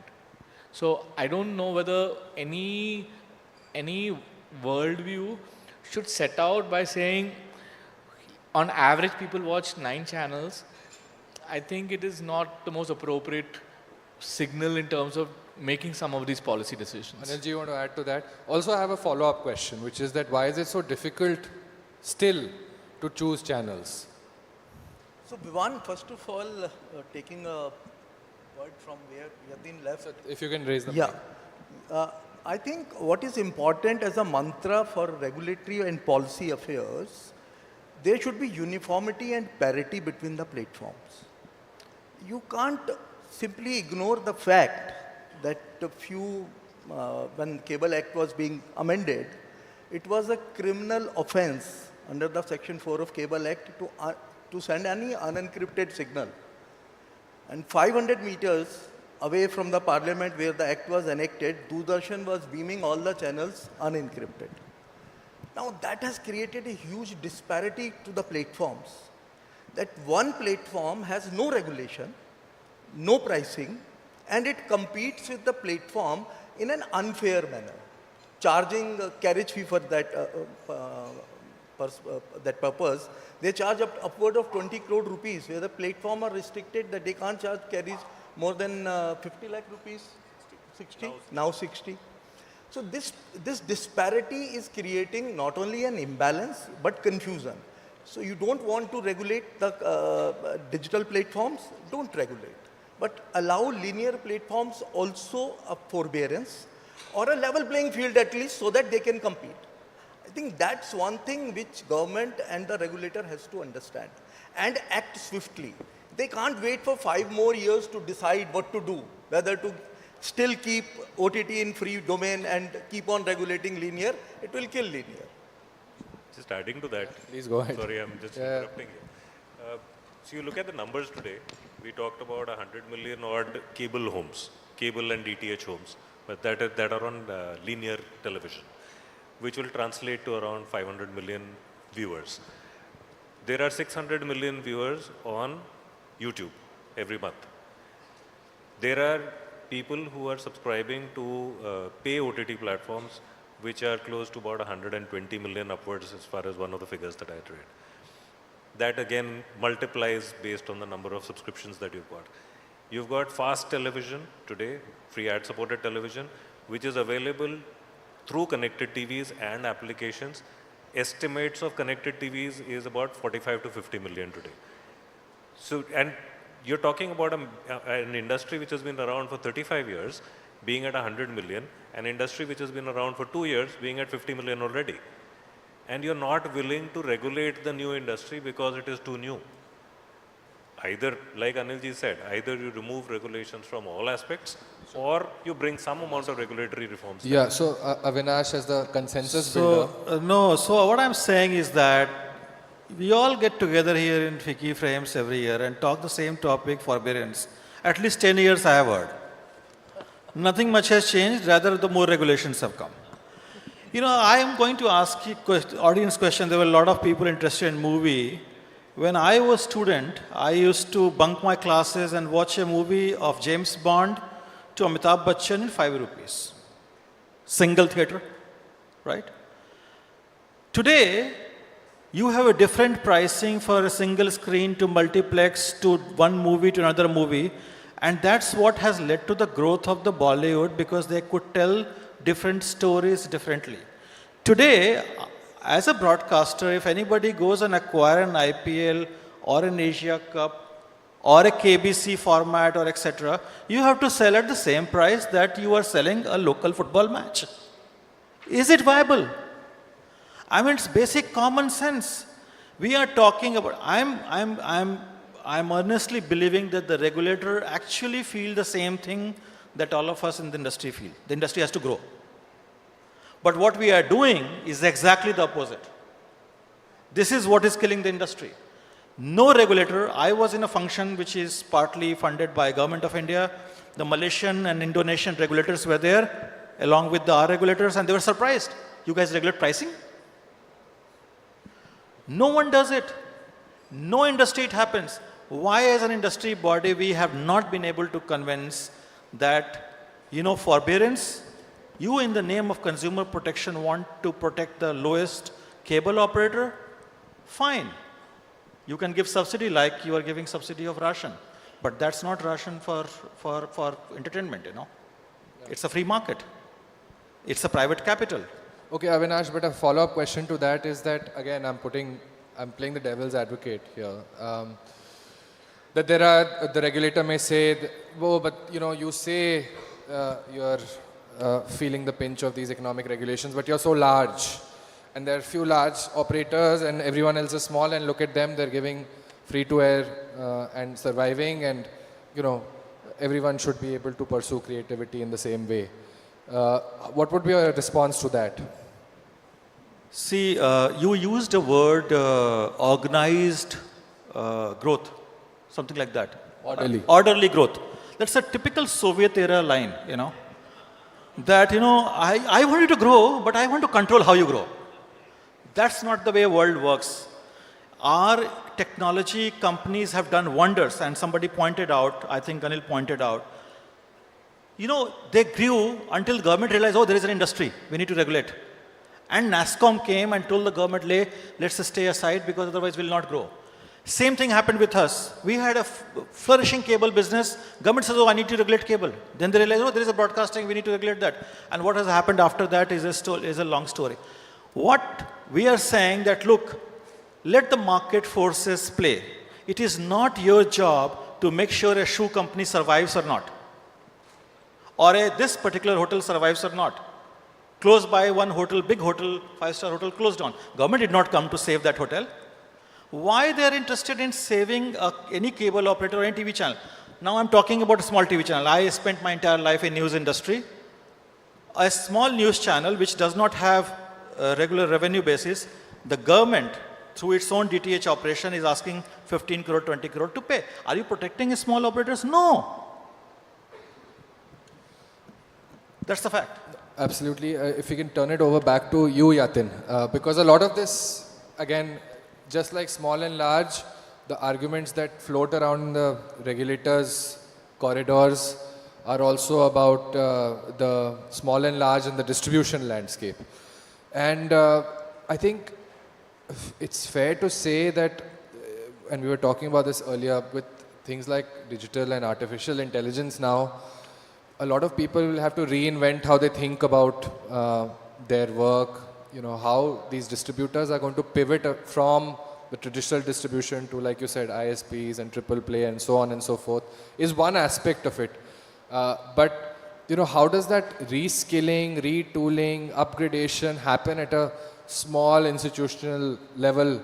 That is an open question. I don't know how this cohort is managing. Do you have any insights, and what is this kind of policy support they may need to really survive? Because when TCS lays off 20,000 people, it's headlines for a week in India, and everyone is very bothered about what's going to happen to the future of Indian IT, which we should rightly be bothered about.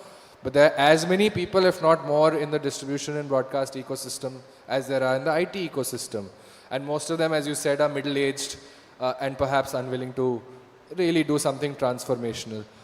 How do we address this? So we've also been trying to figure it out on what we can get the cable operators to do. Now, typically, like I said earlier, the cable operators they're the first generation entrepreneurs, most of them. Typically middle-aged now. They've been in the business for 25 to 30 years or maybe more. They started off with maybe one small lane in one particular town or city. And today they're maybe slightly larger than that, but they're still restricted to a particular town or city. For them, the subscriber base has gone down in the pay universe, and that's again because of various technologies that have come in, whether it's OTT or fast or free dish. I'm not getting into that. Now, for them to reskill is an effort, and that effort needs to be taken just not by one particular stakeholder. It has to be right from the government to each of the stakeholders, bringing in some amount of expertise and knowledge that can be shared with them, to reskill them, to show them the opportunities that they are still sitting on. So if they are operating today with, let's say, an average of 500 subscribers, they know in and out about those 500 households. What else can they provide to those 500 households as services? Yes, absolutely. And if there is resilience to be found in businesses, it is very much in the human connection that we have to exercise as we go about our individual professions. We have very little time left. Krishna, I know you have something to say, but let's go across the panel, starting with you, Anilji, as Yatanji has already talked about some future foresight. In the future, 10 years from now, does the television industry exist? What form does it take? What regulations are in effect? I'll just give you a snapshot of what is happening in linear side of business, the television so-called industry. We have around 800 channels. I don't know how many of them are news and how many are struggling to survive. I think Avinashji can tell you better. We have 125 million YouTube channels being beamed in the country. Right? No control. You want to start a channel, you need lot of permissions, and if it is a news channel, lot of security clearances also, huge amount of deposits to be made to Government of India. But you want to start a YouTube channel, do nothing, hire a room, take a camera and upload the channel. Now, under these circumstances, it is very difficult that in the current situation, what will be the shape of the future television industry? It is, I would say, unpredictable right now. Krishnan, is television really competing with streaming head-on, or are these differentiated ways in which people are watching, consuming content? And also, with this increasing fragmentation happening across these platforms, obviously some element of competition comes in from there. How do you address that going forward? I think, honestly, from my organization's point of view, we are moving into a world where we're agnostic across screens. We want to provide consumers content, across a television screen, a connected TV, or a mobile screen. So, over time, what is that eventual business model going to be is something we need to figure out. But we are agnostic across screens. We have a robust linear business. We are building a strong digital business. We are agnostic across screens in terms of how consumers consume content, honestly. Finally, to Avinash, before you give us your last words of wisdom, to a lot of what the panelists have said today, that there are differences in how we regulate within a set of platforms or distribution services across different types of distribution services and so on and so forth, and how we receive something on television ultimately is somewhat uniform and so on and so forth. But in saying all of this, we are also making the case that there should be obviously a level playing field and regulation of new actors. The government may turn around and tell you that, look, you have told us your sob story and you've ended up where you have. Why are you preventing us from taking a light touch approach to new age actors? Why don't you take a leaf out of their book and become somewhat like them? And thankfully in India, we've seen a lot of industry transformation happening, whether it is distributors becoming ISPs, whether it is broadcasters investing in streaming and therefore giving stiff competition to global players. What is your mantra in the way that you will make these arguments going forward? So since you have asked my wisdom, so I'll speak in that sense only, okay? Now, you live in Delhi? Yes. Okay, I'll give you an example. In Delhi, this is the season of getting pollution. Yes. Same number of vehicles runs in Delhi in month of November, December as in January, March. But because you can't catch those guys who are creating pollution, so you catch the car owners saying that you don't drive your car. Easy catch, right? Administration always try to administer something which is easier to catch, like we are all sitting here, broadcasters. Not the millions of content creators who are doing this in the small garage in Noida, right? The problem is this, that you have to decide that, look, at the end of the day, if I have to thrive this economy on the creative side, the art of storytelling has to completely kept out of regulation, and that is doable. Government also wants to do it. I think somewhere the content creators, broadcasters, and the government official has to sit together saying that where do we see ourselves in 2050? To your last question, television is going to survive. It is still the cheapest medium to deliver a high quality entertainment content. At the same time, millions of people, family watching together. There are still 100 million people who does not have access to television. Bihar has completely escaped the television directly from newspaper to mobile. It has graduated. So there is a lot of scope to work. 10 years from now, television will still be thriving. Digital economy will be thriving. We all be producing content for our TV as well as digital. Either you or your artificial intelligence agent. Thank you. Thank you very much. By the way, this Time's Up was started when we started speaking too. So it is still there. That's unfair regulation. That's a perpetual stream today. Thank you very much, gentlemen. Thank you. Thank you so much for the session, sir. And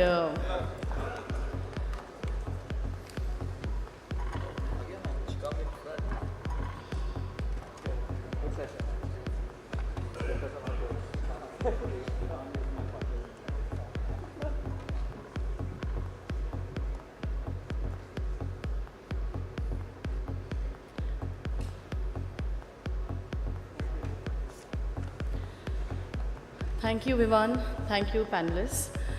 So finally, we reach the last session of the day, but the most awaited session.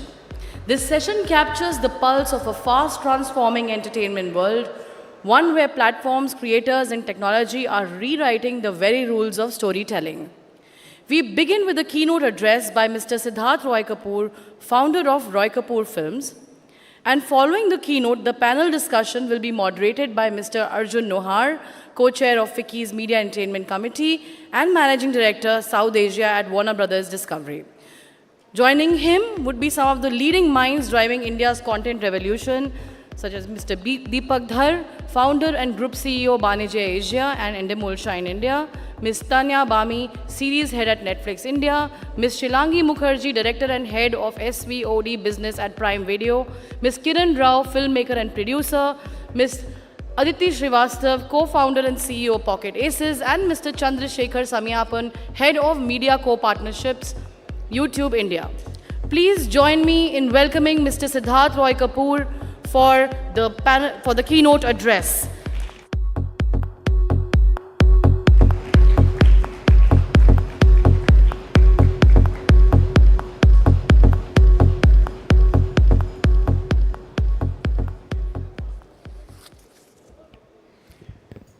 Good evening, all of you.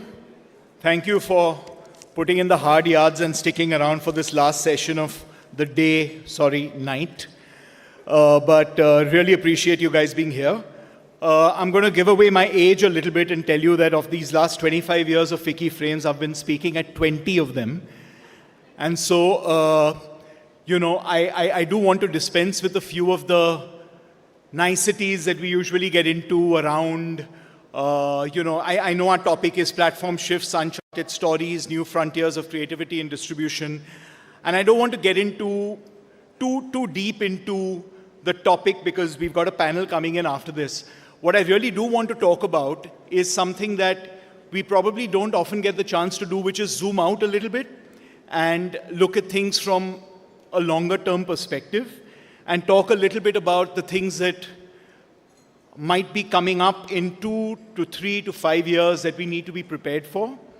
And in that context, I'm going to quote a strange person, but this is a quote that stayed with me. This was during the Iraq War, and Donald Rumsfeld, who was the US Secretary of Defense at that time, made a quote about something to do with the war, which obviously was a disastrous decision, etc., and we know the history there.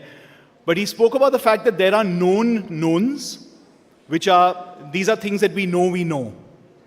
We also know that there are known unknowns. That is to say, there are some things that we do not know, but we know that we do not know them. But there are also unknown unknowns, the ones that we don't know that we don't know. And if one looks throughout the history of our country and other free countries, it is the latter category that tend to be the difficult ones. Now, there's no way of knowing what we don't know, or knowing that we don't know what we don't know, and I'm not going to confuse you any further with that. But I thought that in this time of flux and uncertainty, when we're all talking about shifts all around us, right? Our topic is platform shifts, uncharted stories. The very topic gives you a sense that there's a little bit of a sense in our industry, which I at least haven't felt for a long time, which is that we're in uncharted waters. The platforms are changing, the distribution models are changing, the audience is changing, this new technology, AI is coming in, which we now know that we are not going to be fully capable of handling and having in our control. It'll grow in ways that we have no idea about. And so there is a certain amount of trepidation amongst people around where is all this going. So I just wanted to go over some of the known knowns, right? Things that we know that we know. Digital is now central to our lives, and there's no doubt about that. And within India, AVOD dominates, which is the advertising video on demand model. SVOD is definitely growing, but we know that unlike many other developed countries in the world, we are an advertiser-driven model, not a subscription-driven model, and digital is growing by leaps and bounds. Regionalization has increased to a large extent where today you always had the southern film industries being very strong, but today, at least in India, you've got very, very strong regional markets that have business models unto themselves, completely a creative ecosystem that is completely unique to them, and ways of doing business that are also quite unique to them, despite the fact that now you've got large global players coming in and working across geographies. Social media is pretty much ubiquitous, and we are all living in parallel content universes. Each one of us as an audience is living in our own, echo chamber, which is driven by an algorithm understanding of who we are as people, and therefore is feeding us content that if you look at the social media feed of even your closest friend, it'll be nothing like yours because you're being fed what you have been shown to like, right? So I think increasingly we are living in very, very fragmented content universes, each of us independently, and we're actually curating that content based on the things that we gravitate towards. The theatrical experience, which after COVID was under threat and people were talking about our theaters ever coming back, etc., is very, very much in existence. Yes, it will take a little while and it will take a little more thought from people to figure out what it is that audiences really want to watch in a theatrical space.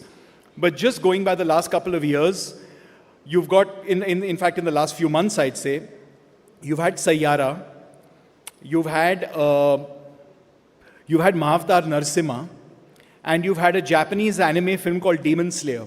All completely wildly different films doing spectacularly well at the box office, right? And that actually tells you that if you give audiences something compelling, something unique, something differentiated, they will come to watch. Streaming dominance, obviously, around the world. When you just look at 7 to 10 years ago, streaming was something that was still in its infancy. Today, it pretty much is dominating.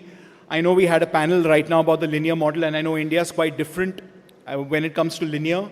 But there is a sense overall, just looked at in the global sweep of things, that linear is declining and streaming is growing. And that just is because of the preponderance of the consumer convenience that streaming gives you. You will be going towards streaming. But in India, it is hybrid viewing right now. The growing demand for live experiences.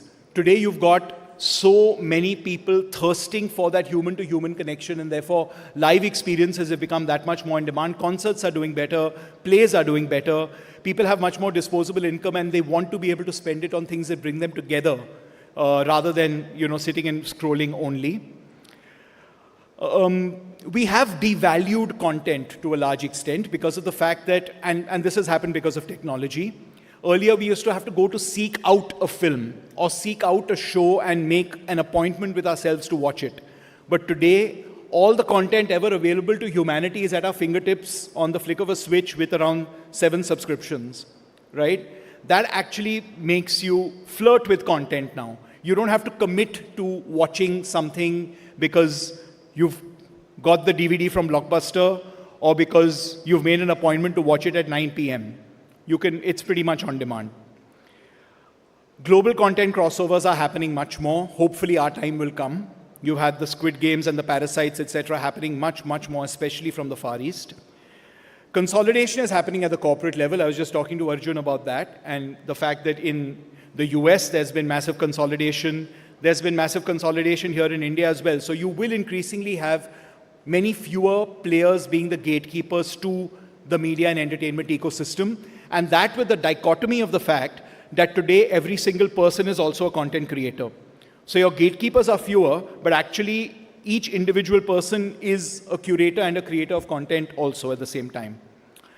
And whether we like it or not, content sensitivity is heightened. And here I'd say we're not alone. It's happening around the world. When you look at Jimmy Kimmel in the US, that would never have happened a few years ago. When you look at the fact that we also have to be that much more cognizant because both politically as well as culturally today, there are sensitivities that whether we like it or not, we have to be cognizant of. Now, I've just rattled off a bunch of stuff, of a list of things that we know. And we know these things. What are the known unknowns? What are the things that we know we don't know?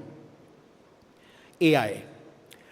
We're definitely going to be using it. We're going to be harnessing it. We're going to be getting costs down. We're going to be making things more efficient. All those things are going to be happening. But there was a firm that just launched a AI actress the other day, which has created a furor in Hollywood. And today it's a furor, and tomorrow it's the way things are done, right? It's not something that we're going to be able to run away from. It is the reality of the future. What I guess we definitely don't know is how audiences are going to react to this. How much they're going to demand authenticity and reality versus an AI-created, piece of content, and whether that is going to be a differentiator or not, we don't know. Regulatory guardrails for AI, are they ever going to come in? Are there going to be regulations that have some teeth that come in? There are moral and there are ethical issues that are a dime a dozen today when it comes to music, when it comes to character rights, when it comes to world creation, when it comes to all kinds of things. But how active are governments going to be going forward to be able to actually put those regulations into force? And has the bird already flown the coop? Is it already too late? We don't know. Which content formats will survive? If you told someone 15 years ago that a thing called a DVD will not exist, they would have laughed at you, right? There's a whole home video industry that's just been decimated before our eyes in the last few years. Today, things that we take for granted might not actually be around 5 or 7 years later. We have no idea. How much will Indians be willing to pay for OTT subscriptions beyond a point? What is the depth to which we will be able to go in terms of getting people to pay for content? We've been famously unhappy paying for content, right? We're not a nation that enjoys paying for content. We much prefer getting our content free, and today there are many AVOD ways for that to happen. How much will the SVOD market grow? That's another thing that we don't know. And what role will emerging markets like India, Africa, and the rest of East Asia have in the future? Will we be the dominant creative forces 20, 30, 40 years down the line? And I'm just quickly going to go over the unknown unknowns because this is something that we have no clue about. Will there be new creative mediums altogether? Streaming didn't exist a few years ago, and today we can't imagine life without it. Will there be something completely new? Will there be neural and sensory experiences through which you consume, content in the future that we don't even, understand today? Will there be a collapse of trust in AI content? AI right now is something that is the buzzword, but are people going to feel like, okay, we don't want to consume AI because we want real experiences? Again, this might be partially wishful thinking, but who knows? That could happen, right? Will there be an unforeseen platform collapse? Will there be a complete shift in audiences culturally away from technology as a reverse sort of reaction to their lives being inundated with technology today? Will that happen in the future? And so, given all these factors of that actually denote the flux that we're in right now, here are a few things that I think that we can do going forward. Double down on content creation, focus on who we are, what we know to do best. And I know it sounds like a bit of a cliche, but it's a cliche because it's true that any format you talk about, from a long form series format to a theatrical format, to a microdrama, to a short film, to a reel, what unites them all? Great material. What is the one thing that gets something to go viral on any of these formats? Something great in terms of content.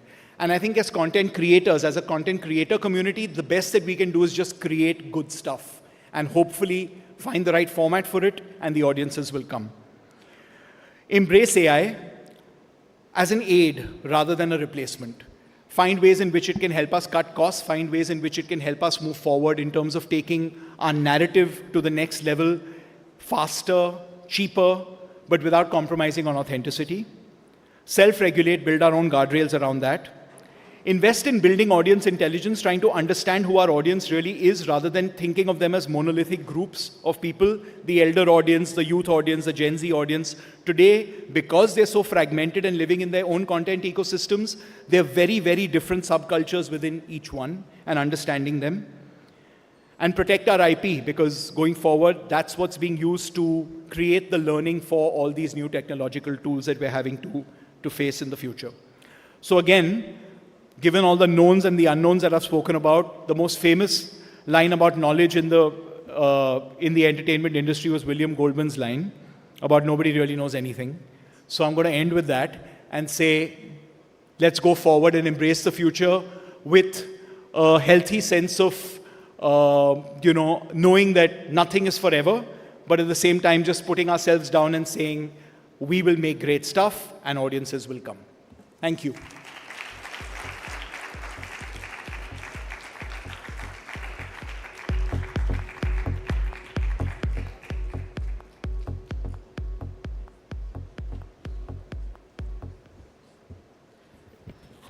I would like to call upon the stage Mr. Arjun Nohar, the moderator of the next session. He'll be leading the discussion.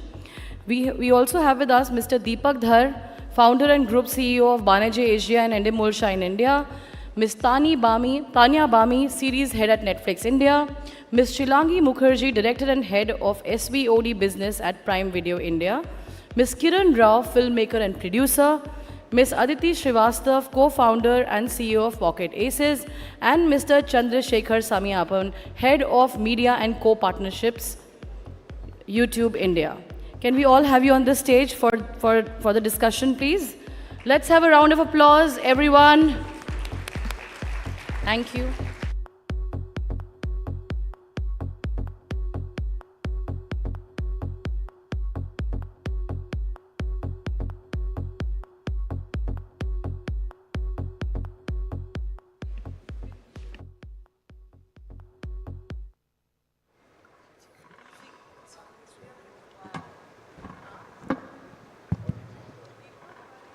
Thank you, Siddharth, firstly, for that really riveting and thought-provoking talk. And also a huge thank you to everyone in the audience. I think there are more people here than there were in the inaugural session. All right. As we heard, Secretary INB, Shri Jaju, talk about the fact that the media and the entertainment industry is pretty much the industry of dreams, right, which blends art, technology, and imagination. And if I were to just extrapolate and say that the farm to fork supply chain analogy for us is, scripts to screen. And our particular topic today, which is, uncharted storyscapes and platform shifts, embody exactly that, right? The shifting storyscapes is the scripting part of it, and the platform shifts refer to the screen part of it. And I couldn't be more thrilled than to have this panel along with me to talk about this subject. Aditi, Tanya, Shekhar, Kiran, Deepak, and Shilangi, thank you for being here. Deepak, if I were to start off with you, you've literally been churning out loved content. You're known as the reality king, whether you like that moniker or not. But you've been creating a lot for television and of late a lot for OTT platforms. Do you see a difference between what gets created and consumed for either of these mediums? Thank you. First and foremost, it's like past 7 o'clock. Congratulations, everybody's still at it. Well done, GeoStar and Ficci. It's really commendable. But yeah, coming back, Arjun, yes, I don't like the reality tag. It's very, doesn't feel, something that I'd envisioned at when we started. But yes, we do create a lot of, reality content. But in this evolving world, we're also, trying to figure what's the next format, what's the next story, which platform, linear, TV. Of course, there's a lot of, I would say, interesting confusion out there. And in that interesting confusion, we find the method to really land the next big show, series, story, or a format. So for us, the process is, I would say, our last show has to be very different from the next show. So that's what our little method to this madness is, that that try and aim at keeping the development slate as varied, so that we are constantly on our toes, and we are trying to trying to innovate and trying to build the new the shows or the new stories. And do you think that the shows that you create for television and OTT, are they different in character, or they tend to be the same? The audiences are overlapping and they consume similar shows despite the medium? Well, I think in the last 2-3 years, we've now evolved in a very hybrid model, right? I mean, we never thought this is going to be so hybrid. We thought there's going to be linear TV, and this is going to be SVOD, and now there's AVOD, there's, the regional side of the world as well. So obviously, things have evolved. I don't think this was designed or this was imagined in that manner. But a bunch of our shows that we produced, case in point being Big Brother, Big Boss, runs on digital first. It runs on TV right after digital does supremely well on both. It explodes on social media right after the digital broadcast. So it's getting consumed in a manner that everybody is trying to get a piece of that action. So it's great. So in this evolving world, I don't think we can now really try and create content in a manner that this is going to go to SVOD or this is going to go to a linear or in that manner. We obviously start the process by saying, let's try and put a great story, let's try and organize a great team around it, and let's then find the right partner to go. Got it. So sticking to the theme of script or uncharted storyscapes, Tanya, I'll bring you in over here. Netflix has been creating some marquee programming in the country. You've been at the forefront of leading those efforts. It's also given a voice to indie filmmakers, indie short form as well as long form scripted dramas. Do you see that there is a strategy behind this that you are following, or is it a little bit of an evolving, wing it as you go plan right now underway? I wouldn't really call it winging it, but I think we're intentional about the innovation. I don't think innovation is optional anymore. I think the audiences are evolving so fast. I mean, just before this, we were talking about AI coming and changing the game. And I think AI comes secondary to the audience and their taste. Their taste evolves given the the options available. So is it possible for us to really stick to a model, or really should the model be innovation? And I think that's the true North Star, because just like your moods change, your content preferences change, your mode of consumption changes, to Deepak's point, and then how can you really have a one-size-fits-all approach? So whether it's, experienced voices who bring, a real gravity like Black Warren brought with Vikram's, vision. Similarly, like the newest sort of voice on the block is Aryan Khan's with Bads, and that's really, I think, created a large cultural moment. I think whether it's, a 1 hour, episode, or a half an hour Mamla Legal Hai comedy experience, or a 1 hour Kapil Sharma episode, I think the experience is for the audience to choose. I think that the true sort of testimony to the diversification of the audience is to really go after these micro groups, or whatever size they may be, and I think that affinity to their content taste, to really giving them those options, provides love, provides connection for a brand, for content, and that is the true North Star for us. So we're intentional and extremely strategic about that. Excellent. Thank you for articulating that. And it does kind of tell itself in how you see audiences now consuming what is traditionally considered to be linear television shows and programming on OTT platforms. So that's, and in fact now, even going to now, beyond that to sports and some of the live programming over there. Yeah, it's just that I don't know if audiences look at it like that. I don't know if they come to a platform and say, I go to one place for just this. Like even the migration of stores to malls is because you really do want everything everywhere. So why must you come to Netflix and only expect a kind of content? We've always said, India is our audience. There is no Netflix audience. So from India, what is it that we're really catering to, and what's the outlook? That's really the true North Star for us. True, and that kind of segues well into platforms, right? If India is your audience, you want to make sure the platform that is ubiquitous and available and accessible to everyone else. So Kiran, I'll bring you in over here. You've created content and championed a lot of independent, cinema. OTT platforms have definitely given a platform to amplify that, make it more accessible than what screens would have been able to give. Considering they're underserved, considering that if these are not high, decibel blockbusters, you would just not, get barely any slots over there. Do you think regional independent storytelling now finds, more audiences, more visibility off the back of, the OTT platforms, and, kind of the genie's out of the bottle?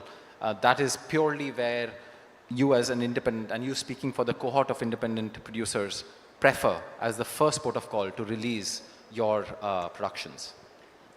I do believe that streaming has been responsible for us discovering all the cinemas of our country. Where we would otherwise hear of these films, there was never a way to actually watch them. And I think they've done a huge service in connecting the industries of the country. And we now know that the best cinema from across the country will find a home that you can then finally discover on streaming. I have a point of view that is perhaps debatable, but I do think what that has done is that it's made us all so much more literate and aware of regional films that we now are looking to go out and watch them in cinemas. I think cinema footfalls have risen as a result for many, many regional films as a result of OTT. So it's, I don't think that they would necessarily always be the first port of call, depending on the kind of film they are, whether they do see theatrical as a potential and a possibility. And we do know now that there are films that are more sort of natively theatrical films than not. And those films, I think, will continue to go to cinemas. But certainly for smaller and independent filmmakers, streamers are the great big hope. We do hope to be able to find a place on any of the big streaming networks, because this is, otherwise the cost of getting to a cinema is prohibitive, to reaching your audience, to actually marketing to that audience is prohibitive, and you do know that here you have a showcase that the whole world is looking at and has access to. So I do think that both actually play a part. Yeah, completely agree on that. I think it's not one over the other. It's an and problem or an and solution. Shekhar, interestingly, you recently had one huge blockbuster film go to YouTube first. We're not asking for statistics over here, but do you feel that this is something that augurs well for the future of decentralized distribution? Do you think this again is an and solution and or solution? Would you, as a platform, want to court more producers of cinema to first consider YouTube than theatrical windows? What has been your experience, speaking for YouTube India, and what would be your advice to the film fraternity? Yeah, no, firstly, thank you for having me here, and good evening, everybody.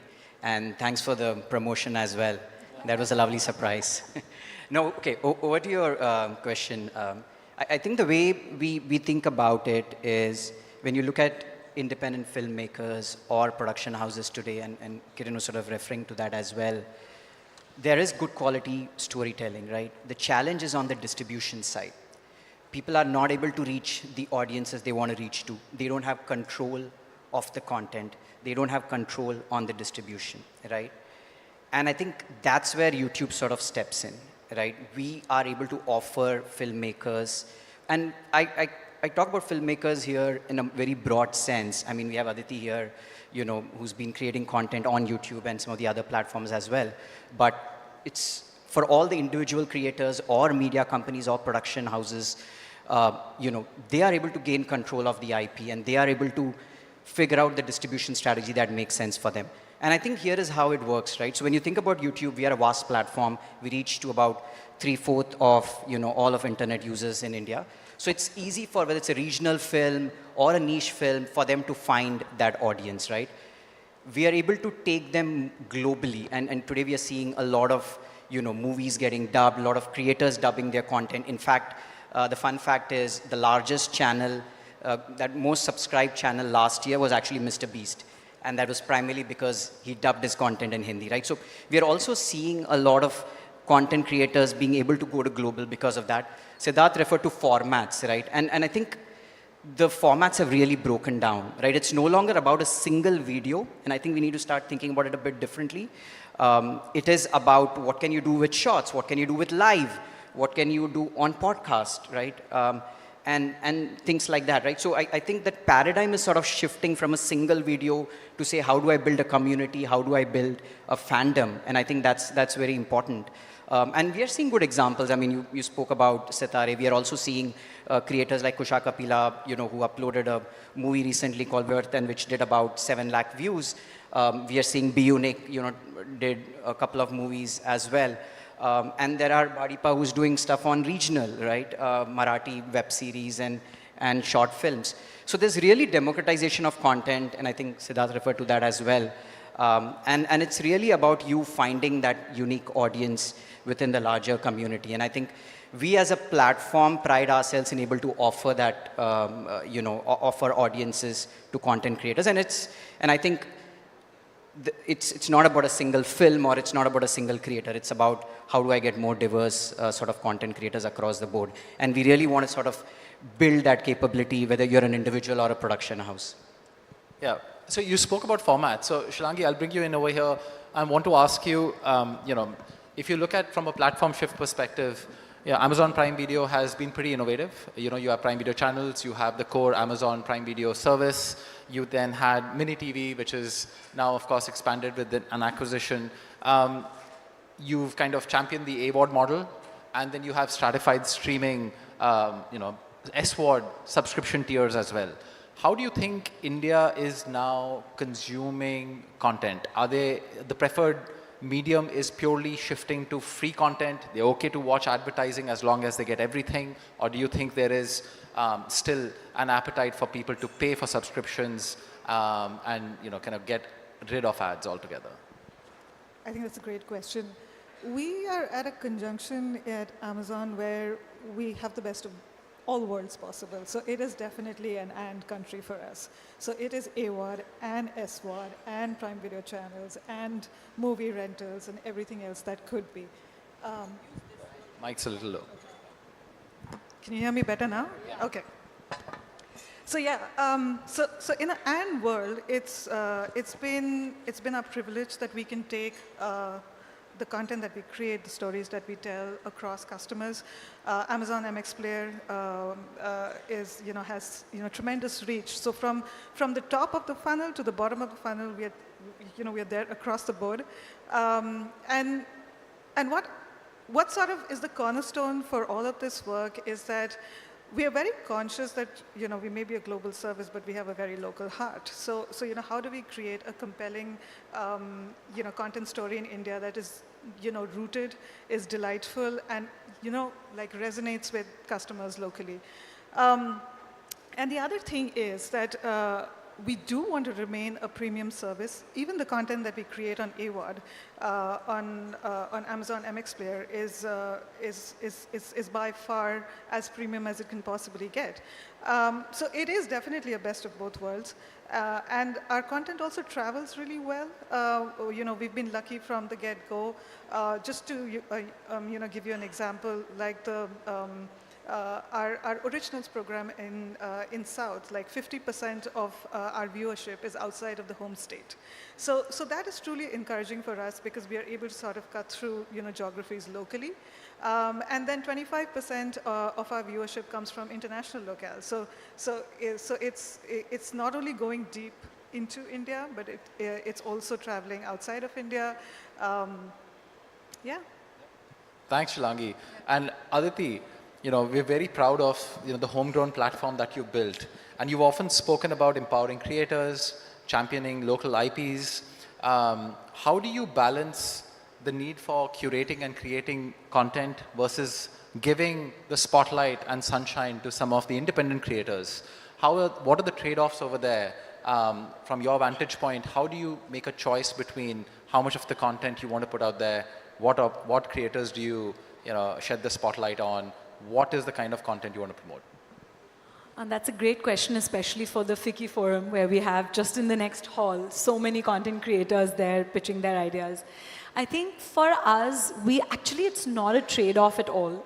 The creators are a very, very important part of our content strategy. So the way we've built Pocket Aces, Filter Copy Dice, and all the channels underneath it is with the audience-first mindset that we are going to cater to all of the youth audience in India, right? Say 18 to 35. And we're going to tell all of their stories. Now, obviously, it's impossible to tell that as a single creator. We cannot know the experience of urban youth in metros and youth in different parts of the country or in different socio-economic backgrounds. So that's where our creator-led strategy comes in, where we are partnering with different people to be able to tell stories from where they come from and what is authentic to them. And they're able to then bring that authenticity via us, either on our own channels across YouTube and Instagram, etc., or across our partnerships with the platforms, whether it's Netflix or an Amazon or a Z, Jio Hotstar, etc. So I think for us, it's not a trade-off. It's the way for us to be able to tell differentiated but authentic stories at scale. So, when we started out from scratch, what really mattered was that we should be able to touch millions of people with our content. And, the long-form content only is a very hits-driven business that, you make one, and if it works, then it's great. But if it doesn't work, it still takes you a couple of years to make the next one. So for us, the entire goal was, while we also focus on long form to tell the deeper stories, can we also do a volume of content, which touches people every day? Today, just our own channels, we're doing about 50 pieces of content a day. And across our network of creators, we're reaching to about 250 million people every week. right? So I think that's the beauty. It's a truly platform agnostic approach. And we're able to hopefully leverage the best that every platform has to offer and be a great medium between what our creators have to give. We have the business models in place, whether it's SWOD or AWOD. And, you know, by default have the various formats under the belt, whether it's podcasts or microdramas. Of course, focus being on shows and, you know, short video. Congratulations on that, firstly, on everything that you built and the journey that you've been on so far. You know, the time up thing has been flashing since the second question was asked on the panel. The panel knows what I'm talking about, and I can understand why. But instead of going through other questions, I think as stewards of the Indian M&E, you know, business, so to speak, you all represent hugely impactful platforms. A lot of us consume daily, you know, sometimes hourly on. What would be your wish list? If I were to end the discussion just with one, if you had, you know, Santa's going to be visiting in 2 months, you had one ask of him, what would be your, you know, ask for the Indian M&E ecosystem to really flourish and mature? Aditi, we'll start with you. We'll just go down this row. I think if we could solve the distribution problem for long-form content, as we said, you know, fewer gatekeepers or platforms, or the, you know, the supply side is huge. Demand side on the audience is also huge, but the platforms are very few. The business model problem needs to be solved over there for long form. I think that would be my wish. Are you asking for more competition, more platforms? Okay. All for right. me, that's not competition, right? It's Fair. more avenues to distribute. Fair. All right. More barbarians at the gate, as someone said. Tanya. You know, I think we're living in such a wonderful time where content, good content prevails. And it's such a great opportunity for all the storytellers, all the writers, all the creators who've been cooking those wonderful stories deep in their coffers, in their hearts. I think now's the time to really bring forth young talent. I think it's really important for all those writers, all those directors, showrunners, every kind of technician, creator, to really come forward with their own voice. Because I think what's really cutting through is unique, distinct voices who have their own style, who are not, you know, really clipped by any, you know, things that they have to conform with. Because really it is about the content that you create, how big you can dream, how audacious your idea is, and there's an audience for it. So if there's an audience which is, you know, really waiting and craving the art, where are the artists, where are the young, where's the new revolution? I would say it would be the creator revolution. Absolutely. Echo that. Checker? Yeah, so I would say I'll reiterate what I said before, but I mean, I really think about creation as a continuum, right? Again, I think we end up drawing lines between, okay, here is a traditional media house, here is an individual creator. We do see individual creators becoming media houses. So I really want to break those distinctions between what we call an individual creator or a media company, right? Number one. Number two, I would say, you know, definitely get more people to participate, more people to create content. We're already seeing that, and I think that is growing. So definitely we would encourage more people to come on board, right, and create across formats and participate in whatever way. So I would definitely like to see more people come in and definitely break all those barriers across, you know, us labeling different people and really build a continuum for content creation. And YouTube has really been undoubtedly one of the path-breaking platforms to give a voice to independent creators, right? So that's great to hear. Kiran.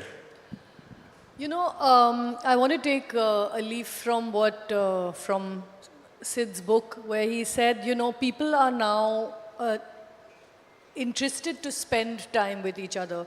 The world is this very strange place at the moment.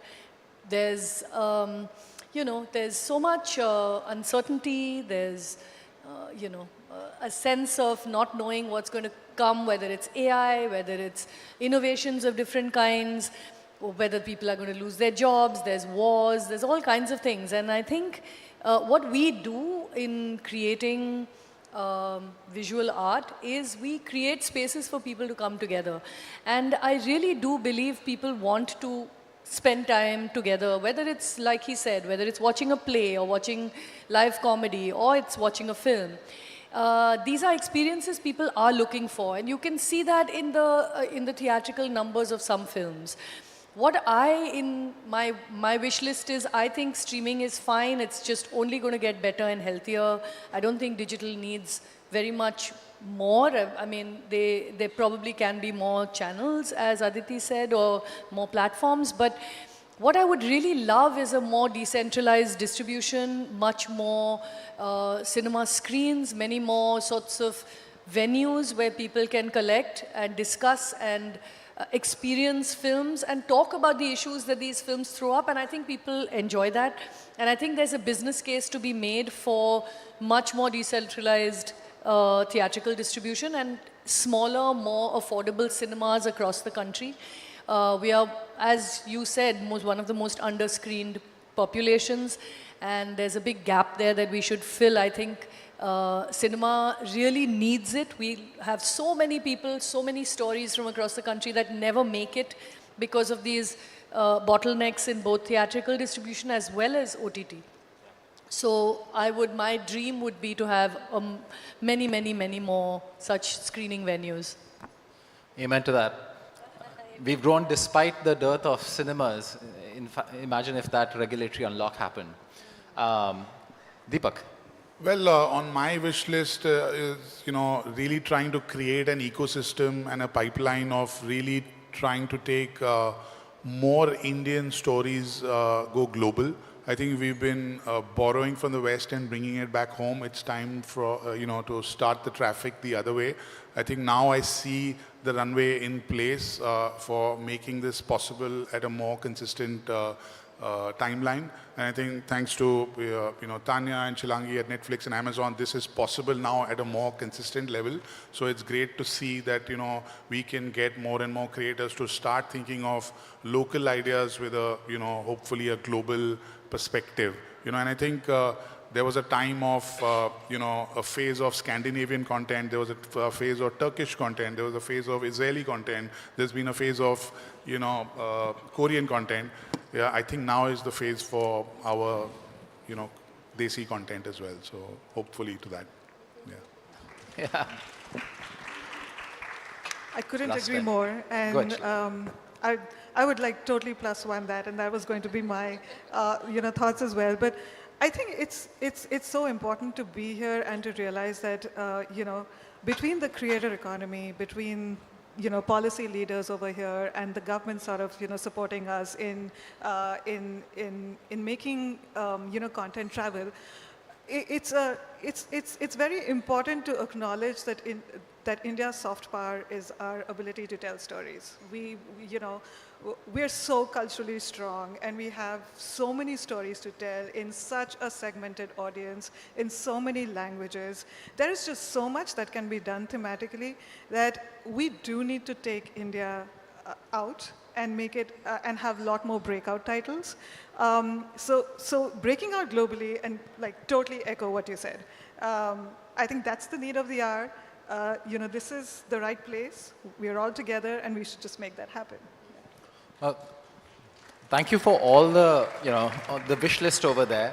I think it was very well, to summarize everything that I heard, I think we have the billion, it's not just the billion voices, but the, potentially hundreds of millions creative, hustle, energy, enthusiasm out there, the passion, all right?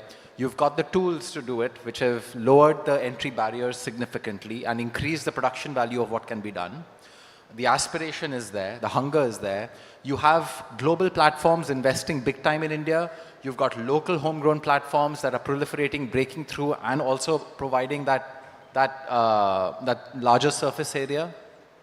I think this is the perfect cocktail for underscoring what could really be India's ascension as both a creator and a continued consumer of innovative media and stories. So I couldn't be more excited for what's to come. The unknown does look a little bit, there's a silver lining on that dark, cloud. And thank you so much for sharing, your wisdom as well as, your experience and your ideas. And thank you once again for everyone for sticking around. Hopefully you enjoyed the day. Please do come back for day 2 tomorrow. Thank you. Thank you.